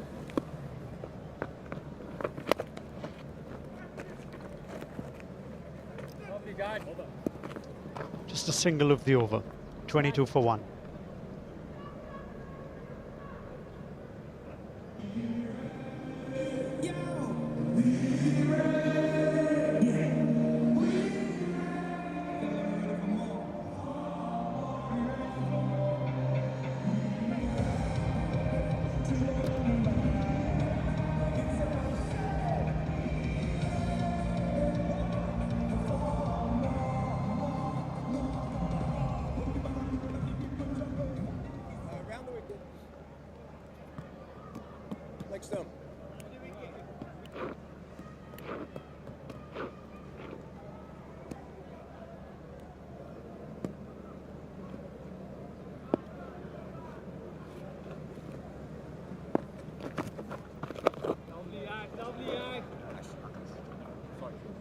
He's gone round the wicket now, and I think it's a good move. I was surprised it took him this long, Ravi Ashwin, to go round the wicket at Brathwaite. Because the ball is gripping, it can pitch on and still hit the stumps, so he can use the carom ball. Or the angle inside edge, outside edge, as he got him dismissed in the first innings. And that mid-on is deep for that release shot that Brathwaite shovels down the ground.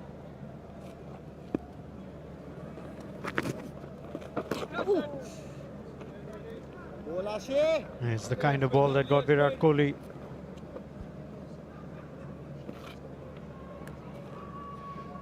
Pitch map of Ashwin to Reefer last over, and Wade's finish, a lot of them finish at the stumps. I remember talking about Virat Kohli's dismissal this morning and wondering if he could allow the ball to hit him on the thigh pad. This is the shot that I was talking about. pulling out at the last moment. Oh, superb. Absolutely superb. I was wondering why Ashwin took that long to go round the wicket at Craig Brathwaite to open up the outside and the inside of the bat.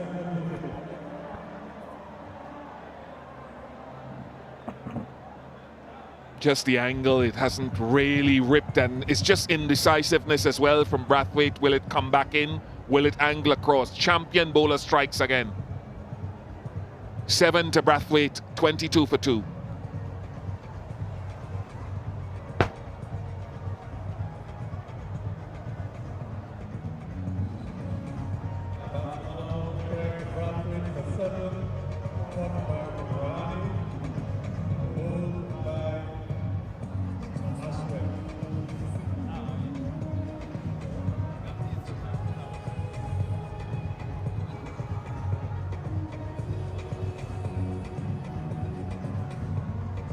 Ladies and gentlemen, the new batsman for the West Indies, number 27, Jermaine Blackwood. Scores 22 for 2 after 16.5 overs. Jermaine Blackwood with 8 minutes or so to go to the tea interval. It'll be the longest 8 minutes he's had in a while.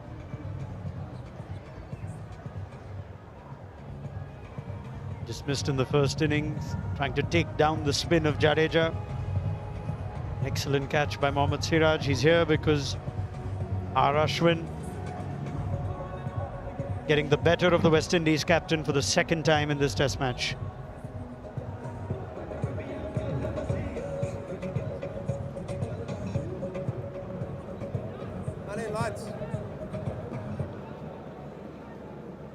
Always working through little permutations in his mind, Ravi Ashwin. And you mentioned Jermaine Blackwood. It was on the cusp of lunch that he was dismissed in that first innings on that first day, because there's a propensity for him to try to be aggressive, particularly in a situation where the ball is bouncing and spinning. So again, they've got that mid-on, 2/3 of the way back and a deep mid-wicket, but catches him.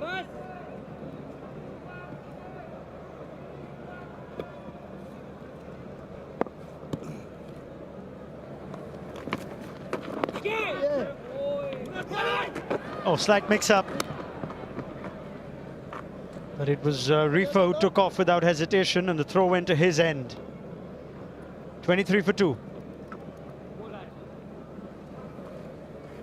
And that's the end of the over after 17 overs. It's the West Indies at 23 for 2. Raymond Rifa is not out on 6. Jermaine Blackwood just got off the mark. He's not out on 1. Ashwin and Jadeja, they have a wicket each for India. Jadeja 1 for 4. Ashwin 7 overs, 3 minutes, 1 for 14.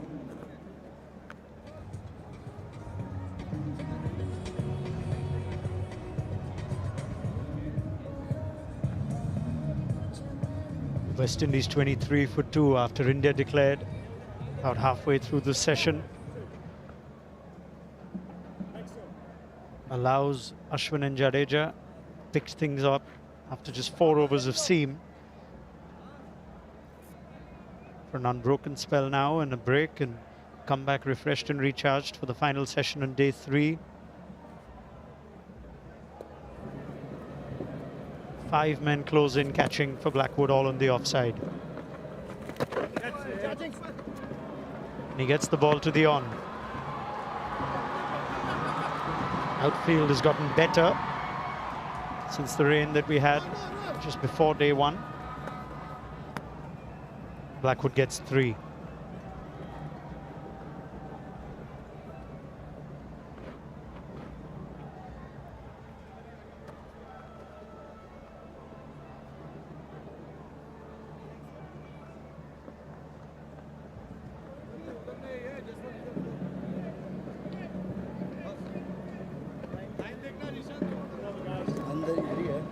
Change of angle from Jadeja. He's going to come over the wicket to the left-handed Raymond Rifa. 2 short legs.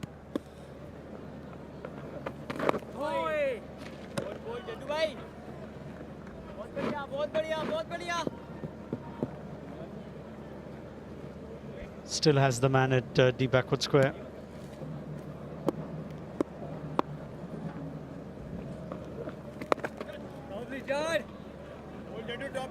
शाबाश जाट से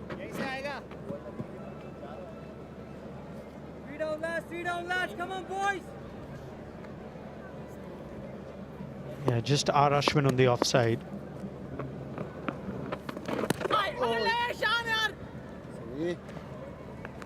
शाबाश शाबाश जाडो Slight reduction of confidence from Jadeja and Ishan Kishan.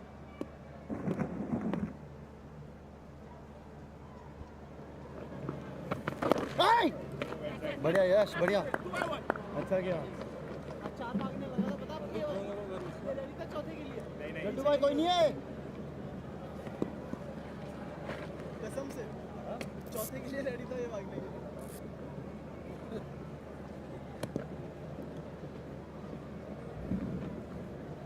थोड़ा सा यश यश इधर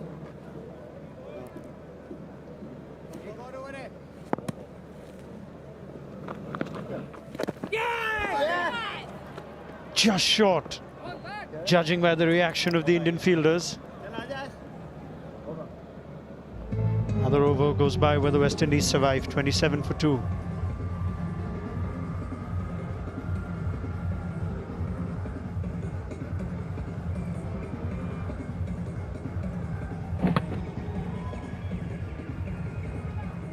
Yeah, Jadeja was the one who thought that he had him. You could see in the background of that shot, Jadeja was pumping his fist.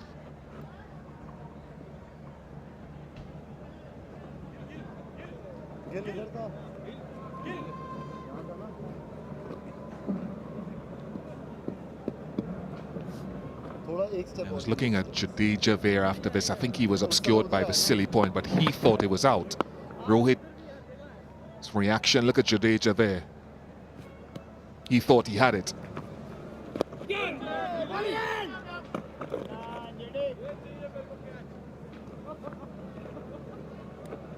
शाबाश शाबाश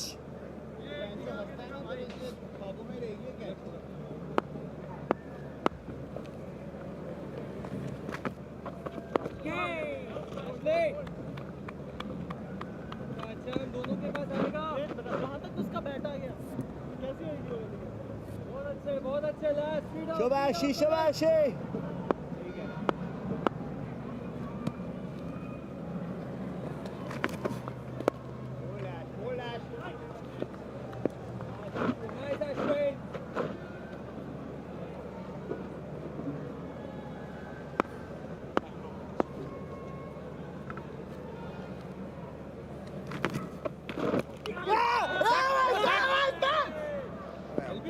Came straight off the pad.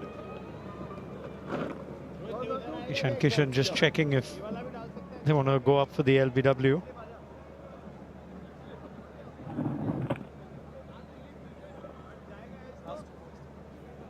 Bat फेंक सकता है भैया अगर वहां से दिखा दिए जगह तो अभी रख रहा है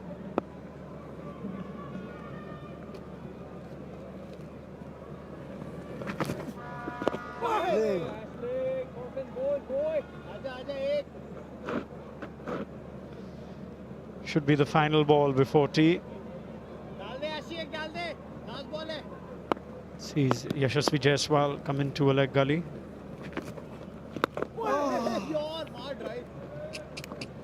Bag of tricks are Ashwin, but Reefer and Blackwood have survived. It's about survival now for the West Indies as it's tea on day 3.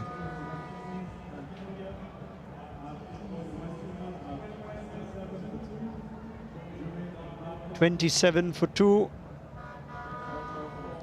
trailing by 244. India are very pleased. They have every reason to be. 3 wickets in that session, both the West Indies openers included, once again falling to the spin.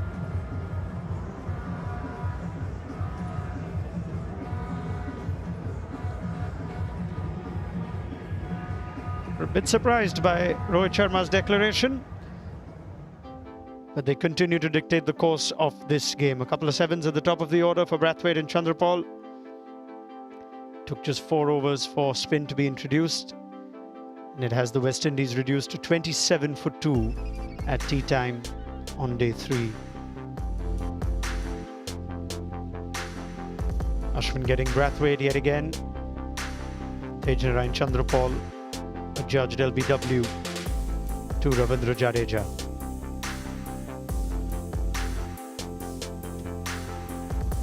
India declared at 421 for 5. West Indies in response have already lost both openers. Still plenty of time in this first cycle Pure Agarbathi test powered by Yes Bank, and they trail by 244. Plenty to ponder over tea for the West Indies. It's time for us to take a short break. We'll be back very soon with some analysis.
At the tea interval on day 3 of this first test match, well, the West Indies still trail by 244. The declaration came in that post-lunch session, and the West Indies had to bat. And at the moment, they're 27 for 2, still trailing India in this first test. Sun is still out. We've had a few showers in between, none so threatening to really stop the day's play. But I have the pleasure of my colleagues with me, Shakira Selman, Samuel Badri. Samuel, I'll come to you first. That post-lunch session, how would you assess that in your estimation? A little bit surprised by the declaration, to be quite honest, with so much time left in the game. So from that standpoint, it took me by surprise. I thought they would have wanted to bat a little bit longer. I sort of understand the decision because it's not easy to score out in the middle there, and the game really wasn't moving along. So I understand the decision, but still a little bit surprised. And then, as we've expected, the spinners to do the damage. Jadeja and Ashwin once again picking up 2 wickets quite quickly. And it'll be a difficult proposition for the West Indians post-tea. Yeah, we'll talk a little bit more about that declaration, Shakira. In terms of the conditions in that post-lunch period, were you surprised at all, or was that just what was expected? It's exactly what was expected. The ball had been spinning quite prodigiously from day one. So no surprises that Cornwall was able to come on and spin one, get Kohli early, and then Jadeja and Ashwin were able to spin the ball and dismiss 2 West Indies batters early. Well, Rakeem Cornwall took the field on day 3, but couldn't bowl until that post-lunch session. Had he had the opportunity to bowl and was not ill, would he have made an impact, or more of an impact, you can say, Samuel Badri? Yeah, I think so. He looked quite potent when he was bowling. His bounce and turn, and this was the wicket of Virat Kohli. Again, that prodigious bounce. A good sharp catch from that man, once again, Alec Athanase. And yeah, I think if West Indies had his services for the better part of yesterday and today, it could have been slightly different from what we've seen from him. Because of his high release point, he's a tall man, and the bounce that he was able to extract, I think he could have created much more problems for the Indians. Shakira, the West Indians picked up quite a few wickets on day 3, more so Kemar Roach, Alzari Joseph. How difficult it was for the West Indian group of bowlers in these conditions, more so the fast bowlers? Yeah, it was very difficult. It was toiling for the fast bowlers from day one. We saw the Indian pacers were only able to pick up 2 of the 10 wickets that fell. But then West Indies pacers were quite good, especially with their lengths today. I thought they hit the right lengths today. They really hit the deck hard, and the ball was holding up in the surface, which made it quite hard for the Indian batters to score. And you saw that especially with the way that Ajinkya Rahane was dismissed. Yeah, well, wickets for the seamers will definitely put them in better stead if they get a chance to bowl in this first test match, and of course, most definitely for the second test match. Well, we saw Rohit Sharma, Samuel Badri gesticulating between overs before the declaration came. How did you interpret that, Shakira?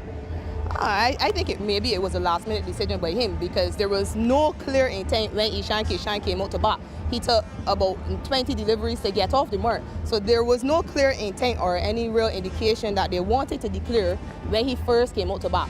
But then, at the last moment, Rohit Sharma just seemed to have changed his mind and decided there was enough time and there was enough happening to put West Indies into bat for an hour. Well, Samuel Badri said he was surprised with the decision to declare. You agree with that? Were you surprised, or was that incoming? I think it was incoming. I wasn't sure after you interviewed the batting coach this morning, though, and he said they were intent on batting. But I welcome the decision. Okay, well, I mean, that declaration came. It gave, of course, a big lead, a sizable lead for India. And then when the West Indians batted, 2 wickets falling. Samuel, how would you assess those 2 dismissals? Yeah, this one was a tough one for Tejaran Chandrapal. It showed on replay just clipping the leg stump, so had the umpire given that not out, it would have stayed not out. Instead, he gave it out and it remained out. Perhaps playing for the delivery that goes straight on with the arm. Jadeja able to extract just enough turn to beat the inside edge of the bat and trap him in front. And then the wily old fox in Ravichandran Ashwin rather, from around the wicket, and he was able to get the ball to go straight on. He just getting the outside edge of Craig Bartwick's bat. A simple catch for Ajinkya Rahane in the slip region. But this is going to be a very difficult challenge for the West Indian batters. Ashwin with his flight and his variations from one end, and then Jadeja with his flatter, accurate trajectory from the other. Is going to be 2 different challenges from either ends. I look at how difficult the conditions are and the challenges for the West Indian batters. Of course, we've seen some explosions, we've seen the ball bounce and turn. Shakira, any advice for the batters to come? perhaps be a bit more positive and more decisive with their footwork. There's no sense in just hanging around and blocking and expecting to bat out 2 days. It's not going to happen, especially on a pitch like this, and especially against two such threatening bowlers in Jadeja and Ashwin. There's no sense. They have to be positive, just try their best. But it's two of the very best in Indian cricket, Jadeja and Ashwin. Samuel Badri, as a spinner yourself, what do you admire about these two? I think it's the skill level that they have. Ashwin just second on that list. They have most wickets in Test match cricket behind Anil Kumble, and Jadeja featuring as well. It's their skill level, their consistency, their accuracy, and just the ability to contain batters when needed. And then in different conditions, they're still able to extract something from the surface. I mentioned 2 different types of approach, one a little bit more flighting and the other one a little bit flatter, but in combination they've proven to be so successful for India for a long time. I think I want to agree with Shakira in terms of the approach from the West Indian batters. They're sitting ducks out there. If we've seen enough from that surface, they need to play positively. I'm not saying recklessly, but positively exert some pressure back on the Indian spinners. Just don't allow them to come and wrong their arms and bowl deliveries consistently in one area. Shakira, I know that you're a numbers type of person. You look at those numbers from Jadeja and Ashwin. How would you place them amongst other spinners in world cricket? Oh, they're definitely they're some of the best. Ashwin with over 400 wickets, and obviously it's not easy to do, and it's not easy to continue doing at his age. Obviously he's on the other side of 30, but he's done it all around the world, not just on pitches where he's gotten the assistance, but he continues to do it all over the world. And I agree with Badri. I think his variations and their accuracy, both of them are very accurate bowlers. I think they continue to dominate, and that's why they are up there in the rankings. Yeah, I totally agree with comments from Samuel Badri and Shakira Selman. 2 finger spinners on this Indian side and 2 very highly rated bowlers. Now, this test match has been a significant one from the point of view of players making their international debuts in this format. Ishan Kishan, one such, not only required to score runs, but that role as a wicketkeeper behind the stumps. We spoke about the quality of the spinners and the quality of the pitch. Samuel Badri, how difficult a challenge it will be for him to continue behind it. We saw 1 chance go down already. Yeah, difficult chance as well, and because of what we've seen from the surface, it's going to be a challenge for him just to concentrate. You mentioned that he's on his debut, so there would obviously be nerves around. Just had an opportunity with the bat, just the 1 not out. But more importantly, with the gloves, there's a role required of him. He did well in the first innings, took a couple catches. That would relieve the nerves. But certainly from the spinner's standpoint, it's going to be tough this second innings. Shakira, just very quickly, your expectation for this post-T session? Unfortunately, I have to say West Indies are really staring down the barrel. You expect West Indies to be up against it, especially with Ashwin and Jadeja continuing. Well, thank you very much, Samuel Badri, for your thoughts. Thank you, Shakira Selman, for your views. It's not an impossible task, we must say that. The West Indies, of course, still with a lot of batting to come. They have a massive responsibility to apply themselves in challenging conditions. We hope that this post-T session will bring more action and more entertainment. Stay tuned.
Sunshine prevailing here once again. Rosa Dominica. Final session of day 3 of this West Indies versus India first test. Cycle Pure Agarbathi test powered by Yes Bank. India in the driver's seat.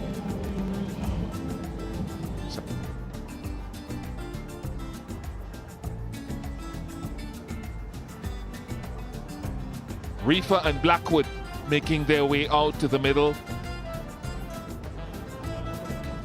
with West Indies trailing by 244. 27 for 2 after India declared on 421 for 5.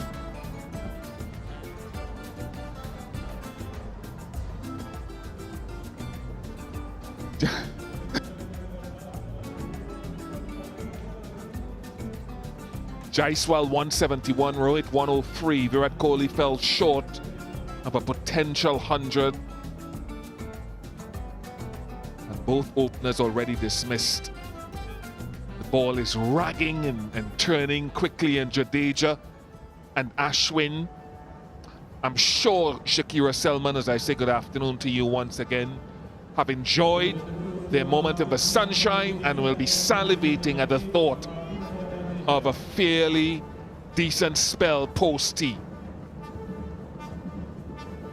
Good afternoon. No doubt that these two spinners are enjoying conditions and enjoying the sunshine and definitely enjoying the position that they are in.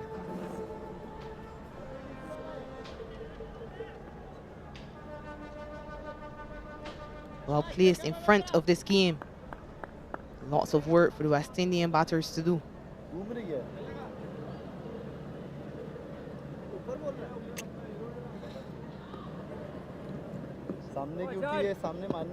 The mid-off has dropped back just about 5 or 10 yards deeper for Jermaine Blackwood.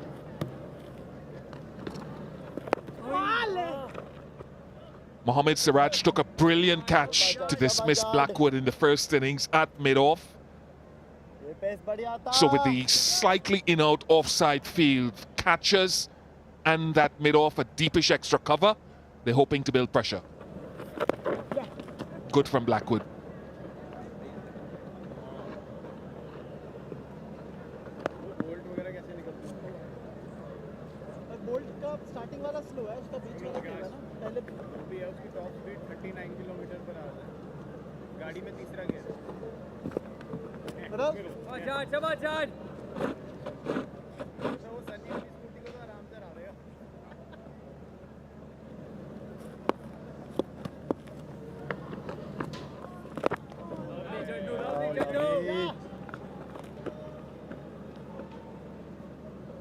Relax, number 3, boys.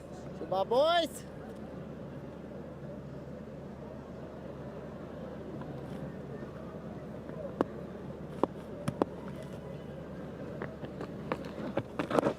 No. एक अगर ज़्यादा घूम गई, एक अगर थोड़ा और घूम गई तो उसके पैड पे आ जाएगी, बहुत क्रॉस आ रहा है। Come on, Jad. शाबाश जाड।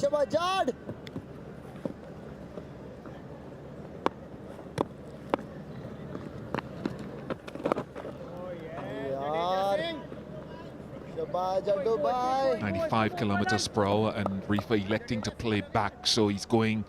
This is what I was wondering. He's going back round the wicket. Yeah. That's a nice shot. Good positive intent from Raymond Reefer. 32 for 2. Exactly what West Indian batters will have to do. No sense in just hanging around. If it's in your zone and you can score, make the most of it. Revert that pressure onto the Indian bowlers.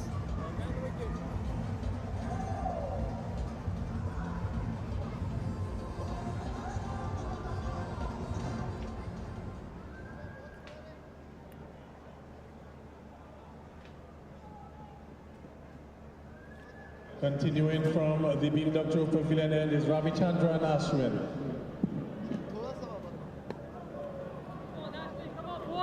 बस जडू भाई।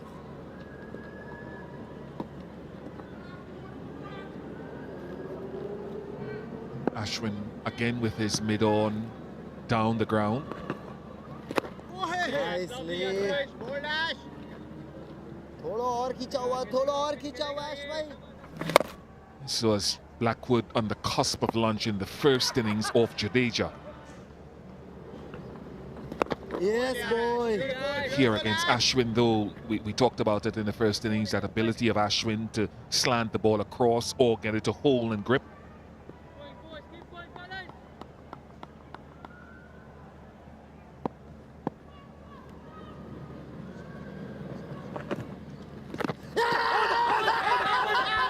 Yes, reviewed straight away. Ray Rasmus.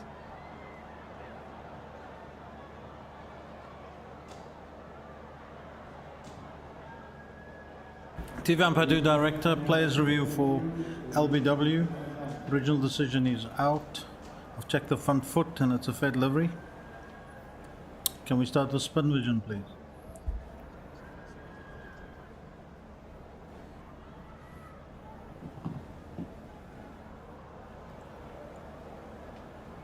Okay, I'll need Ultra Edge to confirm bat or no bat.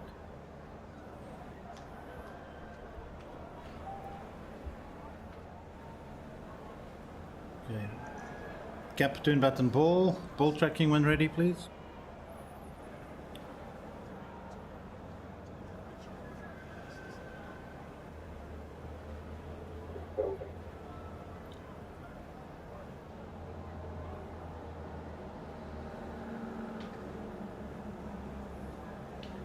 Pitching outside of impact in line and it's hitting the stumps, so you can stay with your out decision. Staying with his out decision. Jeremy Blackwood has to go for just 5 runs. West Indies in further trouble, 32 for 3.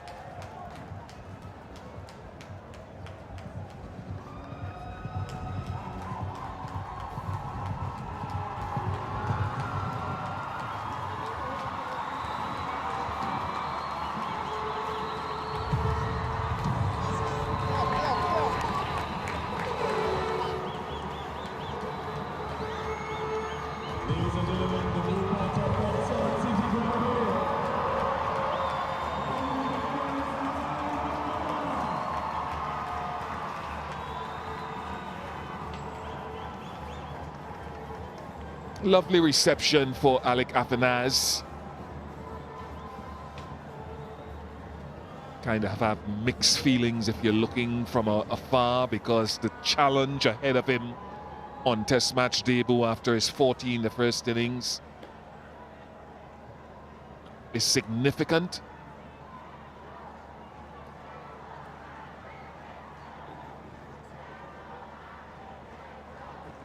But the LBW again, folks, we talk about the advantage of bowling round the wicket and having the options that Ashwin has of it sliding across or spinning back.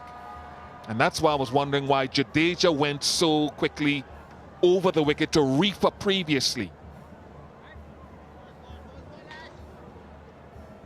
Just a pitch that they'll be salivating on bowling on day and night.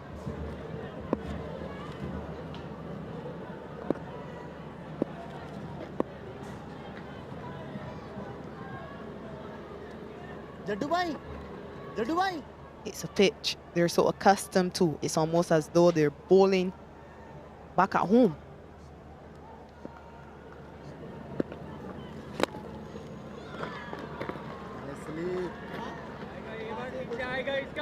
One thing, he's a rare commodity in West Indies cricket. I'm not saying it's going to succeed, but he's one of those guys that will sweep. I'm not saying it's without risk.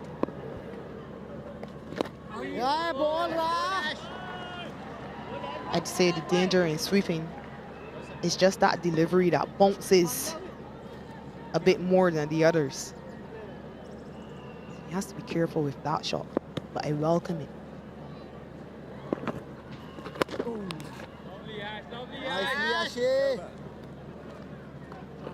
32 for 3.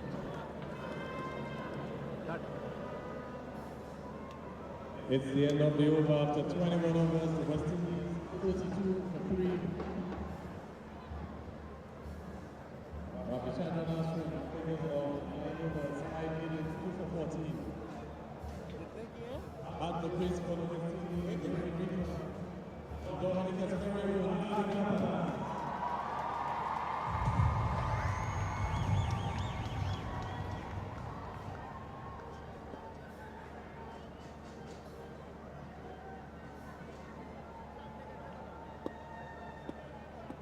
भाई थोड़ा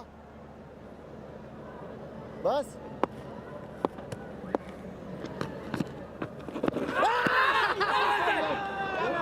That finger's gone up quickly. Very, very quickly. Reaper will discuss it.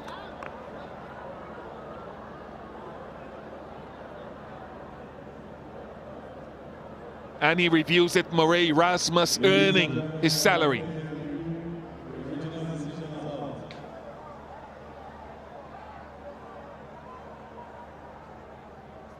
TV umpire to director, players review for LBW, original decision out. Check the front foot, fair delivery. Spin vision, please.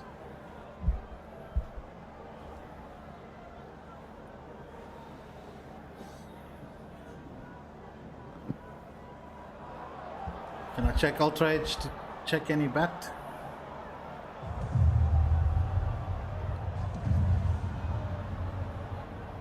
Gap between bat and ball, into the pad. No bat involved. Ball tracking when ready, please.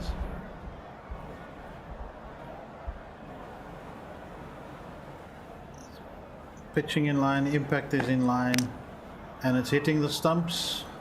You can stay with your out, Michael. I'll tell you when you're on screen. Another review lost by West Indies. Eamon Reefer fields once more for West Indies. Just makes 11. 32 for 4.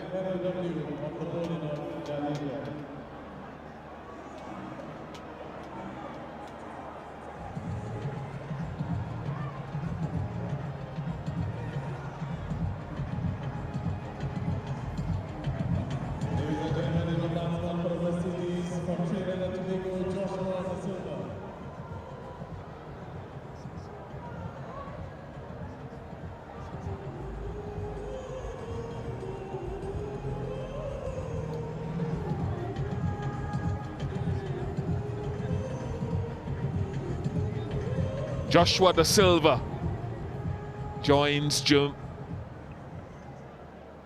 Afanese.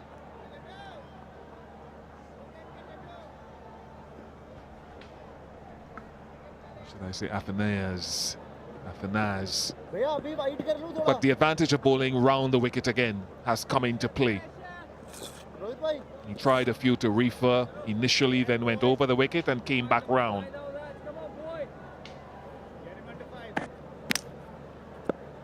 Yeah, it makes it much more difficult. I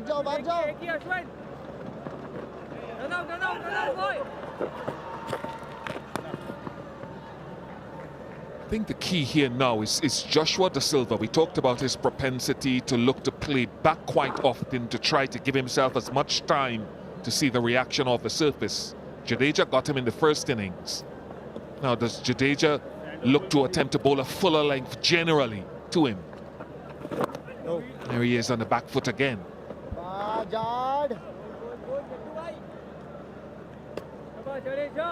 He did get him going back, trying to run the ball through third man in that first innings. So perhaps he'll want to stay away from that cross-batted shot, especially with two slips waiting behind.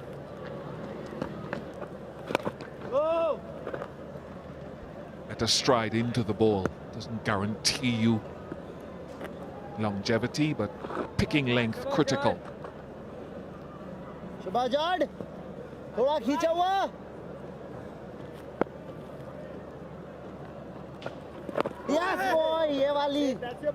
He also looks quite positive as well, even when he's defending.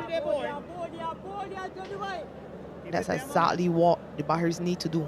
Be a lot more decisive and positive with whatever decision they make.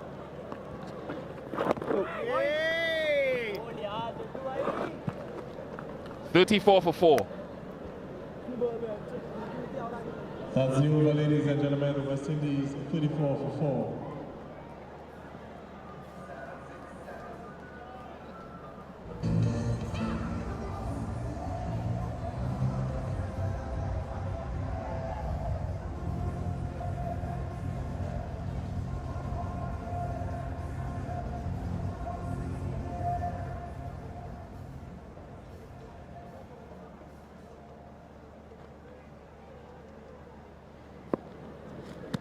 Ashwin.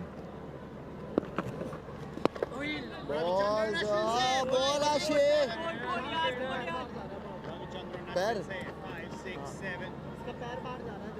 Young Atanaz was quite good to Ashwin in the first innings.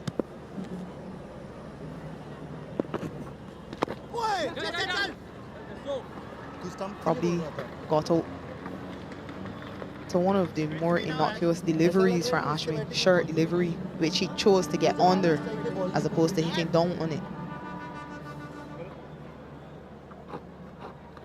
He did seem to handle Ashwin quite well, quite confidently.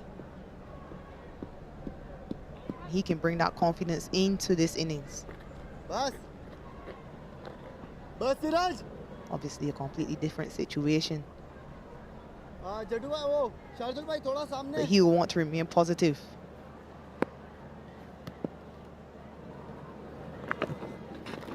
Oh no!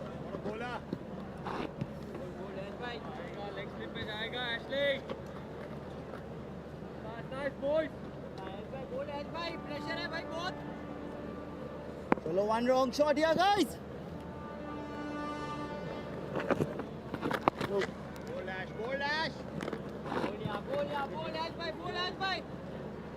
Long sweep coming up, Ashley. Yes, boy, one top edge here.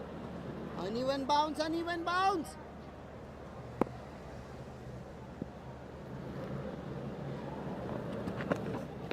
Yes, nicely, Gilly.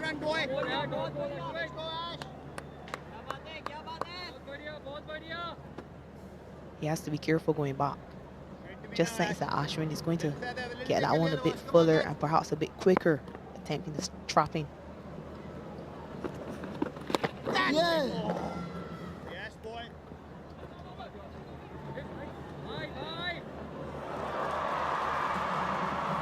The glare from Ashwin in the direction of Siraj was a thing to behold.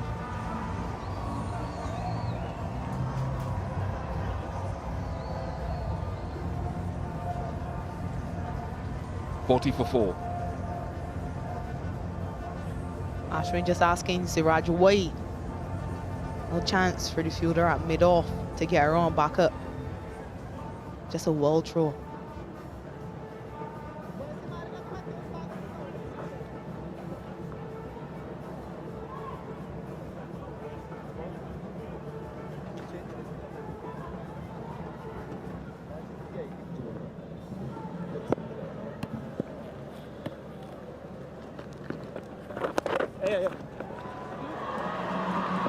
Good from the silver. And a boundary to the delight of the crowd in the Grayson Shillingford and Irving Shillingford stand.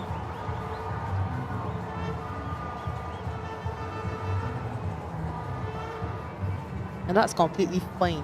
No problem with him going back there. That one pitching way outside leg and a bit shorter. Also seemed to be a bit slower. So he had time to go back and turn that one behind square.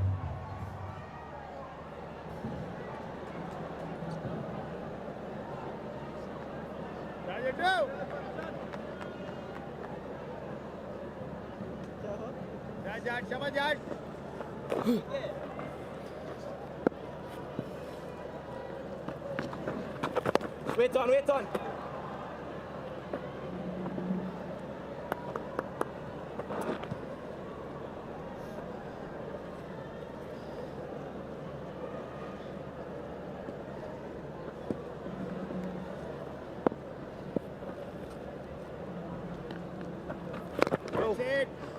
भैया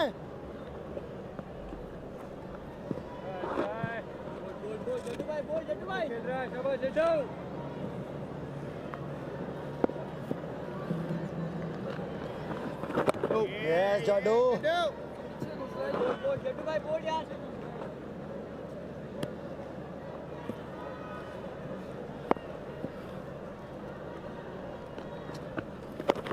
That's it, Jaddu.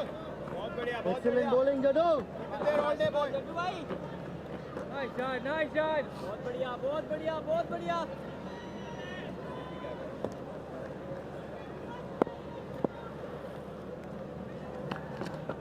Whoa!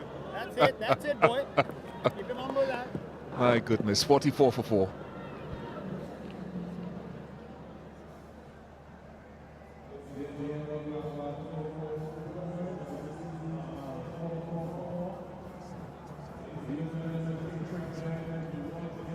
Lots to think about for Afanaz and Da Silva, young players.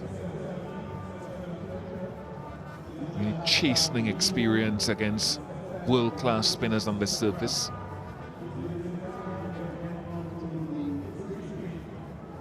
It can't be easy. Just cannot be easy facing someone who's bowling so quickly and still able to get so much purchase. I think he did well not to edge that.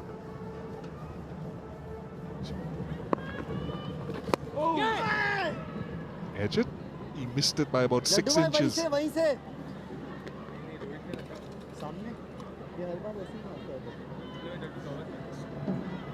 Jaddu bhai.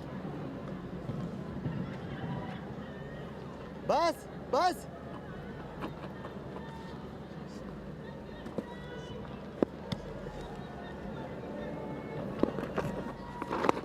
Aye. आएगा पीछे आएगा इसका Ashwin. बहुत बढ़िया, let's go. भाई. शाबाश. इसकी picture घूमी नहीं Oh yes, Ash, well ball, Ash.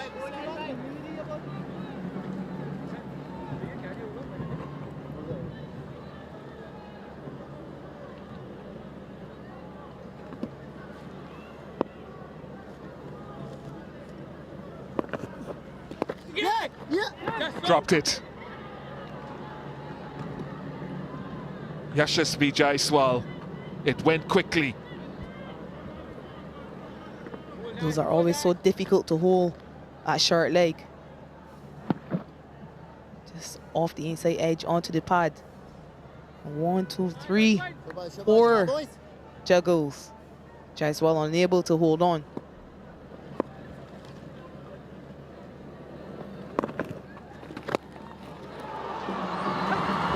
In the first innings, he tried to execute a similar shot to Ashwin, miscued it. It was the right thought. This time, no such issues.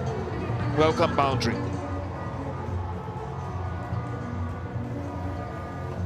It's really good footwork from Atanaz. Gets back in the crease quite deep and very quickly. And he's able to get his hands through that one. And he hits it well in front of square.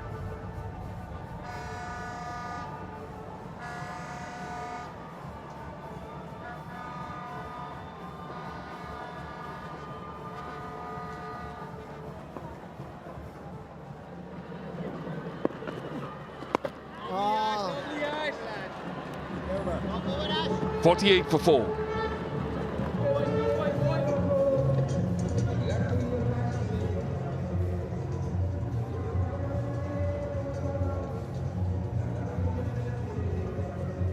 Still trailing by 223.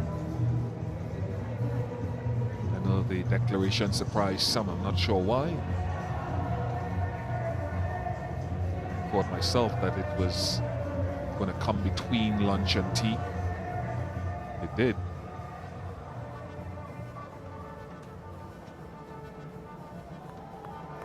Of course, during that last over, we talked about Ashwin's ability again to challenge the inner side, inner half of the bat and the outer half. It flew.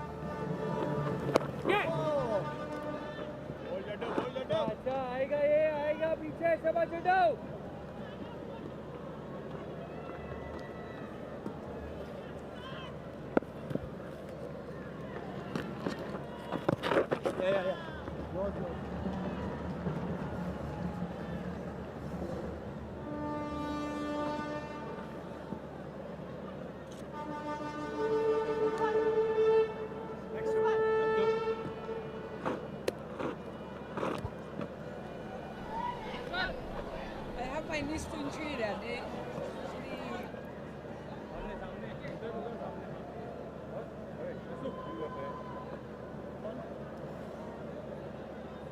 Atanaz to face Jadeja for the first time in this innings. Mid-off just going a bit wider.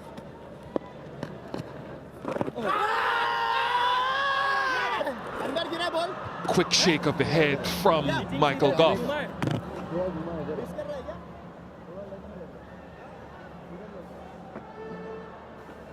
Not convinced to go for it, Rohit Sharma, so he's taken the advice of his bowler and his keeper.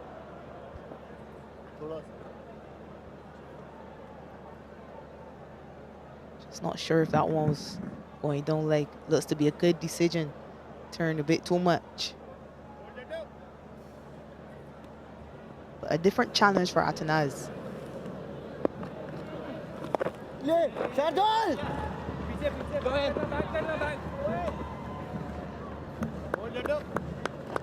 Really powerful sweep.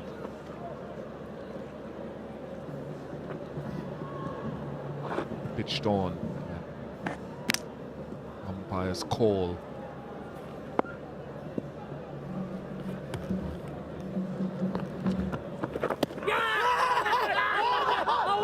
How was that? उसको आवाज आया पता नहीं आवाज आया भाई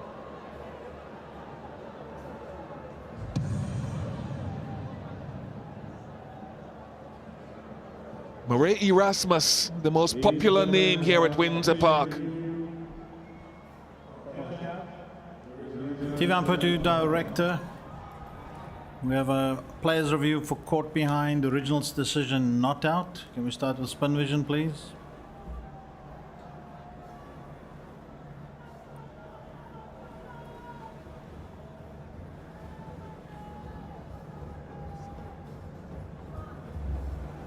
Can I get ultra edge, please?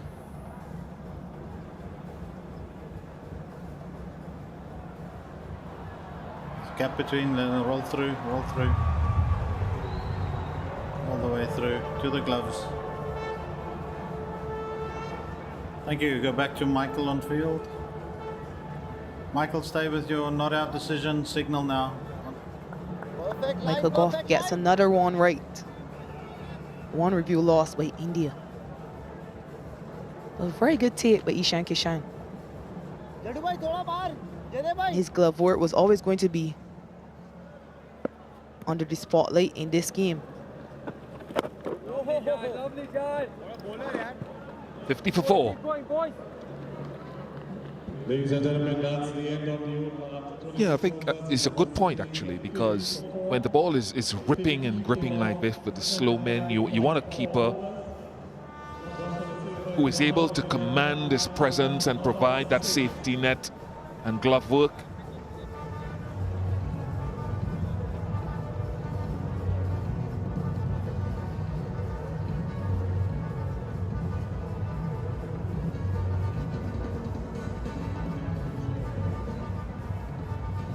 West Indies trailing by 221. Still another 22 overs remaining in the day's play. The other thing, Shakira, and you made a good point about glove work in conditions like these, but the fitness and concentration of umpires is also a thing that we can overlook. It's very hot. It's been very hot all the way through the test match. And particularly today, when almost every ball becomes an event, your concentration. There's that sweep. That's one of the things I like about Afanaz. Mentioned it earlier. One of the few West Indian batters in this dispensation that sweeps. At times it can lead to his downfall, but hopefully he perfects it. One of the easier ones to sweep, that say leg. He's able to just roll the wrist and help it behind square. He's also one of the few guys in the West Indies setup who stood tall to Ashwin.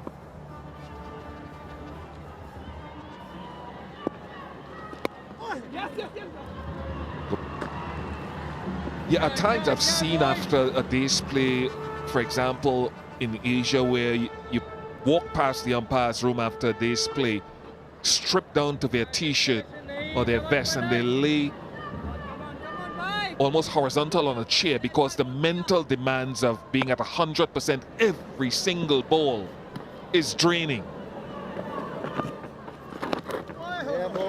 It's, and the only parallel I can draw, just talking to guys who've played T20 or 50 over and bowl of a death, the demands of bowling 2 or 3 overs of a death or 2 overs, you know, Shakira, is draining. It's as if you bowl a long spell in a test match because of its consistent demands on your attention span and your mental space. Yeah, I can definitely relate. But it has to be difficult, especially under pressure.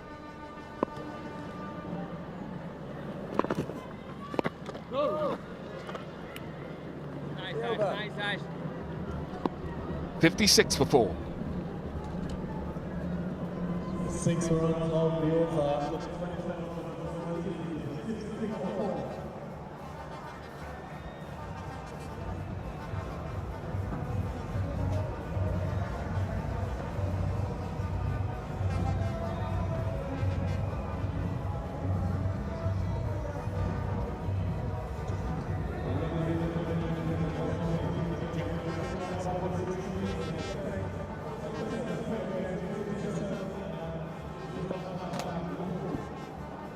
Lots of action in this test match and this post-tea session on day 3. If you're a cricket fan, you'll be enjoying this. Every single delivery, nearly eventful, so to speak. Umpires having to make decisions. Batters also having to do the same. Well, bowlers with their tails up in conditions that suit their style of bowling. And it's a fielding team still with a lead of 214. So quickly, Ambrose, I don't suspect you've been in this situation numerous times in your career, have you? Why are you putting me on the spot? No, I can't recall being in this situation too often when I played. Obviously, I played in an era where West Indies were more dominant. And even towards the back end of my career, where we were on a downward spiral, we were still very competitive. But at the moment, it's all India. When you have to wipe off a deficit of 272, that's already pressure. And now you're 4 wickets down, more pressure. Worked away nicely. Good decision to drive that full delivery on his eye line. Young Martinez. 28 overs gone, 58 for 4.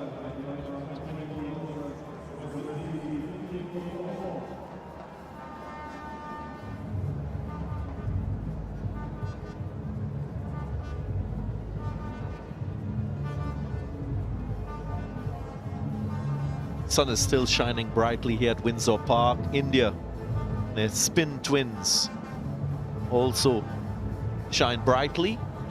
2 wickets apiece in their quest for 10 wickets to win a test match, the first of the series.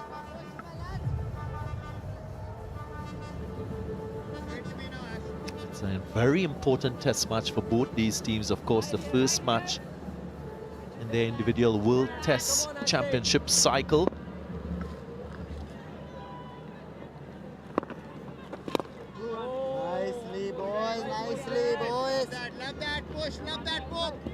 What have we seen? Decision-making by the Indian captain to suit the conditions as it relates to his bowling changes. Spin introduced in the 5th over And it has stayed there.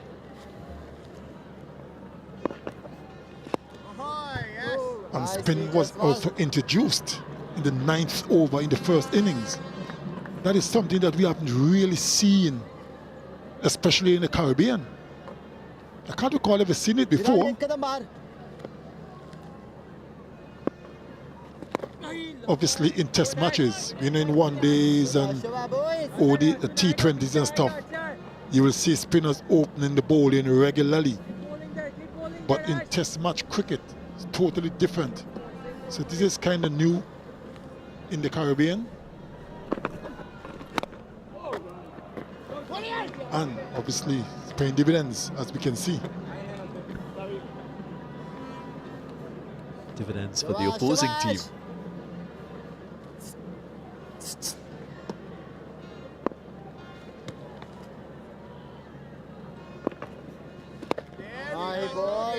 There's that change in pace from Ashwin. Just a slow release from the fingers, a little more flight, which probes you as a batter to look up a little bit more. Change your body position and the speed of your hands. Beautiful dot balls, Ash. Those are the subtle variations that he uses, Ashwin. 58 for 4.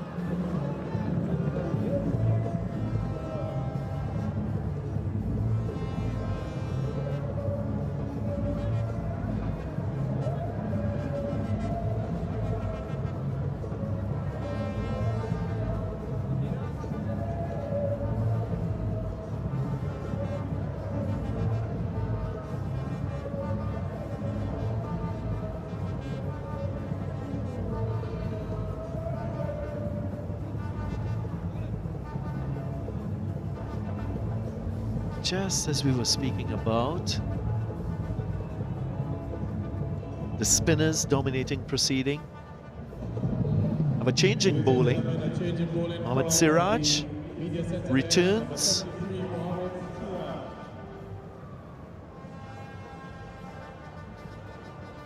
Only the 2 overs so far in his innings for Mohammad Siraj. Now he's back with West Indies under immense pressure at 58 for 4.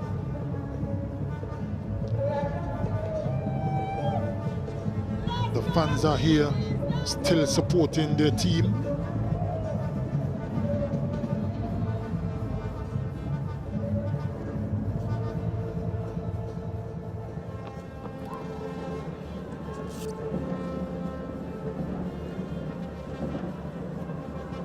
Right. 2 slips. There is a point. A man at cover. There are a few fielders catching onside. There is a short backward square, short mid wicket, a mid on.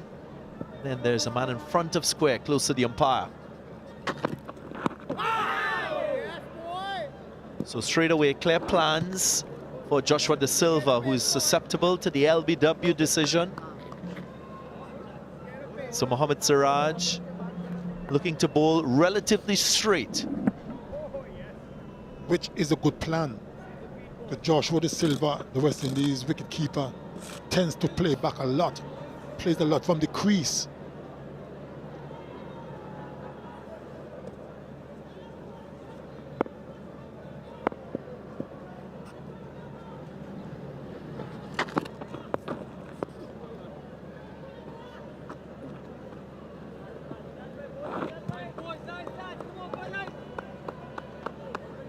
Just sliding down the leg side a little bit. Mohammad Siraj just need to get it a little bit straighter.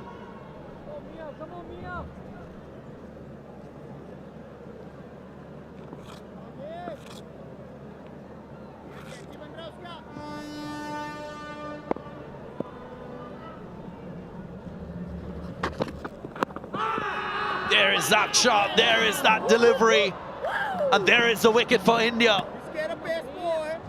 Plan working, and another one falls for the West Indies. It just might be a review, maybe a consideration of it, but Joshua De Silva doesn't take the review, he trudges off. That only strengthens my point, DG Ganga. bowler be straighter. The Silver likes to play from the crease and with some deliveries keeping low.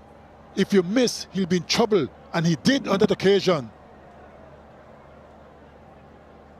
And he knew straight away that he's in trouble. Thought about the review, but then decided against it. Wicket number 5 for India. That of Joshua De Silva, gone for 13. West Indies in dire straits, 58 for 5.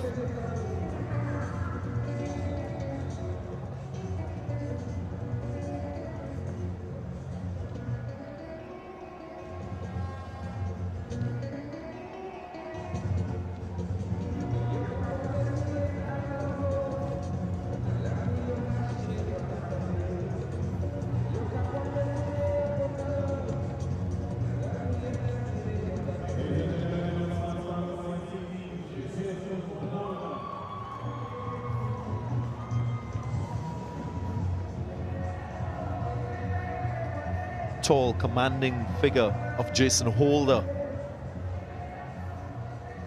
comes to the crease.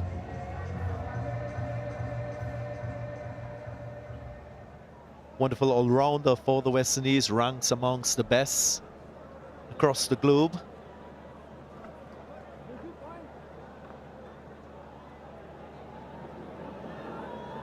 Had a start in the first innings, Holder, 18 before he was dismissed. This is the reason why he's here. Joshua De Silva caught on the crease once again and was struck on the back leg. Easy decision for umpire Gough. And more woes for West Indies.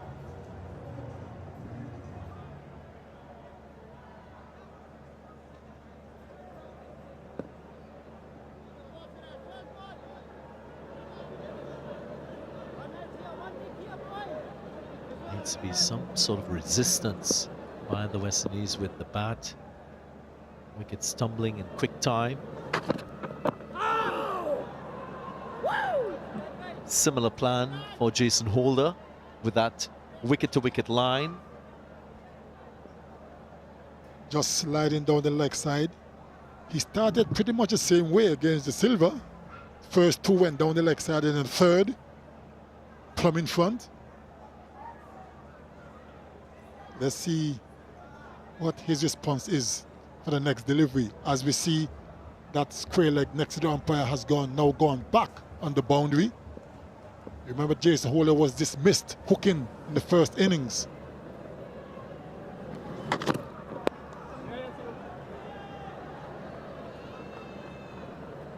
Gets off strike.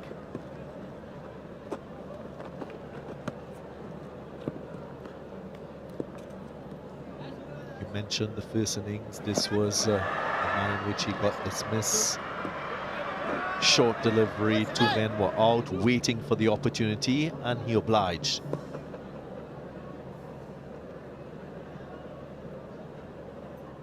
But he didn't oblige very well.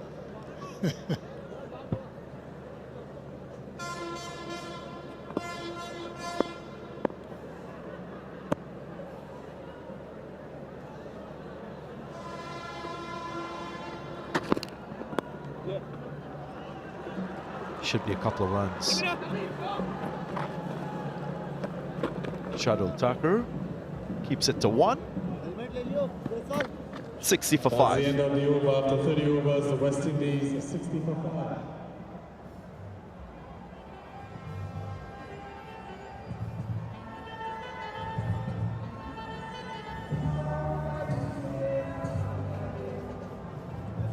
So far, just 3 batters getting into double figures. Pressure of the situation, the lead, the conditions, consistency of the bowlers and their skill level, of course, getting the better of the West Indians so far in this second innings. West Indies will be hoping that the debutant in that of Atanaz will show a similar type of resistance that he showed in that first innings. Jason Holder, of course, is quite capable of producing the big scores in this format.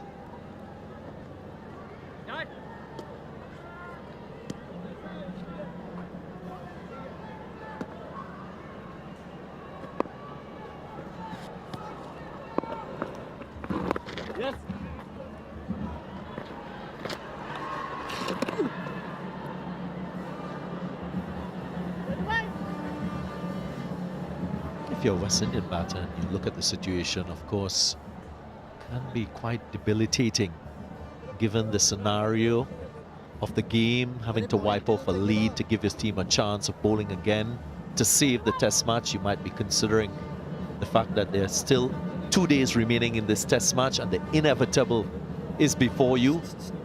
Somehow you got to find a way mentally of wiping that aside and keeping the opportunity one that motivates you to give your best.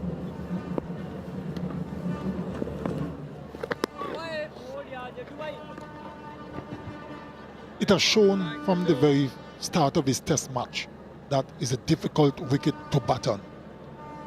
But at the same time,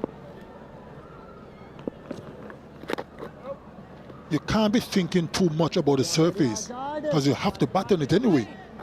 And you can't be too negative. Maybe just stay there looking to prod and poke and block and hope. I reckon you have to be a little bit more positive, and if a scoring opportunity presents itself, you try to score. Look at that delivery.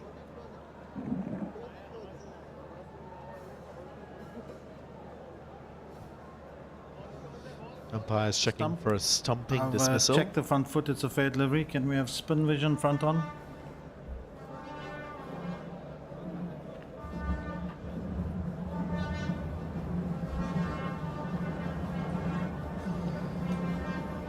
Can I double check with Ultra Hedge, please?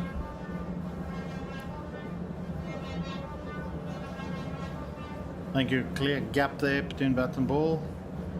Side, best side on angle, please, for the stumping. Roll through, keep rolling, keep rolling, keep rolling, keep rolling, keep rolling, keep rolling. Foot is grounded. Can you just rock and roll that for me? When the bells get dislodged. Can you zoom that for me, please, Mark? Looks like the foot's down. Yeah.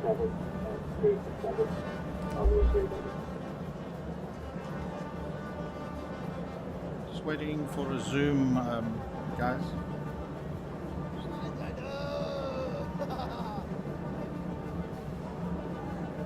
Yes, thank you. I've got a decision for the big screen. Not out should be the decision, as we've heard from the television umpire. There's that confirmation. So important to be aware when you're at the crease as a batter.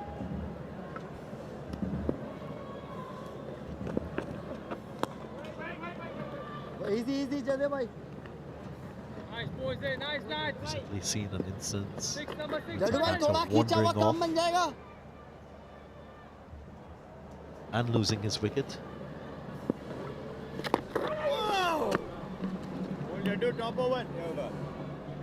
End of the over, 61 for 5.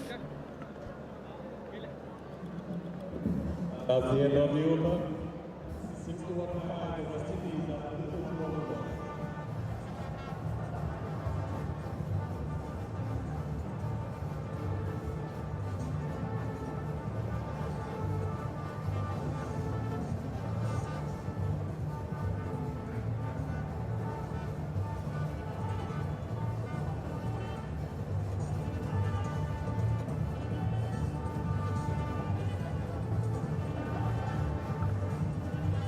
After the first 4 overs, we saw spin being introduced in the 5th. And then there was that period of about 24 overs before the reintroduction of this man. India still working assiduously on the ball and maintaining its quality. Cut away. Looks so comfortable at this level, Alec Atanaz. That was the gift. Certainly was a gift. A little bit on the short side and was wide. Presented the debutant, Alec Atanaz. And he played that very, very well.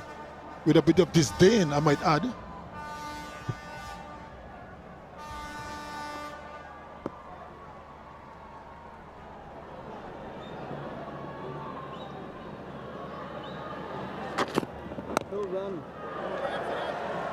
Solid defense as well. The crowd here at Windsor Park fully behind Alec Athanase, son of the soil.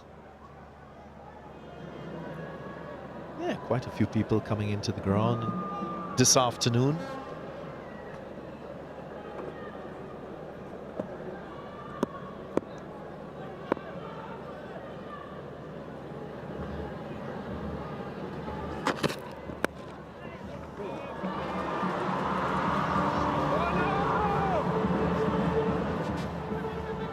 Just a single. He was reaching for this delivery that was wide outside the off stump.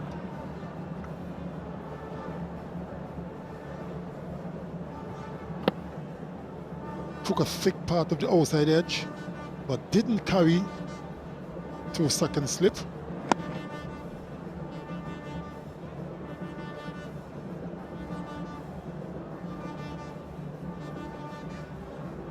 But I do like his approach. Young Athanase. He's being very solid in defense. And if a scoring opportunity presents itself, he cashed in. And that's the way it's got to be on a difficult surface like this. You can't just sit and wait and hope. You have to make something happen whenever you get an opportunity. And he's doing that.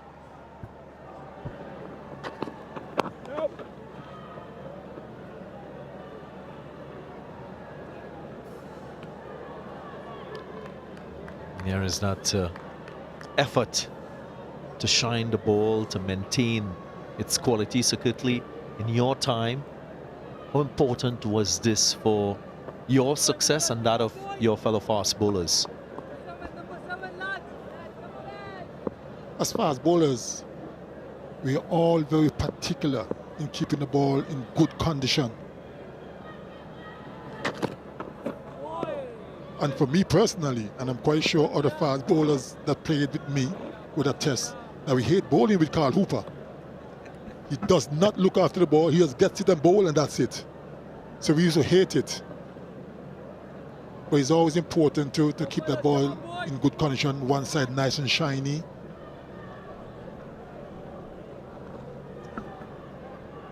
In the modern game, usually there's one player charged with the responsibility to shine the ball, maintain its quality.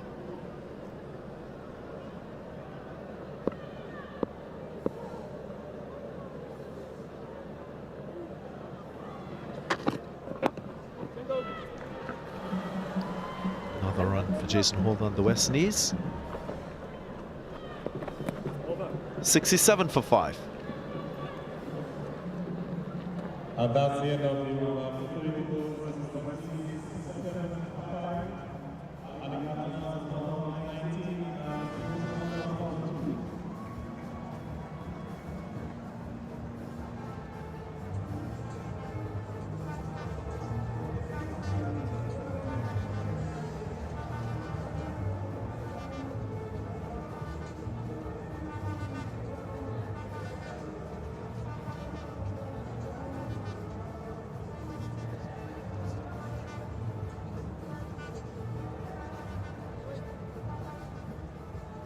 Jadeja to continue from the Billy Doctrove Pavilion end.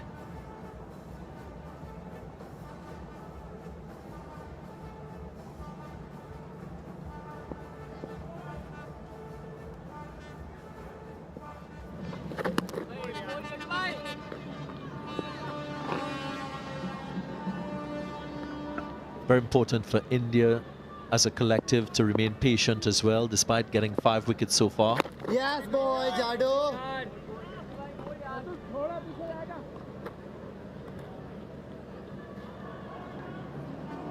Don't want to lose the plans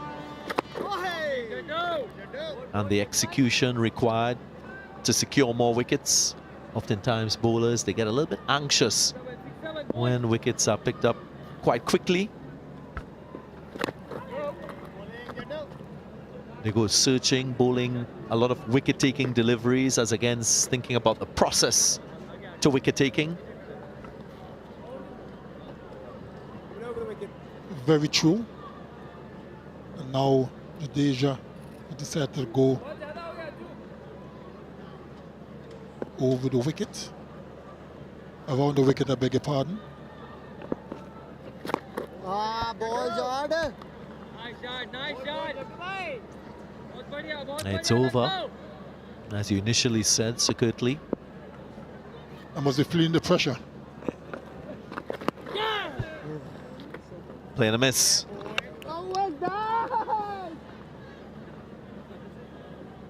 67 for 5.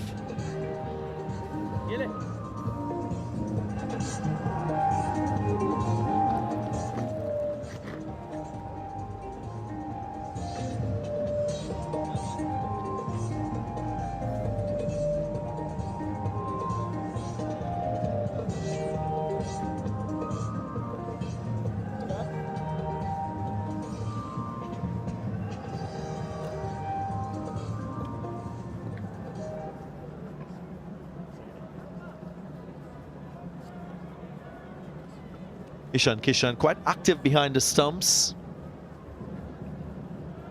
End of the previous over. There was an attempt to stump Jason Holder. He waited. Umpire called over.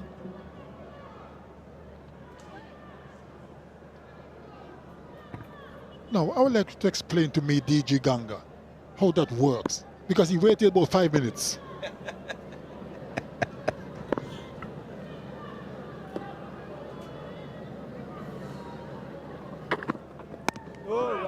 I guess in that instance, you realize that Jason Holder waited, turned around, as to acknowledge the wicketkeeper before leaving the crease to consult with his partner, and that's fine. I don't see any risk in what he did.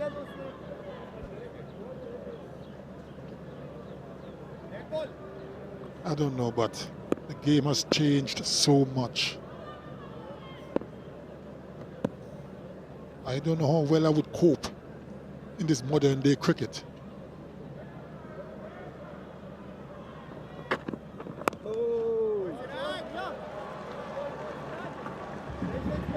I can understand there were certain conventions that you had as a player. Now they are not conventions. They're exploited for wicket taking. Manner in which you leave your crease at the end of an over has to be precise. Or you back up from the non-striker's end must also be fair.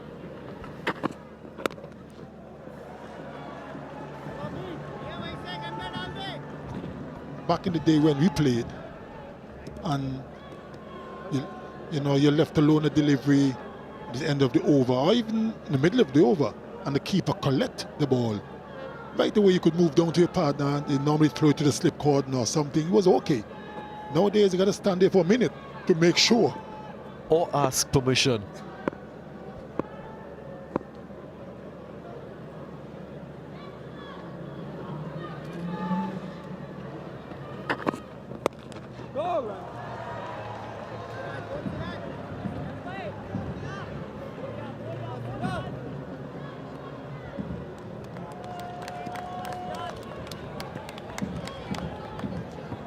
Decent crowd is in. Obviously, Friday afternoon.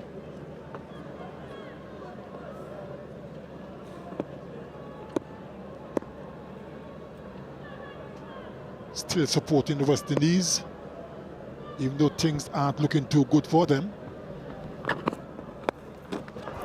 Pulled away in the gap. A commanding stroke from young Atenez. I do like his attitude. Doesn't look like he's on debut. Short delivery. Got into good position. Roll the wrist over to keep it down. And with no one on the deep backward square boundary, it's always going to be a safe shot. Must also add it was a cross-seam delivery from Ahmed Siraj. We spoke about that in the first innings. His subtle variations in grip and what he is trying to achieve as a fast bowler. Uses the upright seam, the scramble seam, then he goes cross seam. Either the ball sliding on or getting a little bit extra bounce.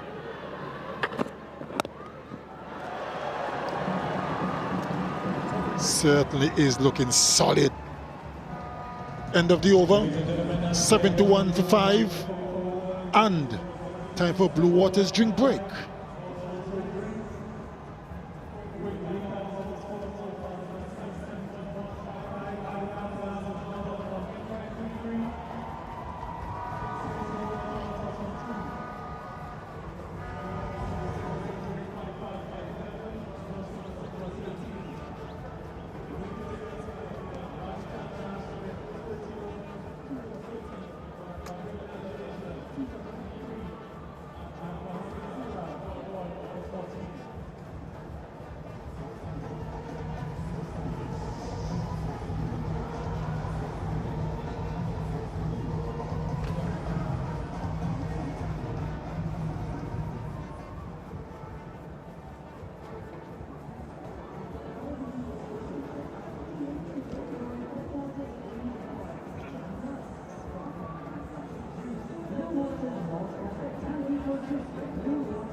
$71 for 5, West Indies, second turn at the crease.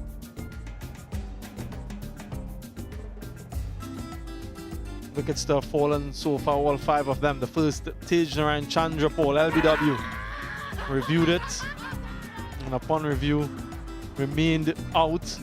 And then the captain, Craig Brath, with the wily and cunning Ravi Ashwin, picked up another LBW once again. Jimin Blackwood, this time the man dismissed. Another LBW, Jadeja and the left-handed batter Raymond Reefer. And a rare wicket for the fast bowler Mohammad Siraj, trapping Joshua Da Silva. 2 apiece for the spin twins, 1 for Siraj. Just a couple overs for Unadkat.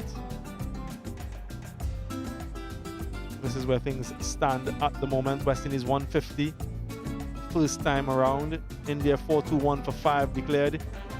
Second time around, 71 for 5. Still trailed by 200 runs, the West Indies. We're in the Nature Isle, Dominica. Paradise for adventure seekers and nature lovers. The rivers, the beaches, the food, the friendliness of the people. Visitors can experience Dominica's natural and cultural wonders through a variety of activities, including hiking and snorkeling, whale watching and exploring historic sites in this wonder of the world.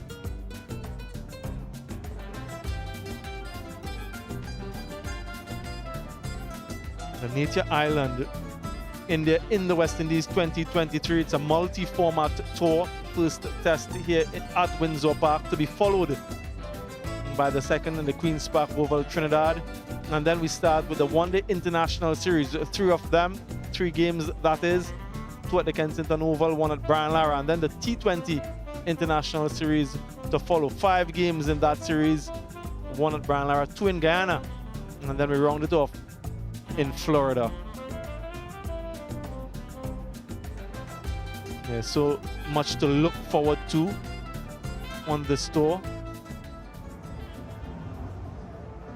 At the moment, the challenge is Ravi Ashwin confronting the West Indian batters. Tanaz, unbeaten on 23, has looked quite resolute. Jason Holder himself very circumspect, trying to build a partnership.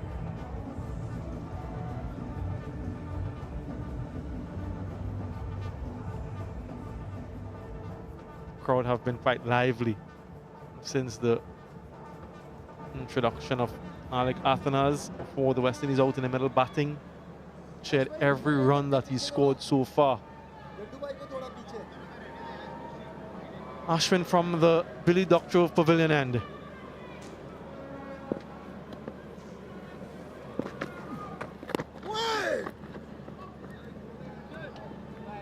Ian Bishop alongside me. Ian, this situation that West Indies find themselves in the second innings, a deficit of 200 runs still, lost 5 wickets inside 35 overs. Down the ground, in the gap, yeah, falls safely. Just trying to take on Ashwin in a portion of the bat. What's key for these guys out in the middle, Bish, as they try to, I don't know, perform some sort of miracle?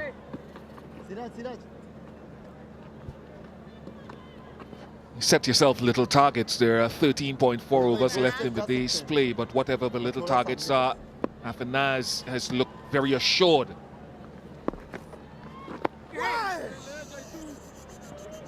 So far, the way he's lined up in the test match promises and augurs much for the future of West Indies batting if he remains focused, hungry and injury-free.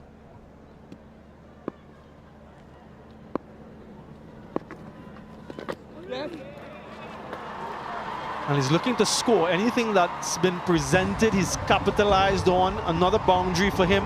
So he's not just biding his time out in the middle. He's looking to be positive and aggressive when presented with an opportunity to do so. Key from the spin is that, mentioned it several times before, he's one of those young kids in the Caribbean now, rare commodity that sweeps the spin. And again, I'll say at times it will not work out for him, but it's a way to put pressure on the spinner in these conditions.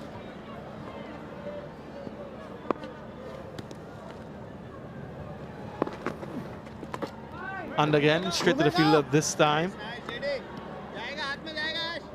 Has to be maybe wary of the bounce that Ashwin will get from the surface. There's a fielder position there just for anything that spoons up. Not cut. Just to the left of the square leg umpire. Ashwin wouldn't be too fazed by the shot. 76 for 5.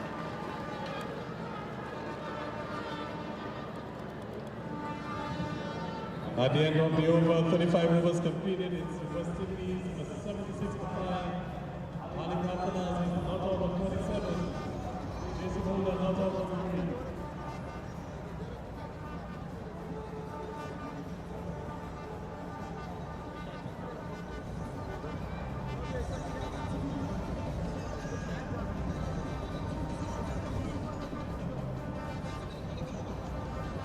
There's some clouds building up in the distance. Flags fluttering as well. Dominica, India, and a representative West Indian flag.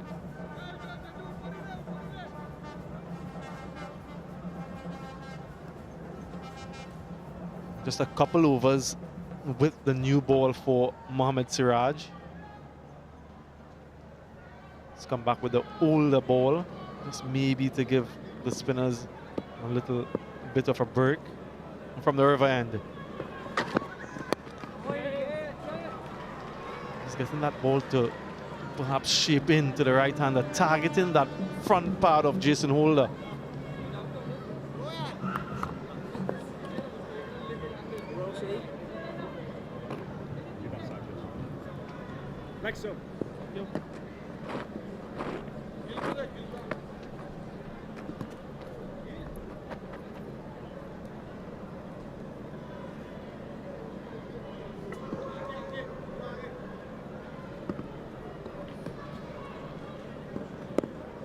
Couple of slips for the left-hander, extra cover catching. And just sending that fine leg wider. He's almost backward square, maybe a short delivery. Just maybe playing with the mind of the batter. But he's looked composed both against the pace and the spin, hasn't he, young Athanaz? It's a good sign, and then we can go back through the history of him scoring that 400 at the Under-19 World Cup and coming through the system, but his footwork looks assured, and it's just excellent for a young kid coming from Dominica, where some of the more established territories may have certain advantages where structure and facilities are concerned. Really have enjoyed watching him from Under-19s to now and listening to him. Strong leg side field.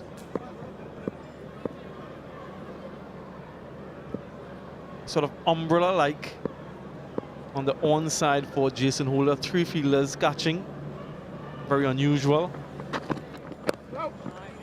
But he's sort of getting the ball to nip back into the right-hander, isn't he?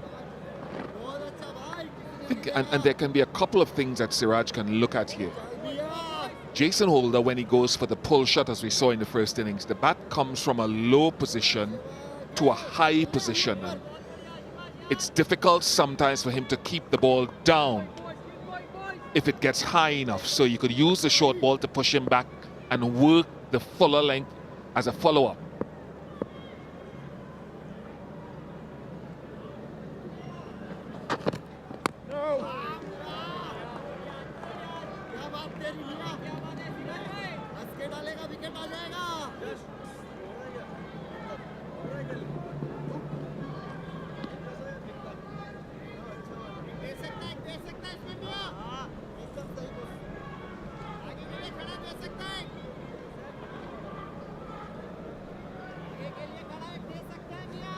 That's what you're looking at, that deep leg side fielder right of your screen, dropping right back out now, at least to sow that seed in Holder's mind. A short ball is possible.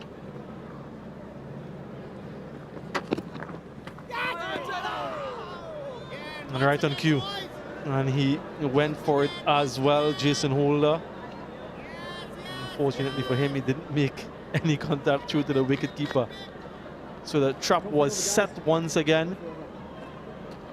Mentioned the 3 fielders catching close, and that fielder you mentioned just a while ago dropping back. There's also a deep fine leg. Jason Holder not able to resist playing the stroke.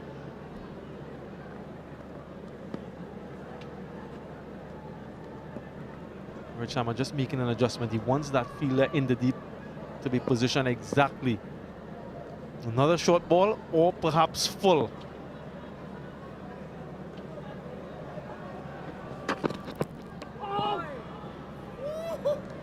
Some movement back into the right-hander. Not enough. 78 for 5.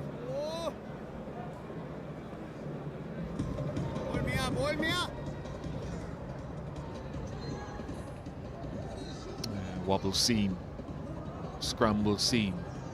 Shunting shadow. Taco, who hasn't bowled yet, often does with that nip backer.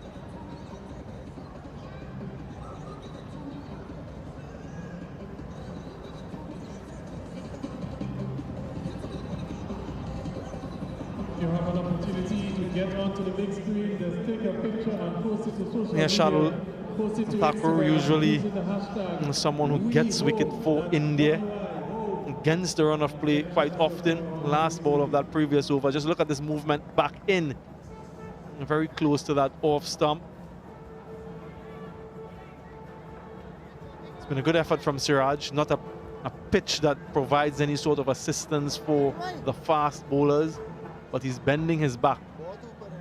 Ashwin now makes an adjustment in the field, sends that fielder who was previously stationed close to the umpire further back to prevent the boundary.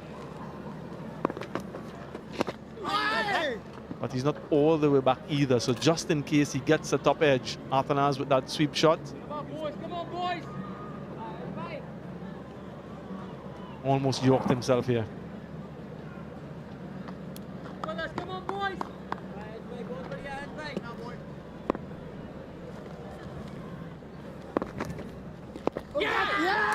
Taken.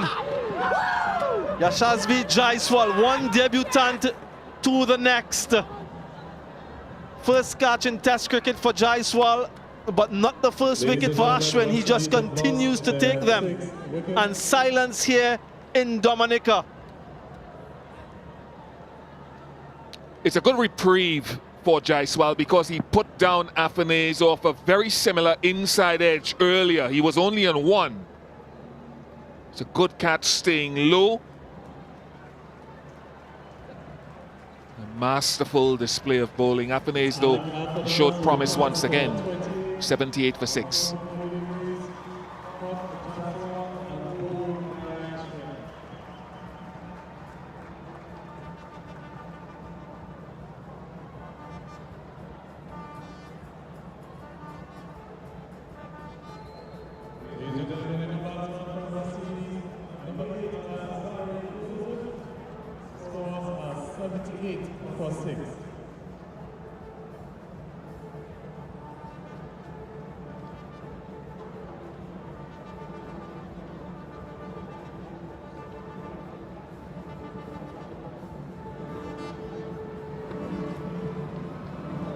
New batter for the West Indies, Zari Joseph.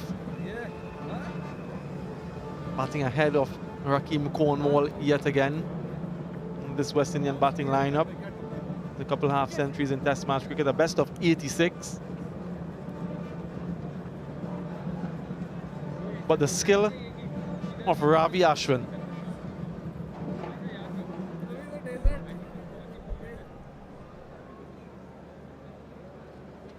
Good reflexes, terrific reflexes, excellent camera work.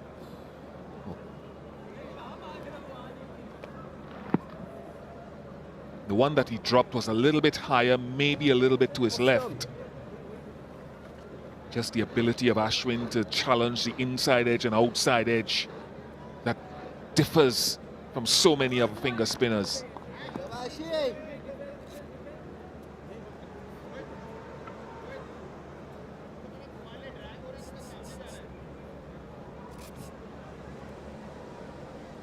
Silly mid on, short mid wicket catching, leg slip, regulation slip.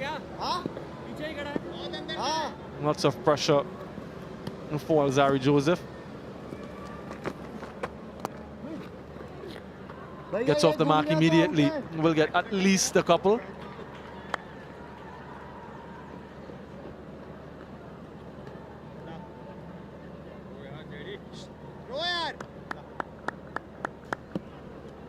I feel it'll be around long enough for Ashwin to attempt that carom ball again, as he did to Joseph in the first innings. एकदम मुंह पे patch है बाबा मुंह पे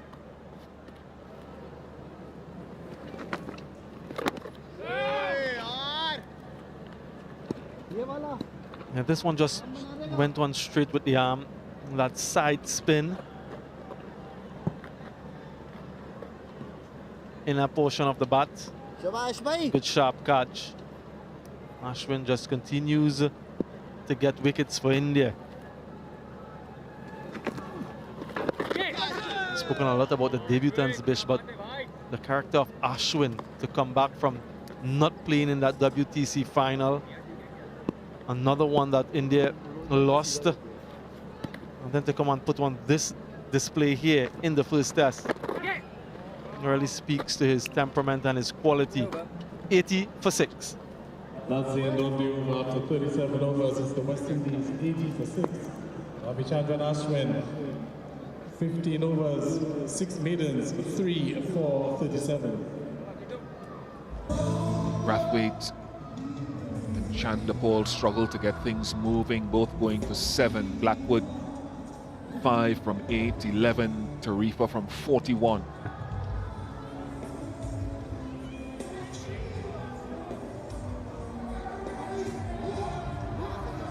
Cornwall, Roach and Warrican, the 3 batters back in the shed for the West Indies. We're going to see a change in bowling from the river end. Jadeja has looked quite threatening from this end in particular. Spoken about his mode of operation, flatter in trajectory, that turn that he's able to get. So he has two fielders in front of the bat. Silly mid off, silly mid on, slip and gully. Wow. How do you play that? Nice, Jad.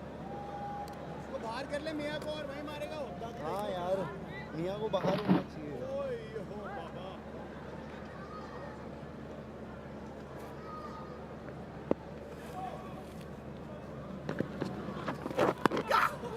We're seeing this from where we sit here in the com box. No doubt it looks quite difficult, but if you can put in our viewers' minds how challenging this really is for this West Indian batting lineup against this quality spin attack.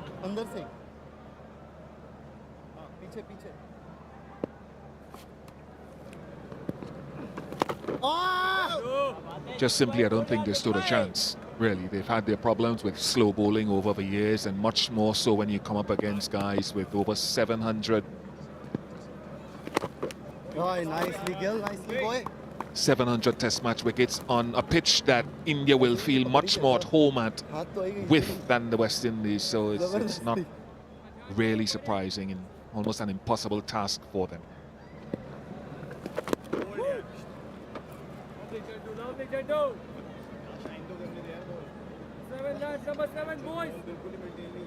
When these two teams met in 2011, that game ended in a draw. The only one played at Windsor Park to not have a result. This one certainly will end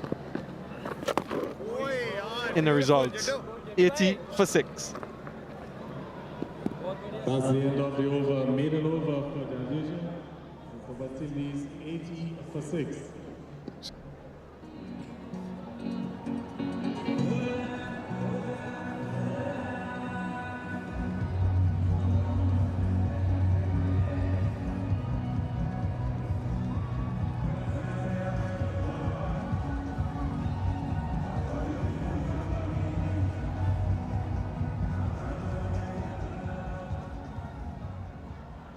Still trailing by quite a lot, the West Indies.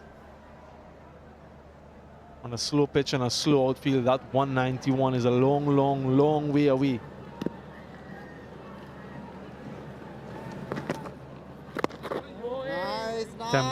Tempting, and I like the fact that they have that mid-on in position. This was what happened in the first innings. The carom ball looking to slug away to the leg side.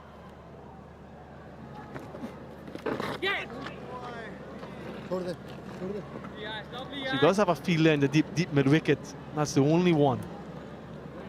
So if he wants to go over mid-on, go right ahead. If he wants to go over long off, he can.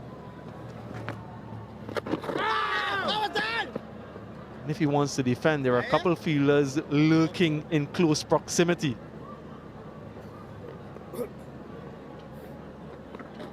So over to you, Alzari.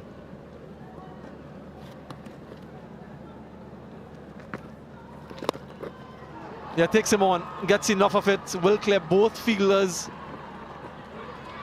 mid-off and mid-on. And goes all the way for 6.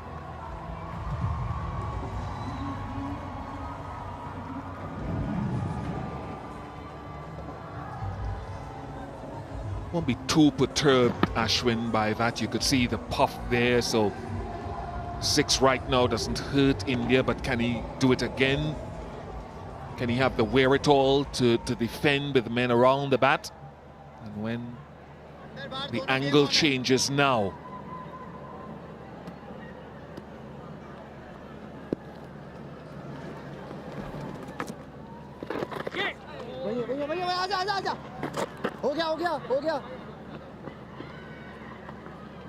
Quite deep in his crease, Alzari Joseph, so even though Ashwin is bowling quite full, he's still able to play that ball on the back foot.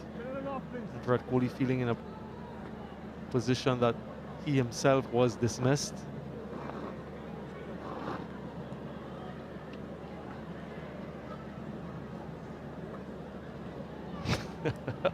Full of antics in this test match, Virat Kohli.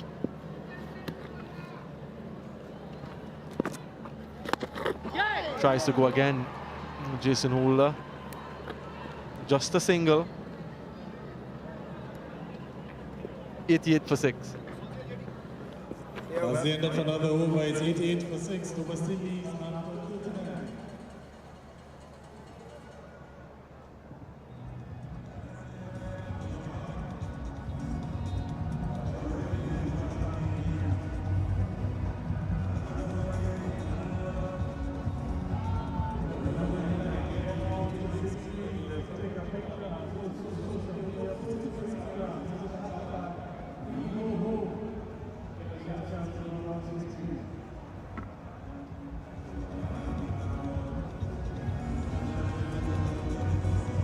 West Indies have not beaten India in a test match since 2002, a long time ago.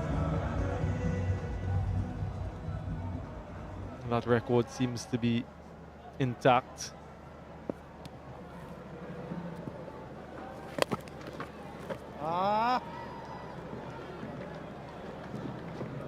Fielders in the deep, so they obviously want Azari Joseph on strike. They'll come in now to cut the single.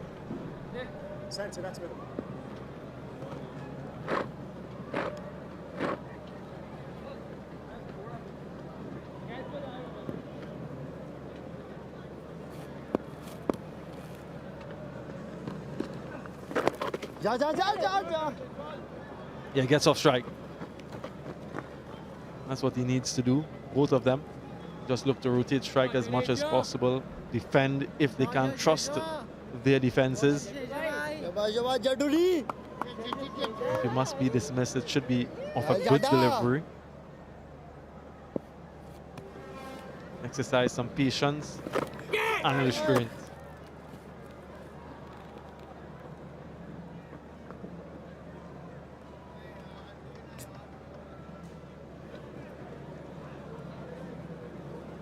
How far was this? Yeah, square, 2 square for Virat Kohli. भैया बहुत पीछे से खेल रहा है ये इधर आ सकता है बहुत Seems as though they want another fielder.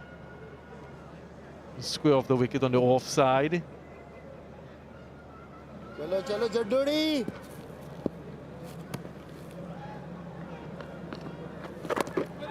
easy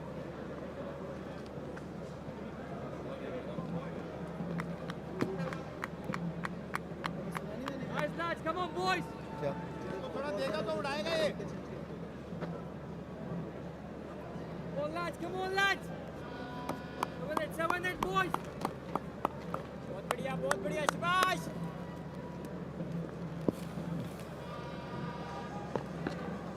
ओए बाबा बोल यार जड्डू भाई.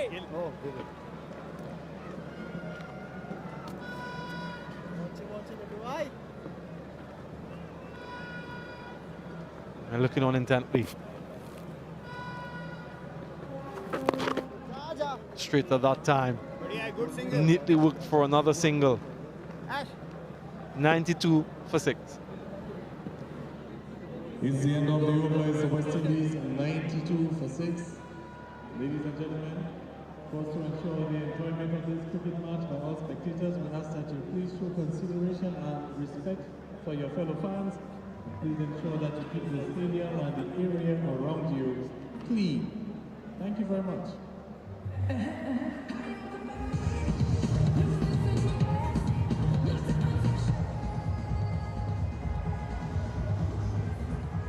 Lots to ponder for head coach Andre Kohli on the right, captain Craig Brathwaite centre. Ashwin to continue. And that was the carom ball. Too short, and maybe a little bit too flat to tempt Azari Joseph. Come on, lads. Look at that rotation from leg to off. You can see that Azari Joseph, both feet are in the crease. Batting quite deep, maybe asking. Yeah, look at that. That back foot very close to the stump. tries to take him on. Just a single.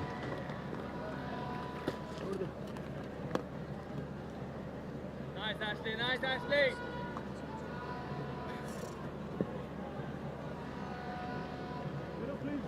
That's middle, that Jason.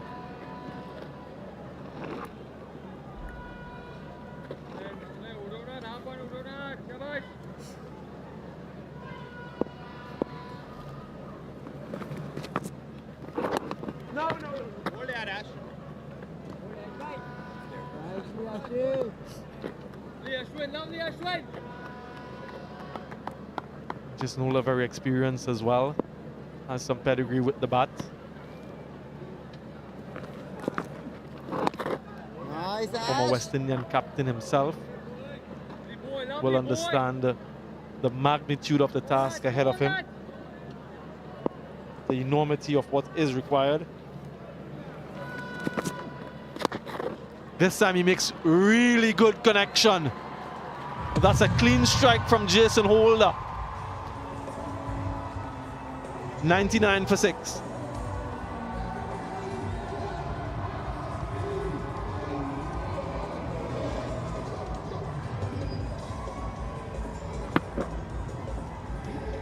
The ability to pick the off spinner, get close enough to it with those long legs.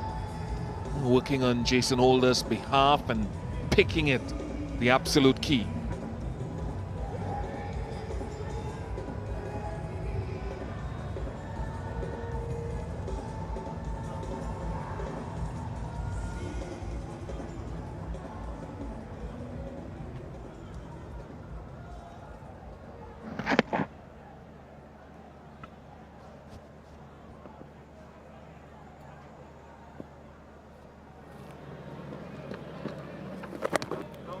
Lovely yard.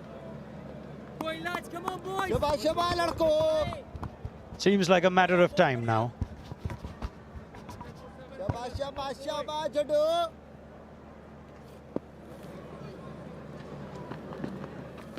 Wow.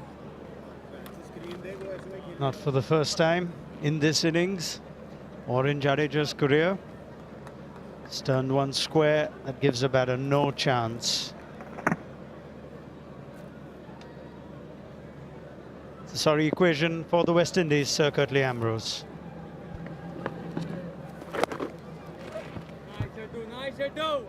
I noticed you've got a big smile on your face. Come on, guys. I wonder why. Yeah, but it's been a tough test match for the West Indies with both bat and ball. 100 comes up.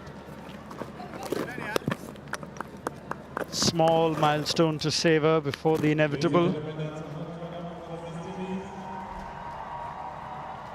That smile is for getting 2 stints with you on the same day, Sir Curtly.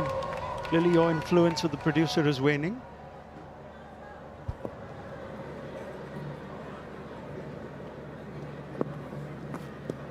Well, I'm a little bit bigger than him, so I think that worked to my advantage.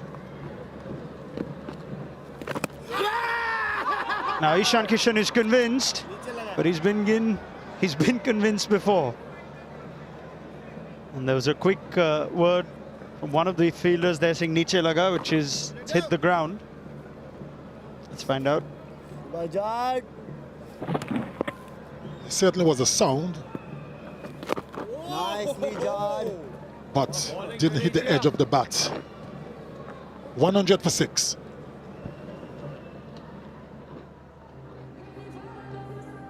Ladies and gentlemen, as the end of the over, 42 versus the West Indies 100 for 6. 100 came off 41.4 overs. Sorry, Jason not out on 13. Jason Holder also not out on 13.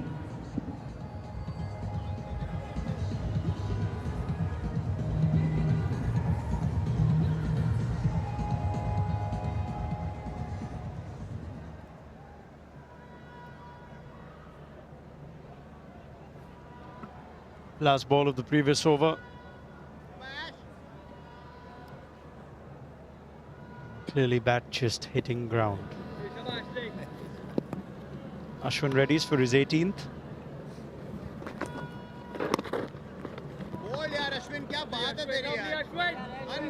We got a feel for the crowd here at Windsor Park. Come out in good numbers. Waited for moments to celebrate. Alec Athanas has given them a few.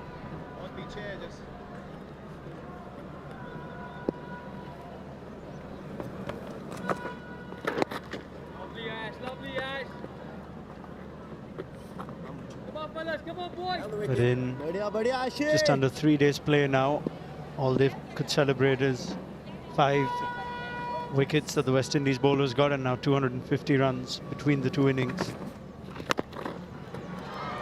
Alzari Joseph, fielder under it, takes it. The plan was set, the trap was laid, and Joseph took the bait. Ladies and gentlemen, the West Indies have lost. Ashwin has his wicket. 4th, and the West Indies lose their 7th. Trying to take on the fielder posted on the deep mid-wicket boundary. Alzari Joseph, he got more height than distance, and that turned out to be an easy catch for Ashwin on the deep mid-wicket boundary. Alzari Joseph has got to go. He's gone for 13. West Indies in more trouble. 100 for 7.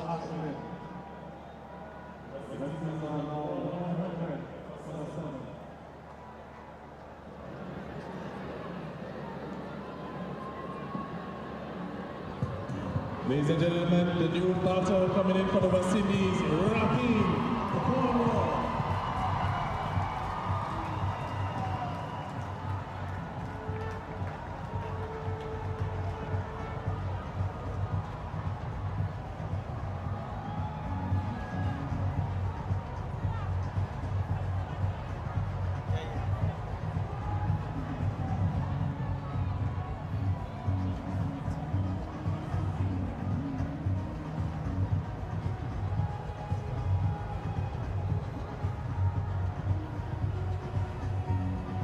Well, it's been a difficult test for the West Indies. An even more difficult one for Hakeem Cornwall. Struggled with illness. Upon return to the West Indies playing 11 for this test match. Can he make an impression at least with bat? Before India pick up these final 3 wickets. Alzari Joseph, 1 man in the deep that he tried to clear. Shubman Gill was ready and waiting.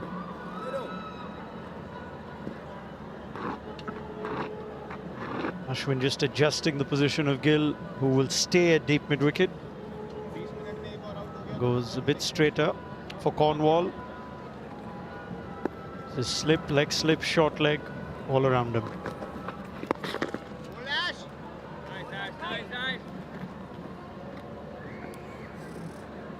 Certainly is a terrible game for the West Indies. Batted poorly in the first innings, and likewise second time around.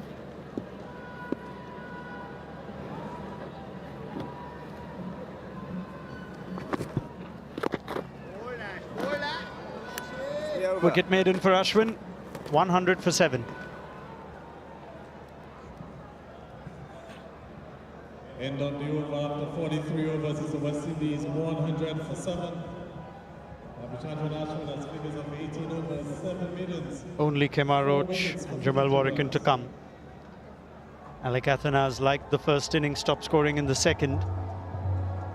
But it's a scorecard that tells a sorry tale.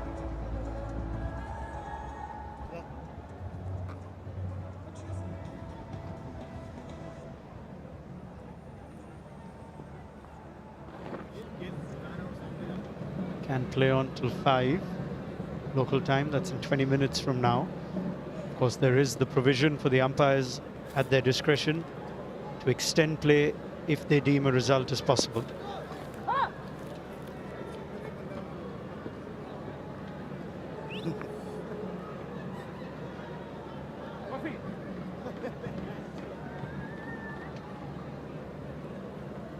seem to be some problems at the bowler's end.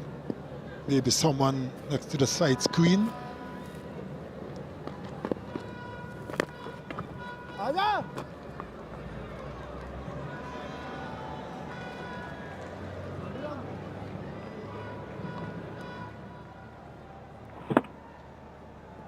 As with Joseph, that was his dismissal. Got onto it. There was more height than distance. Easy catch in the end by Gill at the deep mid-wicket boundary.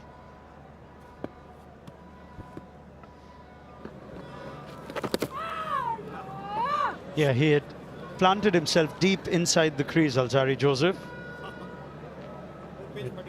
Required for Ashwin to give him more and more flight, invite him, tempt him into reaching for it.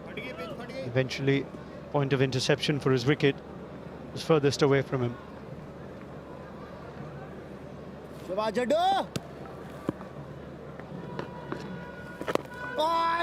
guess in situations like this, Circuitly, you try and find what individuals still have to play for. And I think a number of West Indian fans would be asking the question of Rakeem Cornwall.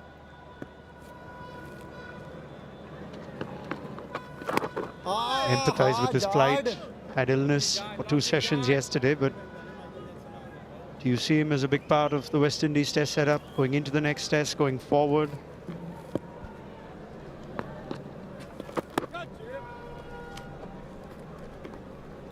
The big question would be, you know, how healthy is he? Can he sustain 5 days of test match cricket?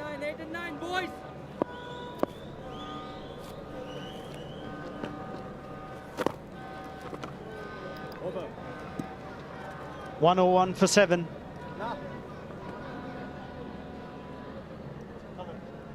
Overs completed. It's the West Indies 101 for 7. Friday evenings are fun. Doesn't matter what the state of the game is. It's a cricket-loving public in the Caribbean.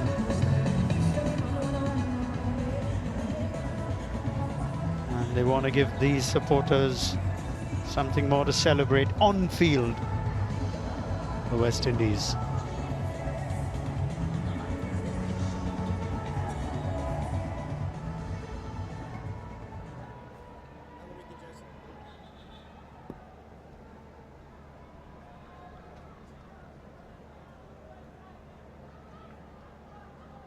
New rules prohibit the use of saliva to use on the ball.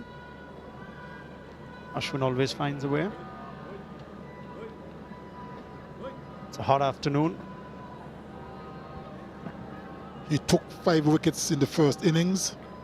Now he's gone 4 in the second. Ashwin. He's searching for another wicket, for another 5er, and to make it 10 in the match. He's got all the opportunity to do so. Certainly bowled well throughout this game. Getting a 5-wicket haul is a nice feeling for any bowler. Getting 10 is even special in a match.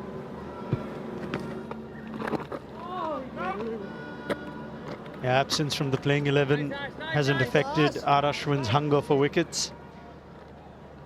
Amidst all the accolades that Yashasvi Jaiswal will rightly get for this test match, it was set up by R. Ashwin on day 1.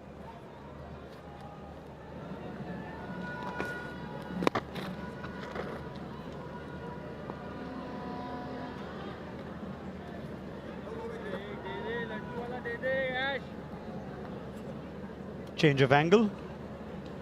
Ashwin coming over the wicket now to Cornwall.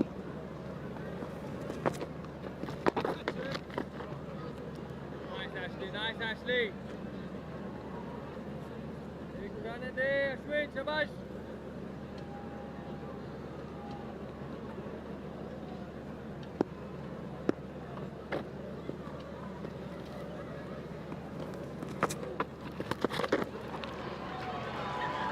He gave that everything, Cornwall.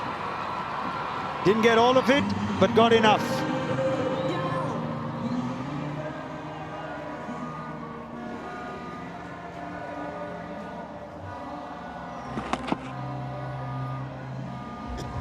bit on the leg stump. So the shot was on. Even if he'd missed and he was struck on the pad, he wouldn't have been given out the leg before. He really went extremely hard at it.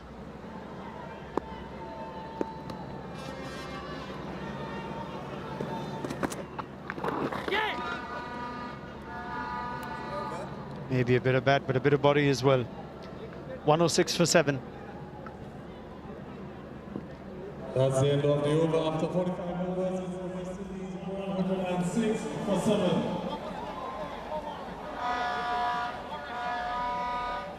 Look, Johnny, turn director. I tell you, Johnny.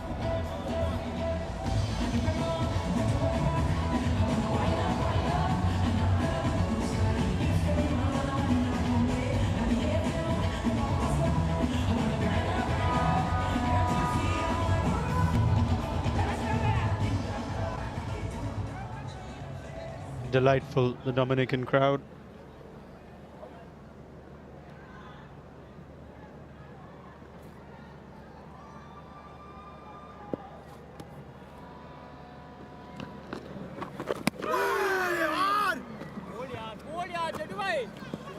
There's a lot of ooh and ah. How close was that?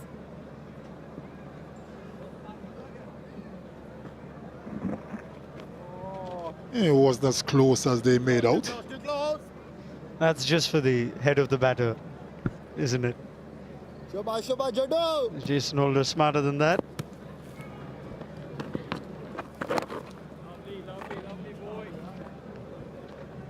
Jadeja picked up 3 wickets in the first innings. Already picked up 2 here. So he's having a good match as well.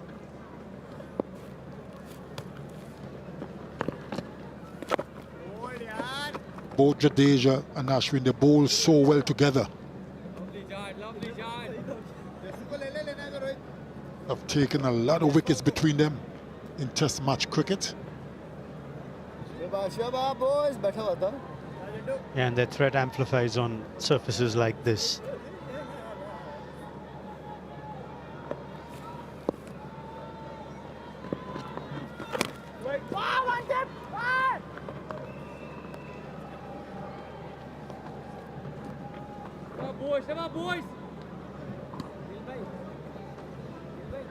No one in the deep on the onside for Jason Holder. He's got a long off, which is rather wide.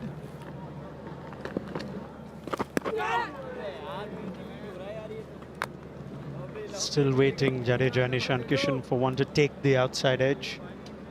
Right now the turn is just beating it through and through.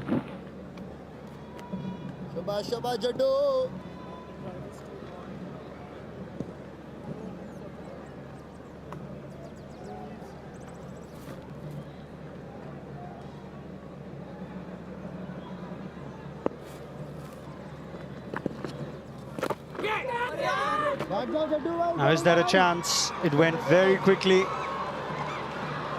to Virat Kohli. Eventual result is 2.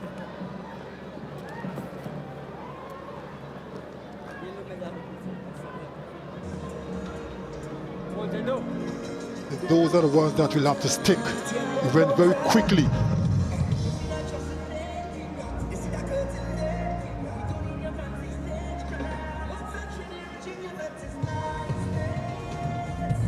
Good thick edge, but couldn't hold on. 108 for 7.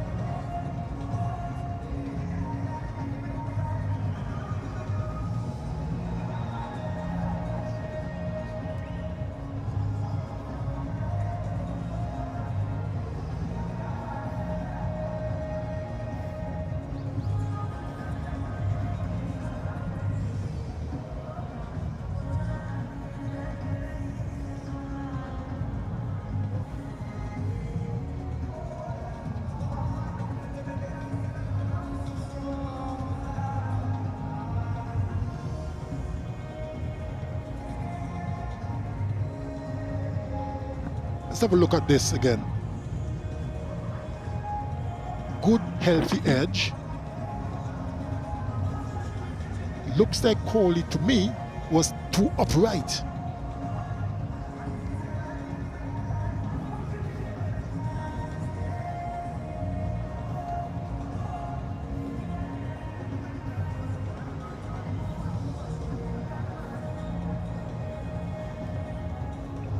It looks like India are just inquiring with the officials on whether we're going to carry on playing the use of the additional half hour if a result is possible.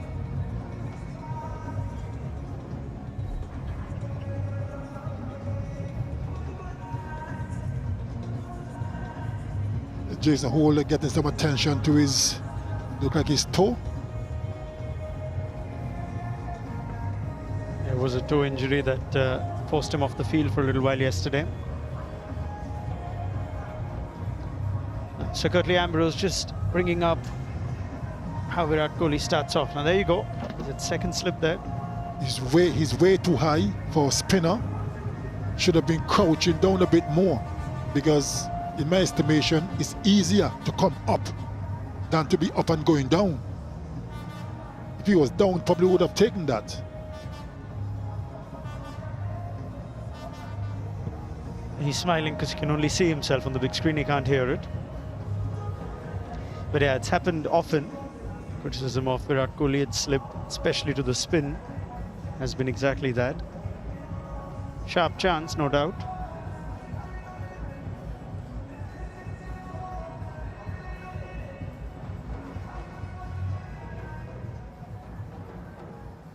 Looks like Jason Holder's got the treatment he needed.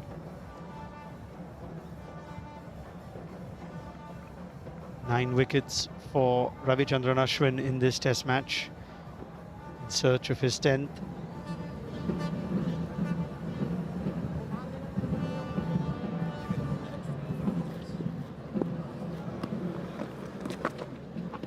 Yeah, boy. There is the 10-wicket haul for the 8th time in Test cricket. R. Ashwin has 10. A 5-star return to the playing 11 for India's lead spinner. And the West Indies lose their 8th. Look at the turn, inside edge onto the pads, and an easy catch at short leg. And Ashwin picked up his second 5 in the match, 10 so far. Cornwall is gone for 4. West Indies in dire straits, 108 for 8.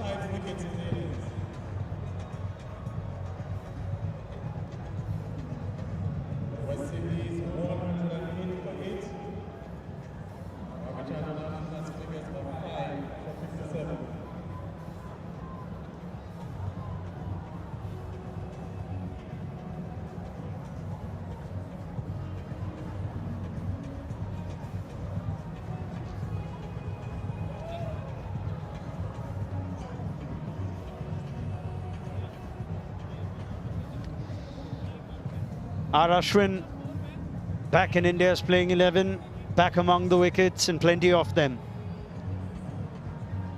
Pfeiffer on day 1 after Craig Brathwaite won the toss and batted first. Now not much time, adding yet another 5-wicket haul. Kemar Roach was in the field for a long time. Didn't get the rub of the green for some of those wickets. Was not expecting to bat on the same day. And this is the reason why Kemar Roach is at the crease. Easy catch to Gill at short leg, as easy as they come. Inside edge onto the pads, just gently lobbed up. No problems there whatsoever.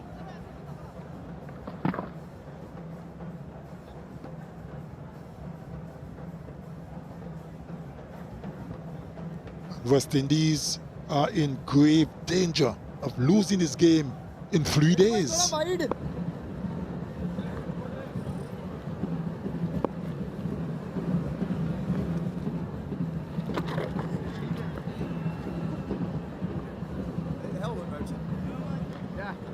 Yeah, 2 wickets to win.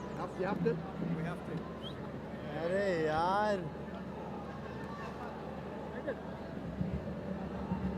Well, Kemar Road said it's hit my helmet. अभी वो compulsory हो गया क्या?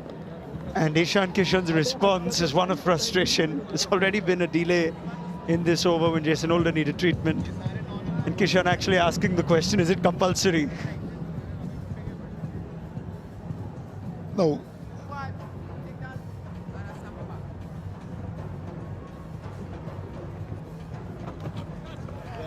That was the first to go, Craig Brathwaite. And then Jermaine Blackwood. Then the debutant, Alec Athanase. Then Alzawi Joseph held out the deep mid-wicket. And then the fifth and final one is innings, Rakeem Cornwall. What a bowler he is. What a servant of Indian cricket. Ashwin, 10 in the match so far. Well, it's the 8th time, and it places our Ashwin in a special category. It's now the 34th 5-wicket haul that takes him level with Rangana Herath. Same number of tests as well. One shy of Anil Kumble.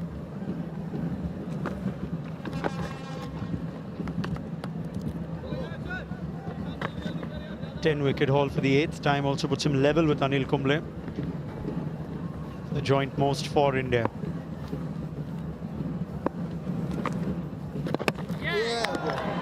There's 6. They are falling quickly now, the West Indians. They are no match for the mastery of our Ashwin. As he continues to wreak havoc with his West Indies batting lineup. A little flatter, look at the turn. Went through the gates of Kemar Roach. And he continues to be impressive, Ashwin. That's his 6th wicket in this second innings. 11 for the match so far. Kemar Roach is gone for naught. West Indies is just about over and done and dust with. 108 for 9.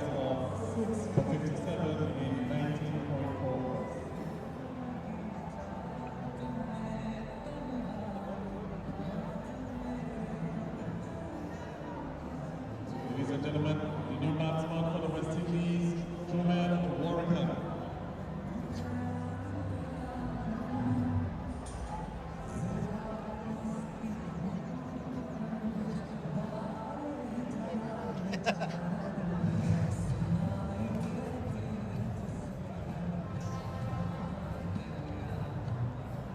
Last man in for the West Indies. Jaiswal Warrington, who's had a long test match, a tough test match.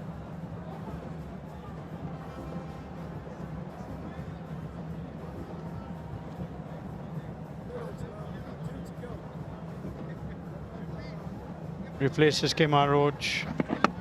Well, better batters than him have had no answer to Ashwin.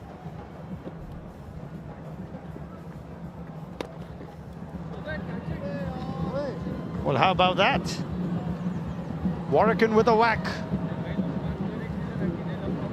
Take that, Ashwin. You may have collected 11 wickets, but I'm not scared of you. That's what Jaiswal Warrington probably saying. First delivery was hiked away over mid-wicket. And straight away, the fielder is now being put in that position on the deep mid-wicket boundary. So they're saying to the Jaiswal Warrington, you want to go? Go again.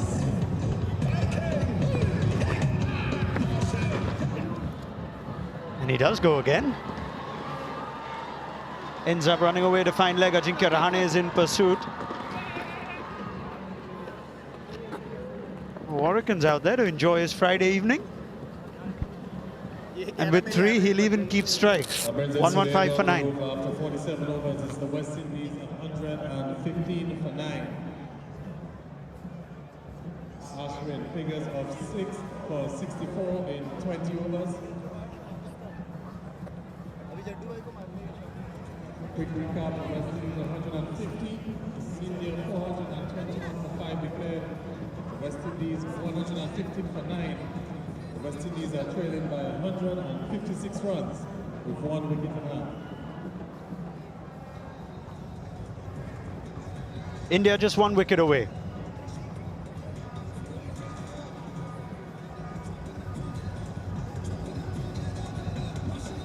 Declaration that was taken midway through the afternoon session is reaped reward for Rohit Sharma. Their spinners, their bowlers have got 9 West Indian wickets in 47 overs. And as Ravindra Jadeja readies for what should be the final over of the day, we will now have the extra half an hour, with the possibility of the result very likely.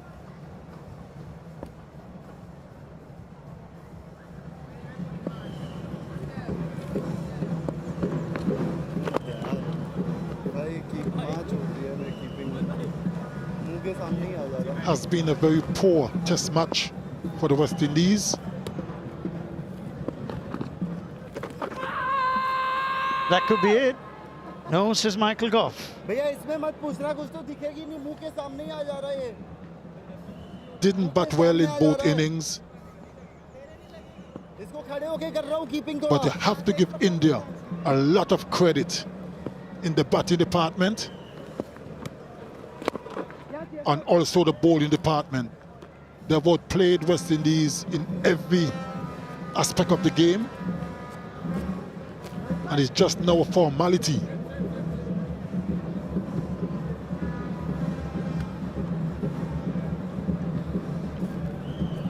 Ishan Kishan just said something very funny. I'll come to that in a second.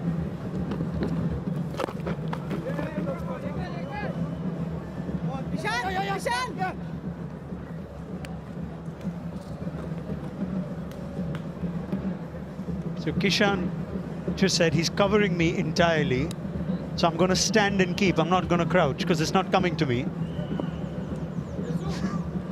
Third ball of this over, Warwicken is walking across trying to sweep. He said there's no point in me crouching, I'm just going to stand up to him.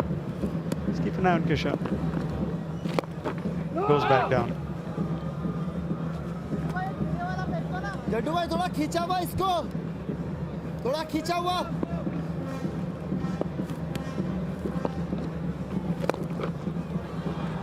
Up and over. Clears mid-off. And gets 4. Well, Jamal Warwicken isn't going to sign off without a bang. 121 for 9.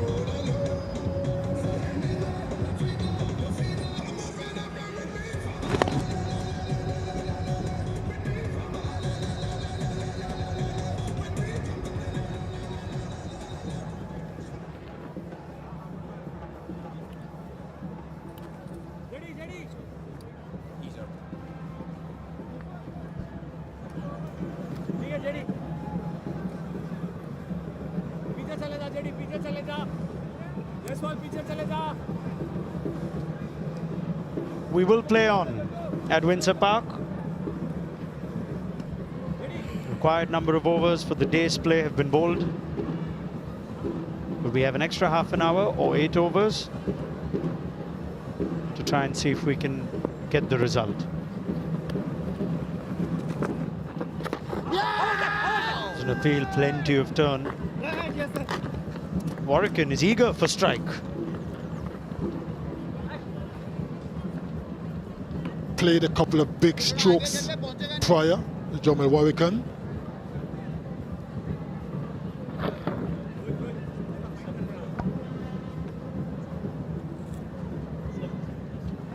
Warwicken already hit 2 boundaries in his 12.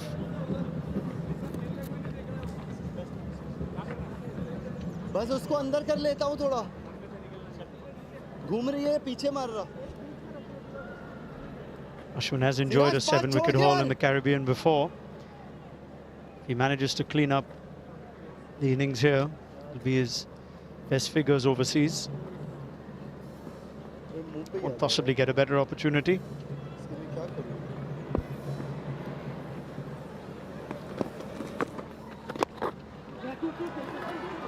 More runs for Warwicken. He's making India run around a bit. Warwick know all too well that it's just a matter of time before this game is over. So he decides, I'm going to go to the bang. I'm not going to try and stick around and waste time and I get out. I'm going to have a go.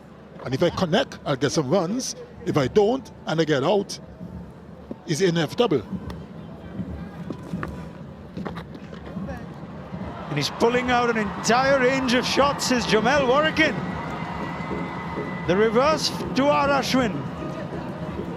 Brought the crowd to life, Jamel Warwick. He's enjoying himself, isn't he? And look at that, the reverse sweep is out. He's raced to 18. 9 balls faced. He's having a wonderful time.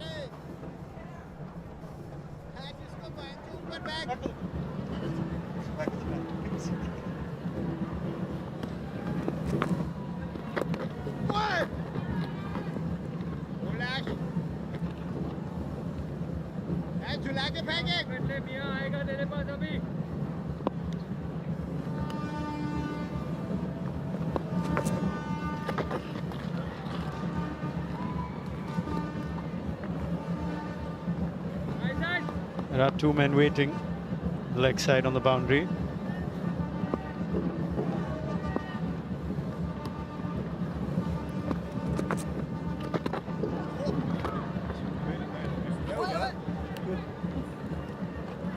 .128 for 9.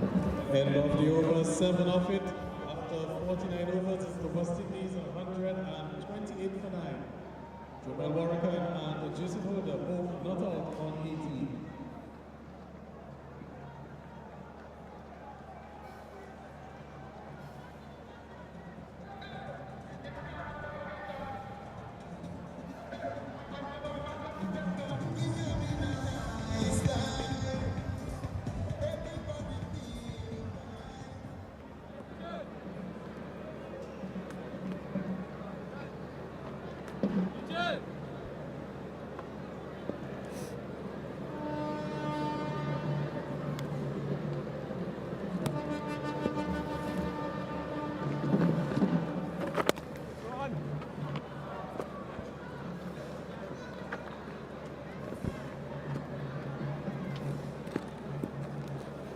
It's Jadeja to continue from the River Road end, trying to finish off this West Indies second innings.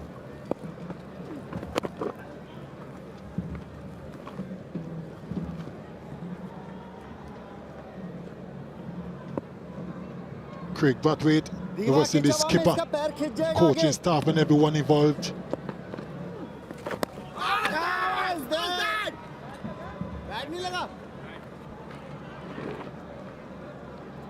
They certainly has got a lot to ponder on, a lot to discuss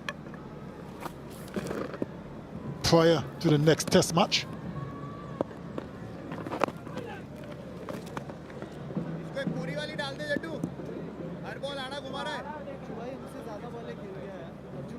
Remember, this is part of the World Test Championship, so points are for grabs. India will get full points, obviously.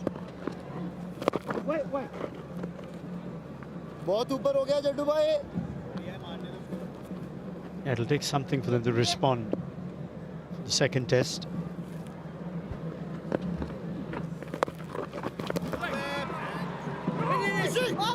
Falls in no man's land. They are still waiting for their final wicket. 129 for 9.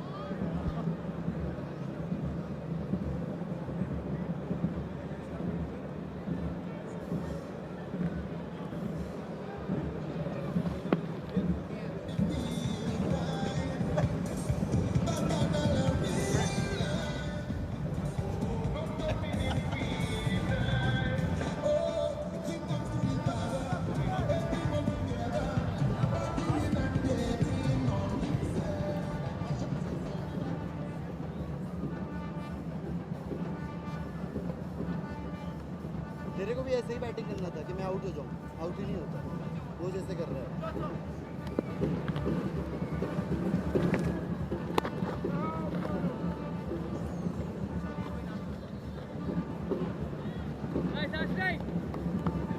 Ishan Kishan's just had a word with, I think it's Shubman Gill.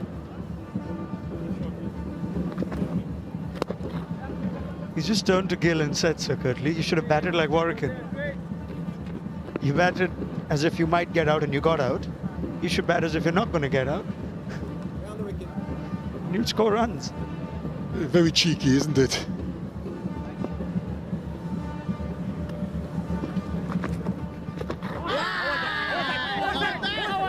Well, it's given. Might have to wait for the review here.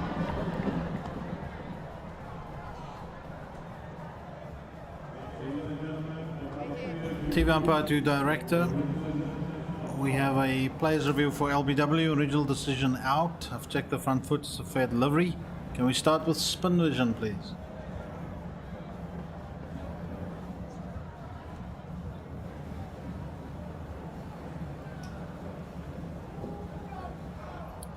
I need ultra edge to check if there's any glove or bat.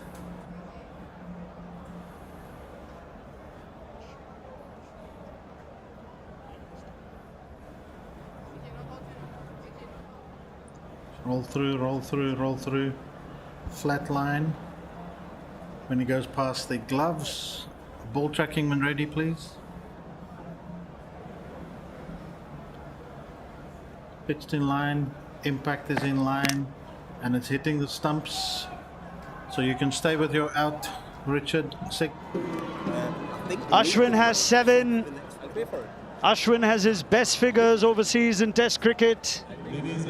And India's domination in Dominica is complete.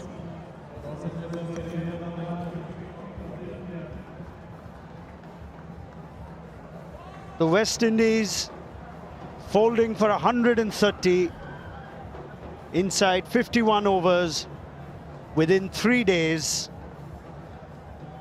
India pick up their first points of a new World Test Championship cycle. It's been a disappointing effort by the home side. Roseau will remember the rise of Yashasvi Jaiswal. Incredible innings on Test match debut. And also the return of Ashwin. 12 wickets, a Test match set up by his 5-wicket haul on day 1. It's been all India, Sir Kirtley Ambrose. Certainly has been, as they won this game quite comfortably by an innings and 141 runs. Really, you know, it's been a one-horse race, really. West Indies was never in the race from day 1, from the very start. And they got a lot to talk about between now and the second and final Test match will be played in Port of Spain, Trinidad at the Queen's Park Oval. It really has been a disappointing display from the West Indies team, but lots of credit must be given to India. They've outplayed the West Indies in every department in this game. And not a disappointing showing by the West Indies.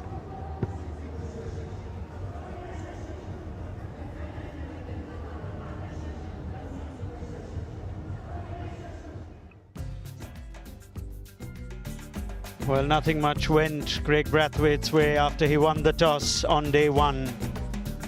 Inside 64.5 overs, West Indies bowled out for 150. Debutant Alec Athanas top scoring with 47. Soon as spin was introduced in the form of Ashwin, who accounted for both openers. West Indies really did struggle. Dismissed in 2.5 sessions. Ashwin the standout upon his return to India's playing 11. This was a 33rd 5-wicket haul in the first innings. Jadeja did his job with 3.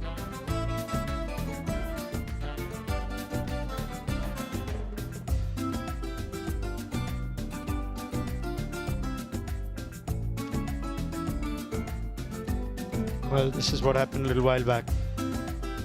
Declaration that Rohit Sharma brought about halfway through the 3rd day with a top score of 28. Once again, Alec Athanas doesn't tell a pretty tale if you're a West Indian fan. bowled out in 50.3 overs for 130.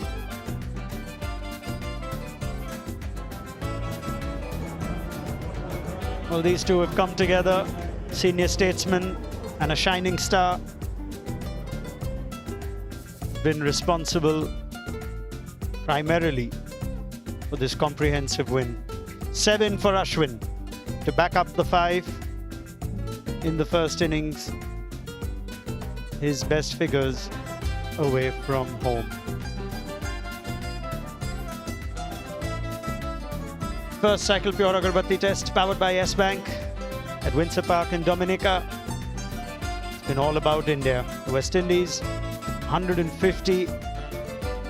India responding with 100 that Yashasvi Jaiswal and all his fans, of which there will be many, will remember for a long time. This is where his journey began. And our Ashwin, his hunger for wickets just keeps on increasing. India win by an innings and 141 runs. They go 1-0 up in the 2-match series.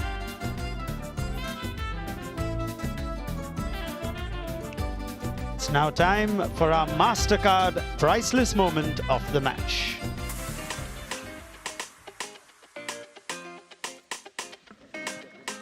You'll remember this for a long time. Young man whose journey is well known now. Hardships that he had to endure. Story that is so heartwarming. And Yashasvi Jaiswal, the back of a stellar season in franchise cricket, has now made a serious impression in international cricket.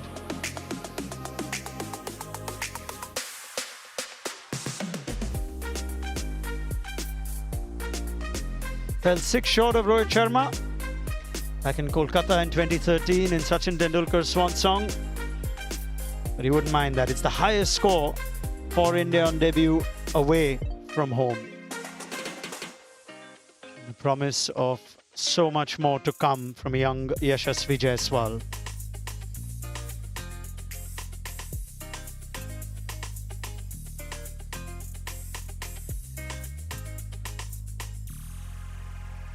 Celebrated that moment, getting to 100 with Rohit Sharma. And he's here to stay now at the top of the order for India in Test cricket.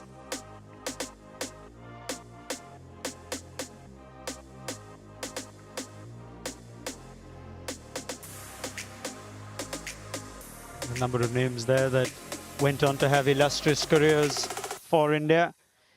And Yashasvi Jaiswal promises to have one of his own. This is an innings we'll all remember, Sir Curtly Ambrose. Certainly will. A young man on debut came in with a good reputation and good in first class and A-list cricket. And everyone was looking for him to see if he can transform that into international cricket.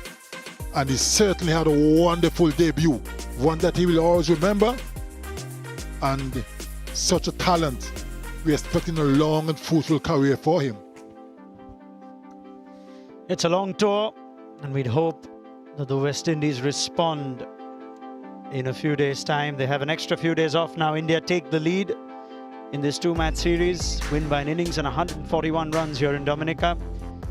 Now move to the Queen's Park Oval in Trinidad. Second test from the 20th of July.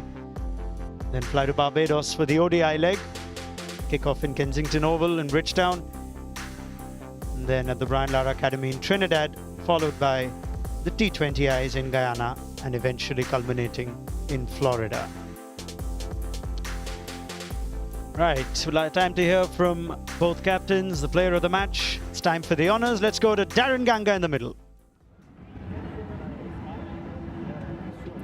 Welcome to the end of the match presentation of the first test of the Cycle Pure Agarbathi Test Series, West Indies versus India, powered by Yes Bank.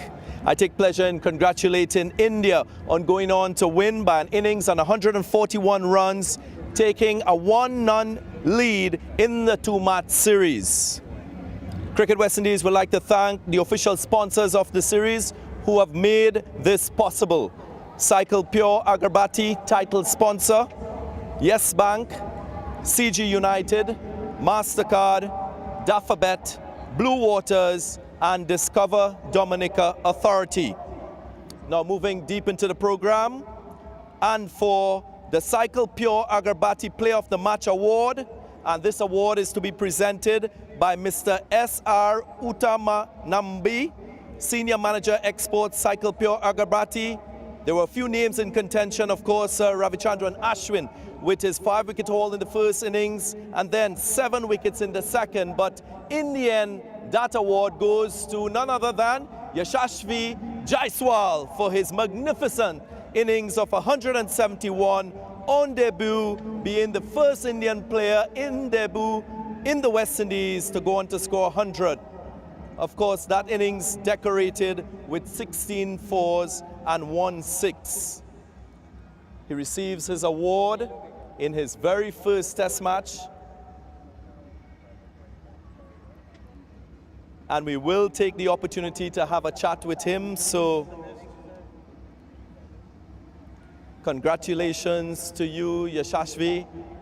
I want to just roll back time a bit and talk to you about your preparation and planning the day before this Test match and just prior to your first innings. Talk us through what was that like. Thank you so much, first of all. Yeah, it was pretty good and we were just having a really nice session. I have spoken with Rahul Dravid sir a lot. He gave me a lot of confidence, and of course I would like to thank all the selectors and Rohit bhai, especially our captain, that he showed faith on me and gave me chance and opportunity to go out there and express myself. A Test match 100 on debut, this Player of the Match award coming to the end of this Test match now. India securing a 1-0 lead in the series. What's the emotions you're going through right now?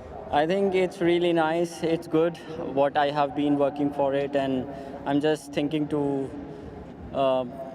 just preparing well and focus on my discipline and process and all, and I'll just keep trying to do well in the next match. Playing Test cricket for India, what does that mean to you? Yeah, it's really a special moment, and it's just like when I was young, I used to think about to play for my country and do something for my country, and it's really emotional moment for me. But I think this is just a start. I just need to keep doing it and keep focusing on my cricket and make sure that I'm taking forward. I spoke about it being the first time that an Indian player has scored a century on debut here in the West Indies. Of course, you picked up your first Test catch. You had a record opening partnership with your captain as well. Are there persons along the way who would have contributed to this type of early success at the international level? I think it means a lot of people helped me through all my journey till now, and I think I really want to thank you everyone, each and everyone who helped me, and of course the senior players, which the way I was talking with Rohit bhai while batting, it was tremendous, and I had learned a lot from him and Virat bhaiya, and of course, yeah, I need to keep doing that as much as I can do and look forward and learn the game. That would be important for me, I guess. Well, Yashashvi, congratulations on your award. We enjoyed watching you bat in this Test match, and all the very best for the rest of the series. Thank you so much. Thank you so much. Right. Congratulations to the young man, Yashashvi Jaiswal, Player of the Match for this first Test. I'd now like to invite the captain of the West Indies to come join me for a chat, none other than Craig Brathwaite. Craig, tough day at the office. First, let's roll back time on that first day. When you look at the toss decision, did that contribute in any way to that first inning score of 150? Well, before getting to it, I really want to thank, the Dominican crowd, for coming out. We appreciate your support. Obviously, we disappointed. In terms of the toss, I think the pitch was playing quite good. It didn't spin much day one. I just think we let ourselves down with the bat. 150 runs. We knew as time go on, it would get dry and it would spin.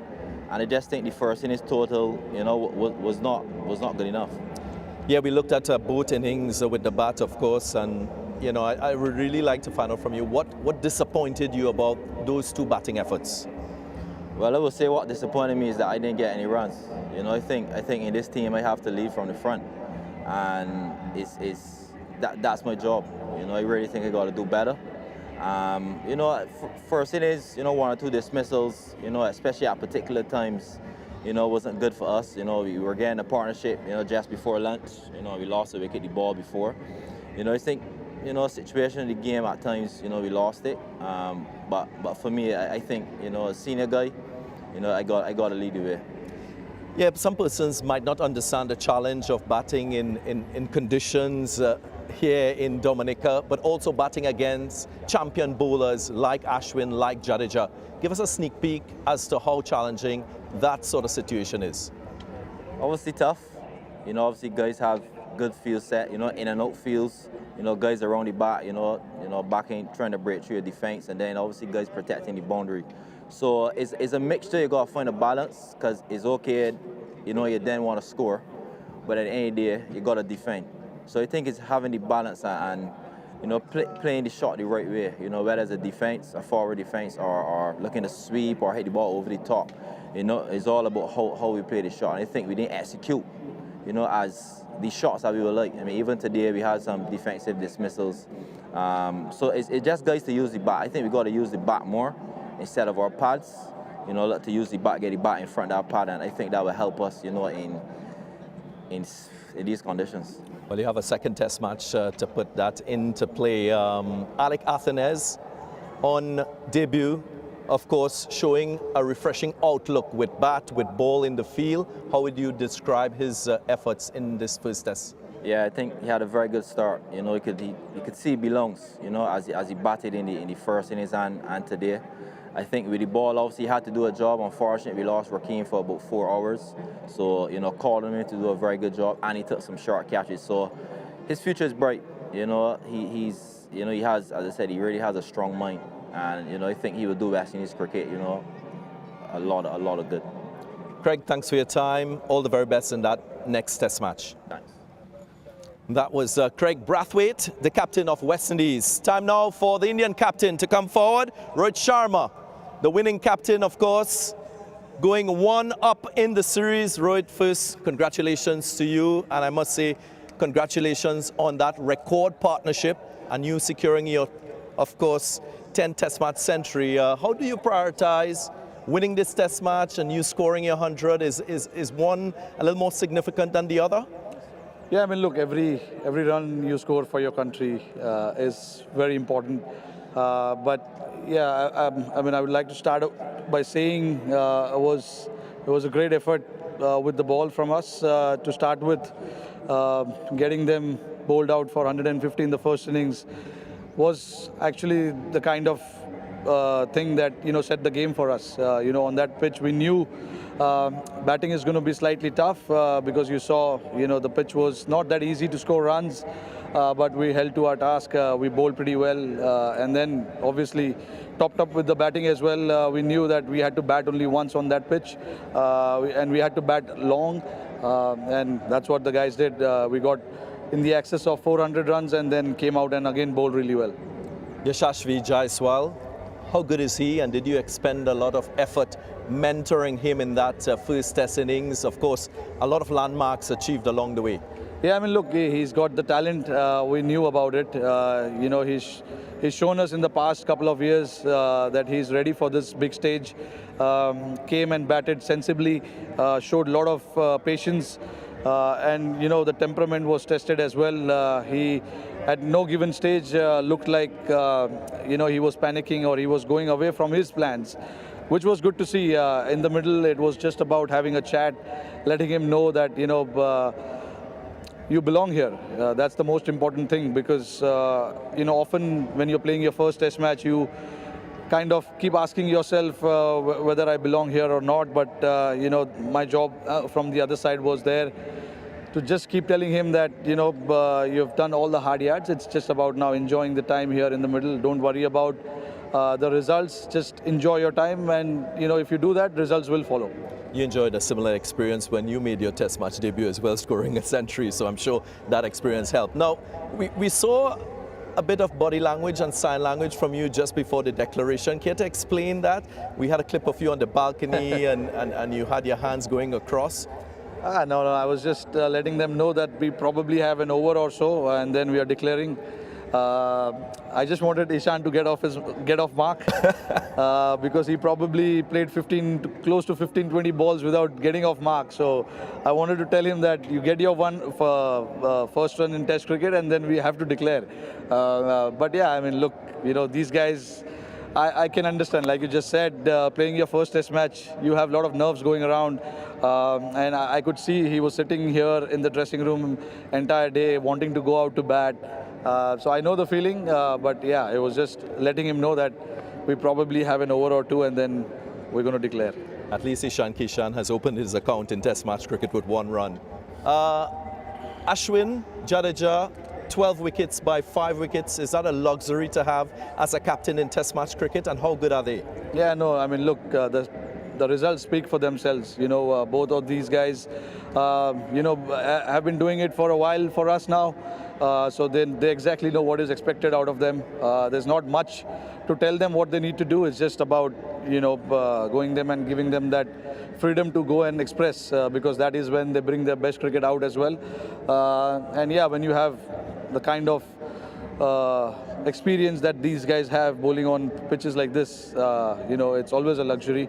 But yeah, again, you got to come out there and pitch it in the area that you want to pitch it, and get the pitch to do the rest. Both Ashwin and Jadeja, they were magnificent in the game, especially Ashwin. To come out and bowl like that shows his class. I don't think you're going to get a similar pitch of this nature in Port of Spain, Trinidad. But I just want to talk to you about this being the first match in your new World Test Championship cycle. Have you ticked a few boxes internally as a team in this format of the game, and how important was it for you to secure this win? Yeah, no, look, it's always nice to start well. It's a fresh cycle, first game of this new cycle. We wanted to come out and get the result. We actually don't worry about too much about the conditions, what sort of pitch we're going to play on, and things like that. Mentally we got to be ready to play on any kind of pitches, and that is, the talk that has been happening in the team for a while now, not just now. So given the conditions that we had, I thought we played really well on that conditions. And yeah, like you said, important to start well. Now it's just about carrying that forward, take that momentum into the second Test match, and see how we can get better as a team. Because there were a couple of new guys in the squad who made their debut, and there are a few others who haven't played a lot of cricket, got in. So it's just about having them some game time in the middle, getting to do what they do usually, and yeah, keep ticking those boxes, and that's what we did in this game. Well, Rohit, thank you very much for your time. Congratulations again on your most comprehensive Test match win in this series. Thank you very much. Confirmation then that India have registered their biggest win in the Caribbean by an innings and 141 runs. Yashasvi Jaiswal, player of the match on Test debut. They've started this series, their 13th tour to the Caribbean, in fine fashion.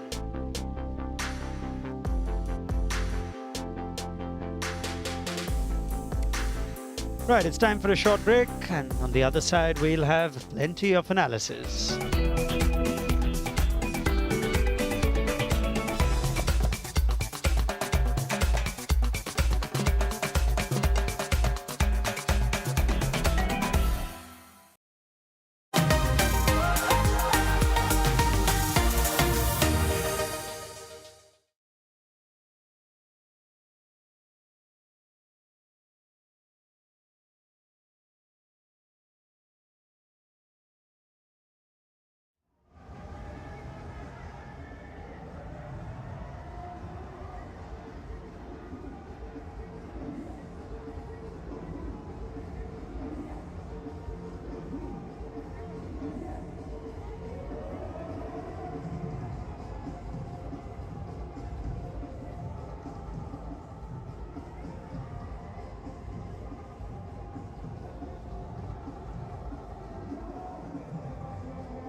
Back here at Windsor Park, test match over. The first Cycle Pure Agarbathi test powered by Yes Bank. West Indies bowled out for 150 in the first innings. India declared today after lunch on 421 for 5 with Jaiswal's 171 and Rohit's 103. And then the West Indies capitulating for 130. Ashwin figuring in both innings with 12 wickets in the match. Victory by an innings and 141 runs, and of course congratulations to India on an outstanding performance. Samuel Battery to my left, to his left Ravichandran Ashwin is here. Thank you very much actually again for coming all the way across the ground to have a chat with us. Let me start with you, and how pleasing was it for the team to start this test tour off with a victory? Look, I think in a way it's a fresh start for the team as well, because we've got a couple of youngsters who made their debut this game. Also having been in the WTC final recently, it's a fresh start for us. A couple of players have left the team and we are starting off again. Whatever said and done, it's an away tour. It's going to be challenging. We need to support the guys, and starting off with a win is always pleasing. Your own performance, 12 wickets. Speak to us about that. Look, I think the first innings, the first session of the game, I really enjoyed bowling on it. Because the first session it had a bit of moisture in it, there was good speed, the ball was going nicely off the pitch, and as the game got on, it got really slow. We had to really vary the pace. The batsman could really sit on the back foot and play a lot of shots off the back foot, so we had to change the pace up and bowl, and obviously the wicket had enough assistance for it for the spinners. Jadeja and I have been bowling for a very, very long time. We complement each other really well. The change of paces, Jadeja keeps it really tight, gives me the opportunity to explore a lot more, so I really had a lot of fun. Yeah, I don't want to hug the microphone. I want to get Samuel in here as well. What pleased you, being a fellow connoisseur of the slow bowling art as well, about what he did? Yeah, I think he's done it for so long. Such a skillful bowler. I think it's 34 5-wicket hauls now. His 6th against the West Indies. Just the skill that he has and his ability to pitch the ball in good areas consistently, never releasing the pressure on the batters. I think that for me really stood out, not only from him but also from his spin twin Jadeja. And if I can just quickly get a thought from you, Ashwin, yourself. We know of your quality and your pedigree. As I mentioned, so many wickets, 2nd highest wicket taker for India. If you can just put yourself in a West Indian batting position, just explain to our viewers how challenging really it was for them facing the quality that they faced and given the inexperience that they have. Honestly, it's very difficult to explain. I mean, I've thought about it several times. How would I face myself if I was a batter? It's always a very difficult question to answer. But I thought there was, like I said, there was enough assistance in the pitch. If you're really bowling in good areas, changing your pace up, there was a lot more bounce when you had overspin on the ball. However, I thought playing off the back foot was a lot easier. The batsmen need to change strike up, try and put the bowlers off now and then. The big shots are always, pleasing to the eye. You want to play the big shots, you want to put the bowler off. But churning the strike over, getting the left-right combination in, those are the tougher choices for a batsman to make. I thought even when the West Indian spinners were bowling, there was enough assistance, but I thought Jaiswal turned the strike over, played the faces of the game nicely. Even spinners do get tired. You need to put them off their hook. You need to play the 15-20 overs really tight, get them into their 2nd and 3rd spells. I thought those were areas where probably the Windy batsmen just give it away a little bit. I don't want you to deflect too much away from your own performance. I want to move from first innings and how you bowled when the pitch was, as you said it was, to the 2nd innings now. And as we look at the success that you have here, you talk us through what pleased you as well in the 2nd innings. Look, I thought the first innings, the ball was coming out like a dream for me. In the first session, it came out beautifully. I was enjoying the pace, and when the wicket slowed down, I had to change my action a little bit. How? Look, I thought the wicket got really slow. And if you saw in the first innings when I was bowling, I didn't gather much. I started to run in and bowl, just so that the batsman had to come forward and back, and I could change the pace up for myself and also toss the ball a little bit more up. However, in the 2nd innings, we started off with a new ball. It didn't have a lot of spin and grip early on. So we were looking for a lot of LBWs. Rather than saying I was looking for a lot more LBWs and slip catches from the right-handers. Right. And when the ball got old, I felt like there was a little bit more bite in it, and I could really go up and over. I thought there was a lot of bounce if you went up and over on this pitch. Yes, I thought even when the West Indian spinners were bowling, especially Cornwall, when it was slow, it spun. but it never really is the degree of spin that gets you out. It's the changes of paces, changes of line, and change of trajectory. All these things need to come into play. So for me, playing all these years, I play a lot of cricket back home in Chennai where the wickets are slow. So it helps me to, sort of change things up from round and over the stumps as well. Let me pick your brain here again on where you stand now in the pantheon of India's performance with the ball. As you look at this graphic here now with Murali 22 10-wicket hauls, Anil Kumble alongside or just parallel with you now, how do you feel seeing this? Honestly, Bish, it's an immediate reflection. I don't have much to reflect upon at this point of time. I'm genuinely humbled because at one stage in my life, I never thought I would be a spinner. I was a batter all my life. I turned into being a spinner. And then to even imagine, Harbhajan Singh was a sort of a hero for me to look at, because I was watching the 2001 Test series and looking at Harbhajan, I used to mimic him as a young kid. Right. From there on, I was a big fan of Anil Kumble, about how he won Test matches for India on the day 4 and day 5. I never even imagined being a spinner in the first place, and from there on to find myself in a list and even to say I belong in the list of Anil Kumble and Harbhajan Singh is an extremely gratifying day for me. I just feel like I've been very gifted. I've been given a lot of gifts on the way as a cricketer, and I want to really enjoy every single moment that lies ahead of me in my life now. The angles that you use, and Sammy, you can chime in on this as well. We want to pick your brain because we don't get you that often absolutely. here as we look here at angles. What makes you think about over the wicket, and what makes you think about wrong the wicket?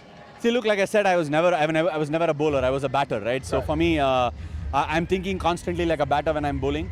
The first few overs, I'm settling into a nice rhythm. I'm looking for different angles, trying to see whether my round arm ball spins or the up and over spins or the flatter trajectory spins. I try and gauge the pitch. I try and gauge the right pace to be bowling upon.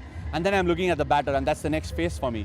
Where is the head moving? Where is he looking to score those runs? Is he falling over? Is his front leg coming over? And those are the things I'm looking at today. For when I was bowling at Craig Brathwaite, it was something for me that I was working on in the first innings as well. I felt like when the round arm action was coming and he was losing his head. So for me, constantly moving the front leg and the head is a very important facet for a spinner.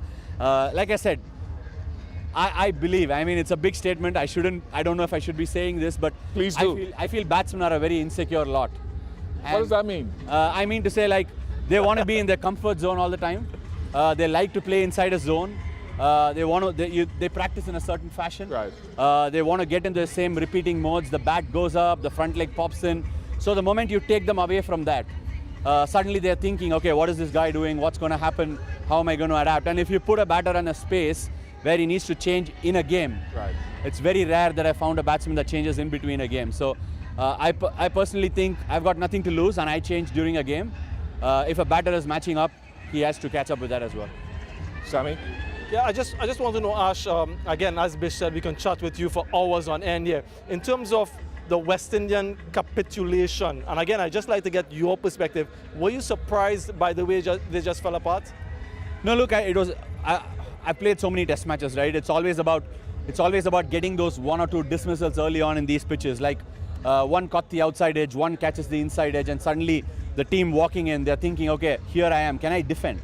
Can I go forward? Should I go back? And the moment a batter walks in, you know what he wants to do. And Jermaine Blackwood was a clear example of how Craig Brathwaite nicked it off to slip. Yes. And he was catching the outside edge, wanting to protect it. So it's pretty much you gauge that very quickly as when a batsman walks in, whether he wants to drive, whether he wants to sit back. So when you make those early gauging of a situation or a batter, you've got a better chance of attacking him up front. So for me, it's all about understanding the game, understanding the batter, understanding what sort of spell I am going through, how the ball's coming out of my hand. Yeah, and I spoke to you yesterday, Ravi, at the end of the game about continuously evolving and so on. Today, during the game, I saw you looking at some footage of the play or whatever it was. How much emphasis do you place on continually improving your own game? Look, I watch a lot of footage, maybe not so much as I used to, but I watch a lot of cricket. I watch cricket even, local club cricket. I'm trying to get a little bit of an advantage in terms of footages I can gather, in terms of, like I said, how can I make someone uncomfortable? When I can make another person, it's actually, very honestly speaking, it's not cricket. It's basically one man to man, right? It's how you're going to put the other person in a very uncomfortable zone. So if I can do that, and if I can do that by assessing the game, watching footages, might as well do it. But I watch so much that I can quickly pick up what a batsman is doing in the middle. Ash, we're going to let you go away from here. I just want to check your pocket to see if you put that pitch in your pocket to go to Trinidad. Thank you very much for sharing this time with us, and we look forward to catching Enjoy up. the conversation. Thanks, Bish. Congrats. Thank you, guys. Of course, Ronald Kapoor will come in here and we will look at the way the West Indies fell in this second innings. Yeah, this was really an egregious performance. It was, for lack of a better word, really shambolic display once again from the West Indian. But I just want to temper that a little bit with the conditions on offer. I had a look at the pitch at the end of the day's play, and it was never going to be easy for these West Indian batters and the quality of the spinners. So yes, we're quite disappointed as a West Indian fan with this insipid batting display.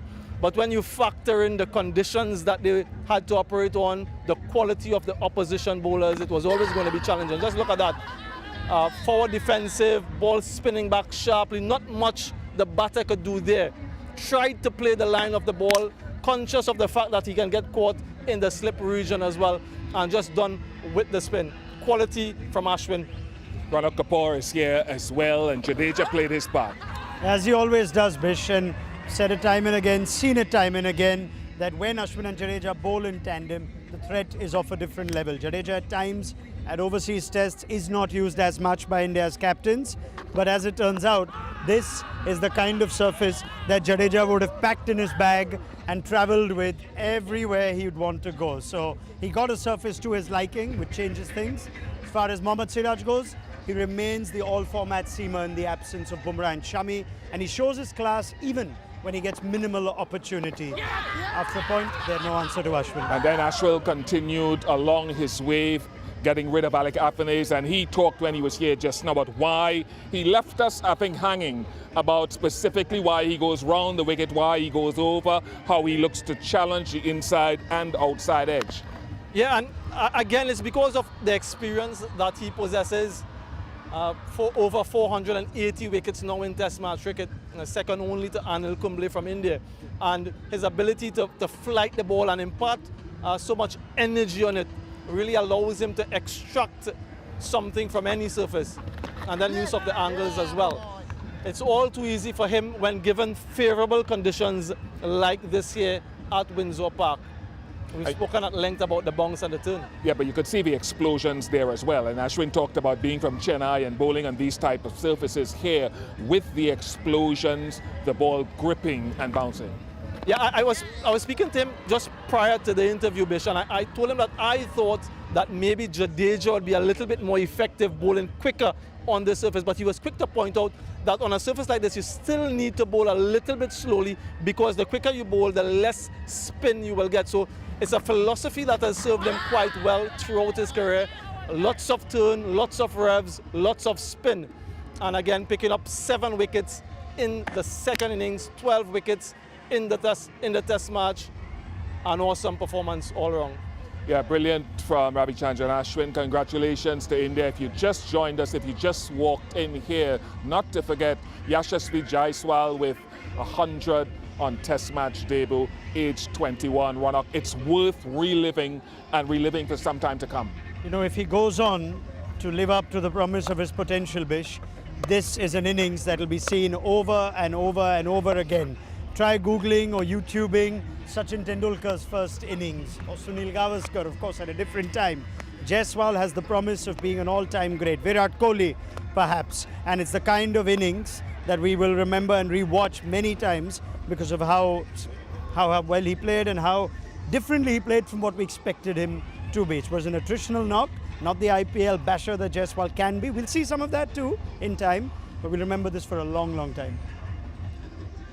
My next visit to India, I'll be switching on the television and we'll be seeing replays of it, which I don't mind actually, because of the story of the young man, another young man who made his Test debut in this game, Alec Athanaze, with his 40 and then 20 and collecting his cap here, Samuel Badri. The mindset here would be what coming through the entire game? A very memorable occasion for the young man to make his debut in front of his parents at home here at Windsor Park, and and doing well in the first innings. Yes, he'd be disappointed to not notch up that first half century, but he top scored in both innings for the West Indies, and the time he spent out in the middle, he looked quite composed, quite balanced, and he seemed at home in international cricket. And I think, as you've mentioned as well, he's definitely one for the future. His ability to play both spin and fast bowling, that will prove quite vital as he continues along his career. I was speaking to some of the people just towards the end of the game here, Bish, and you could hear the pain in their voices, you can see the tears in their eyes. People don't mind West Indies lose. Let's put that out there. The reality is it's a strong Indian team that's come here in the Caribbean, so to expect the West Indies team to even win a test match might be a little bit far-fetched, but they expect a fight. They expect the guys out there to go up and to really give 100%, and they don't think that they got that necessarily in this test match. And yeah, like I mentioned, just the hurt and the agony in their voices speaks a lot. Let's look forward now then to Trinidad and run up what India will be thinking, what they might be feeling, and how they might be looking forward to that second test. Well, I hope we get to see a slightly different surface and not this. Brish has put his hands up for all those in favor of a slightly different surface. But as it turns out, I think there are still a few boxes that we want to see ticked and checked. The reason I'm surprised by the declaration was I wanted to see Ishan Kishan in his first test innings. India are going to give him a run now as the keeper in test cricket. There's not a lot of test cricket, so he now only has the one test to try and prove whether he's up for this format as well. The seamers didn't have a lot to do. They will have some work to do, hopefully at Trinidad, or more work than they've had in this. And Ajinkya Rahane has only just got his place back in the team. When you have just the one innings in a strong, dominating bowling side, your batters tend to get just that one shot. And if you look out of sorts when everyone else gets runs, there's pressure. This is a hard team to get into, so there'll be a lot of individual boxes that India would still look to take, regardless of their dominant position in this series. How do you see it? Yeah, lots of work for the West Indies. They need to put up a stronger performance, certainly with the bat. And Craig Brathwaite spoke at the end of the game there that he needs to take responsibility. They lack a lot of experience, so the guys who do have experience really need to step up. But certainly, they need to perhaps improve 100-fold with the batting performance in Game 2. Thank you very much to Samuel. Thank you very much for run-up. We'll be hearing more of them once we get to Trinidad and that test match starts next week. But for now, just a reminder that the West Indies batted first. They chose to bat first, and they were bundled out for 150. Ashwin with 5 for 60. Then India declared earlier today on 421 for 5, with Jaiswal and Rohit getting hundreds. West Indies then bowled out again in their second innings for 130, 12 wickets in the match for Ashwin. India winning by 141 runs. So let's cast our minds forward to find out if the West Indies could square the series in the second Cycle Pure Agarbathi's test, powered by Yes Bank, 20th to the 24th of July at the Queen's Park Oval in Port of Spain, Trinidad. West Indies taking on India in that second test. We hope that you've enjoyed what we brought to you from Dominica, and look forward to your company in Port of Spain, Trinidad, not too long from now. A wonderful sight. India are happy. Much more to come in this series. Until next time, it's bye for now.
Ladies and gentlemen, that's 150 for Yashabi. Ladies and gentlemen, that's 150 for Yashabi Jaiswal.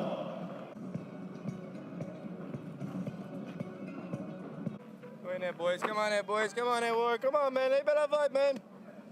Come on there, boys. Catch it, Craig. Oh, Craig, man.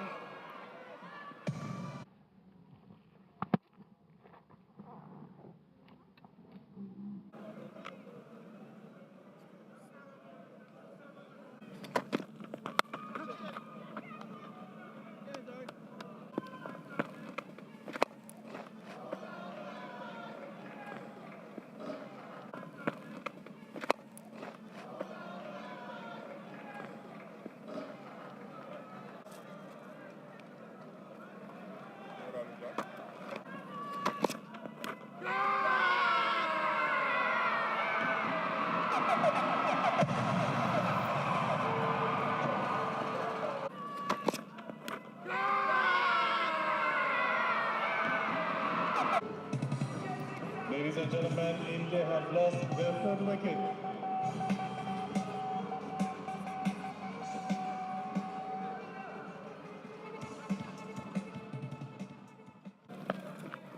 Catch it. Yeah. How's that? Who's that? Who's that? Who's that?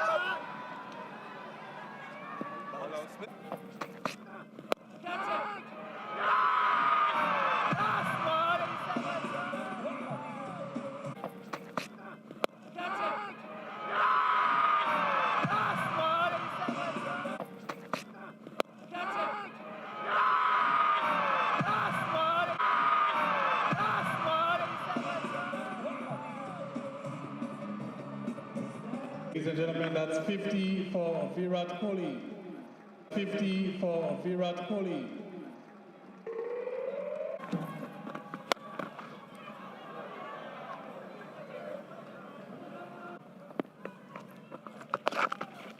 Down, Tish. Don't let.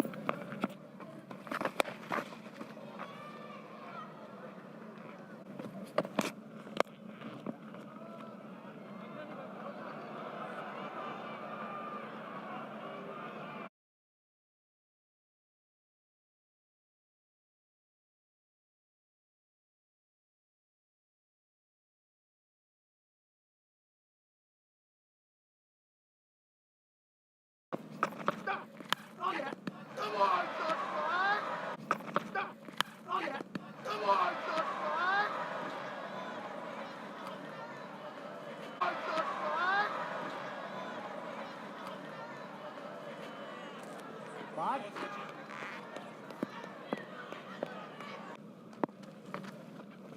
Catch it. Yeah. Catch it. Yeah.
Yes, boy.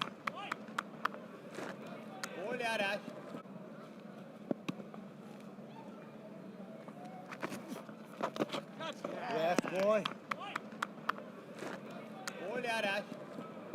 Unbelievable. Yes, boy. Hold yaar, Ash. Unbelievable.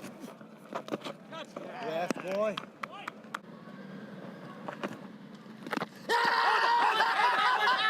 Yes! Out. Bat nahi laga. Out.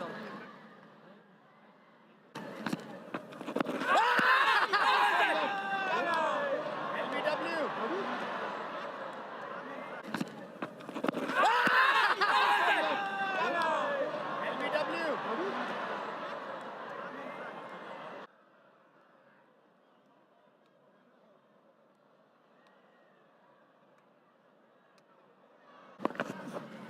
Yeah. Just go. Shabba, boys.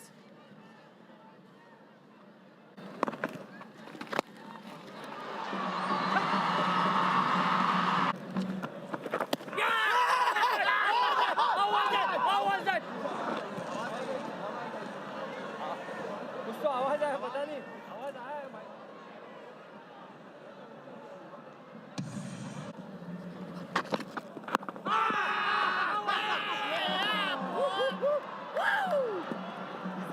He's scared of pace, boy.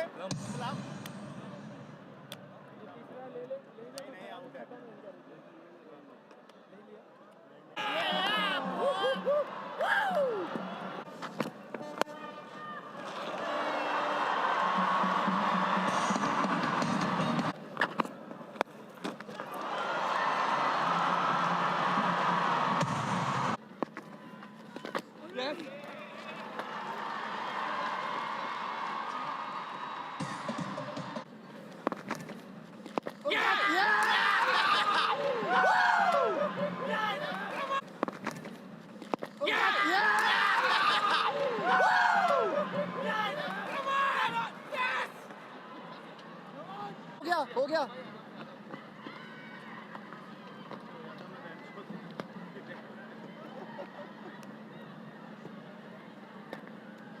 बहुत बढ़िया Ashwin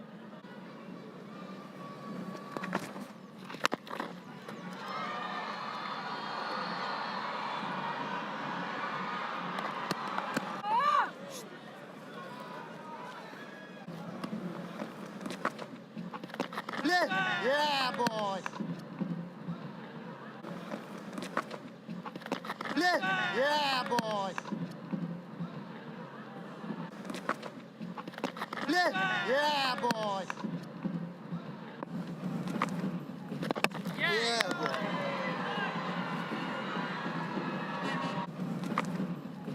Yeah, boy.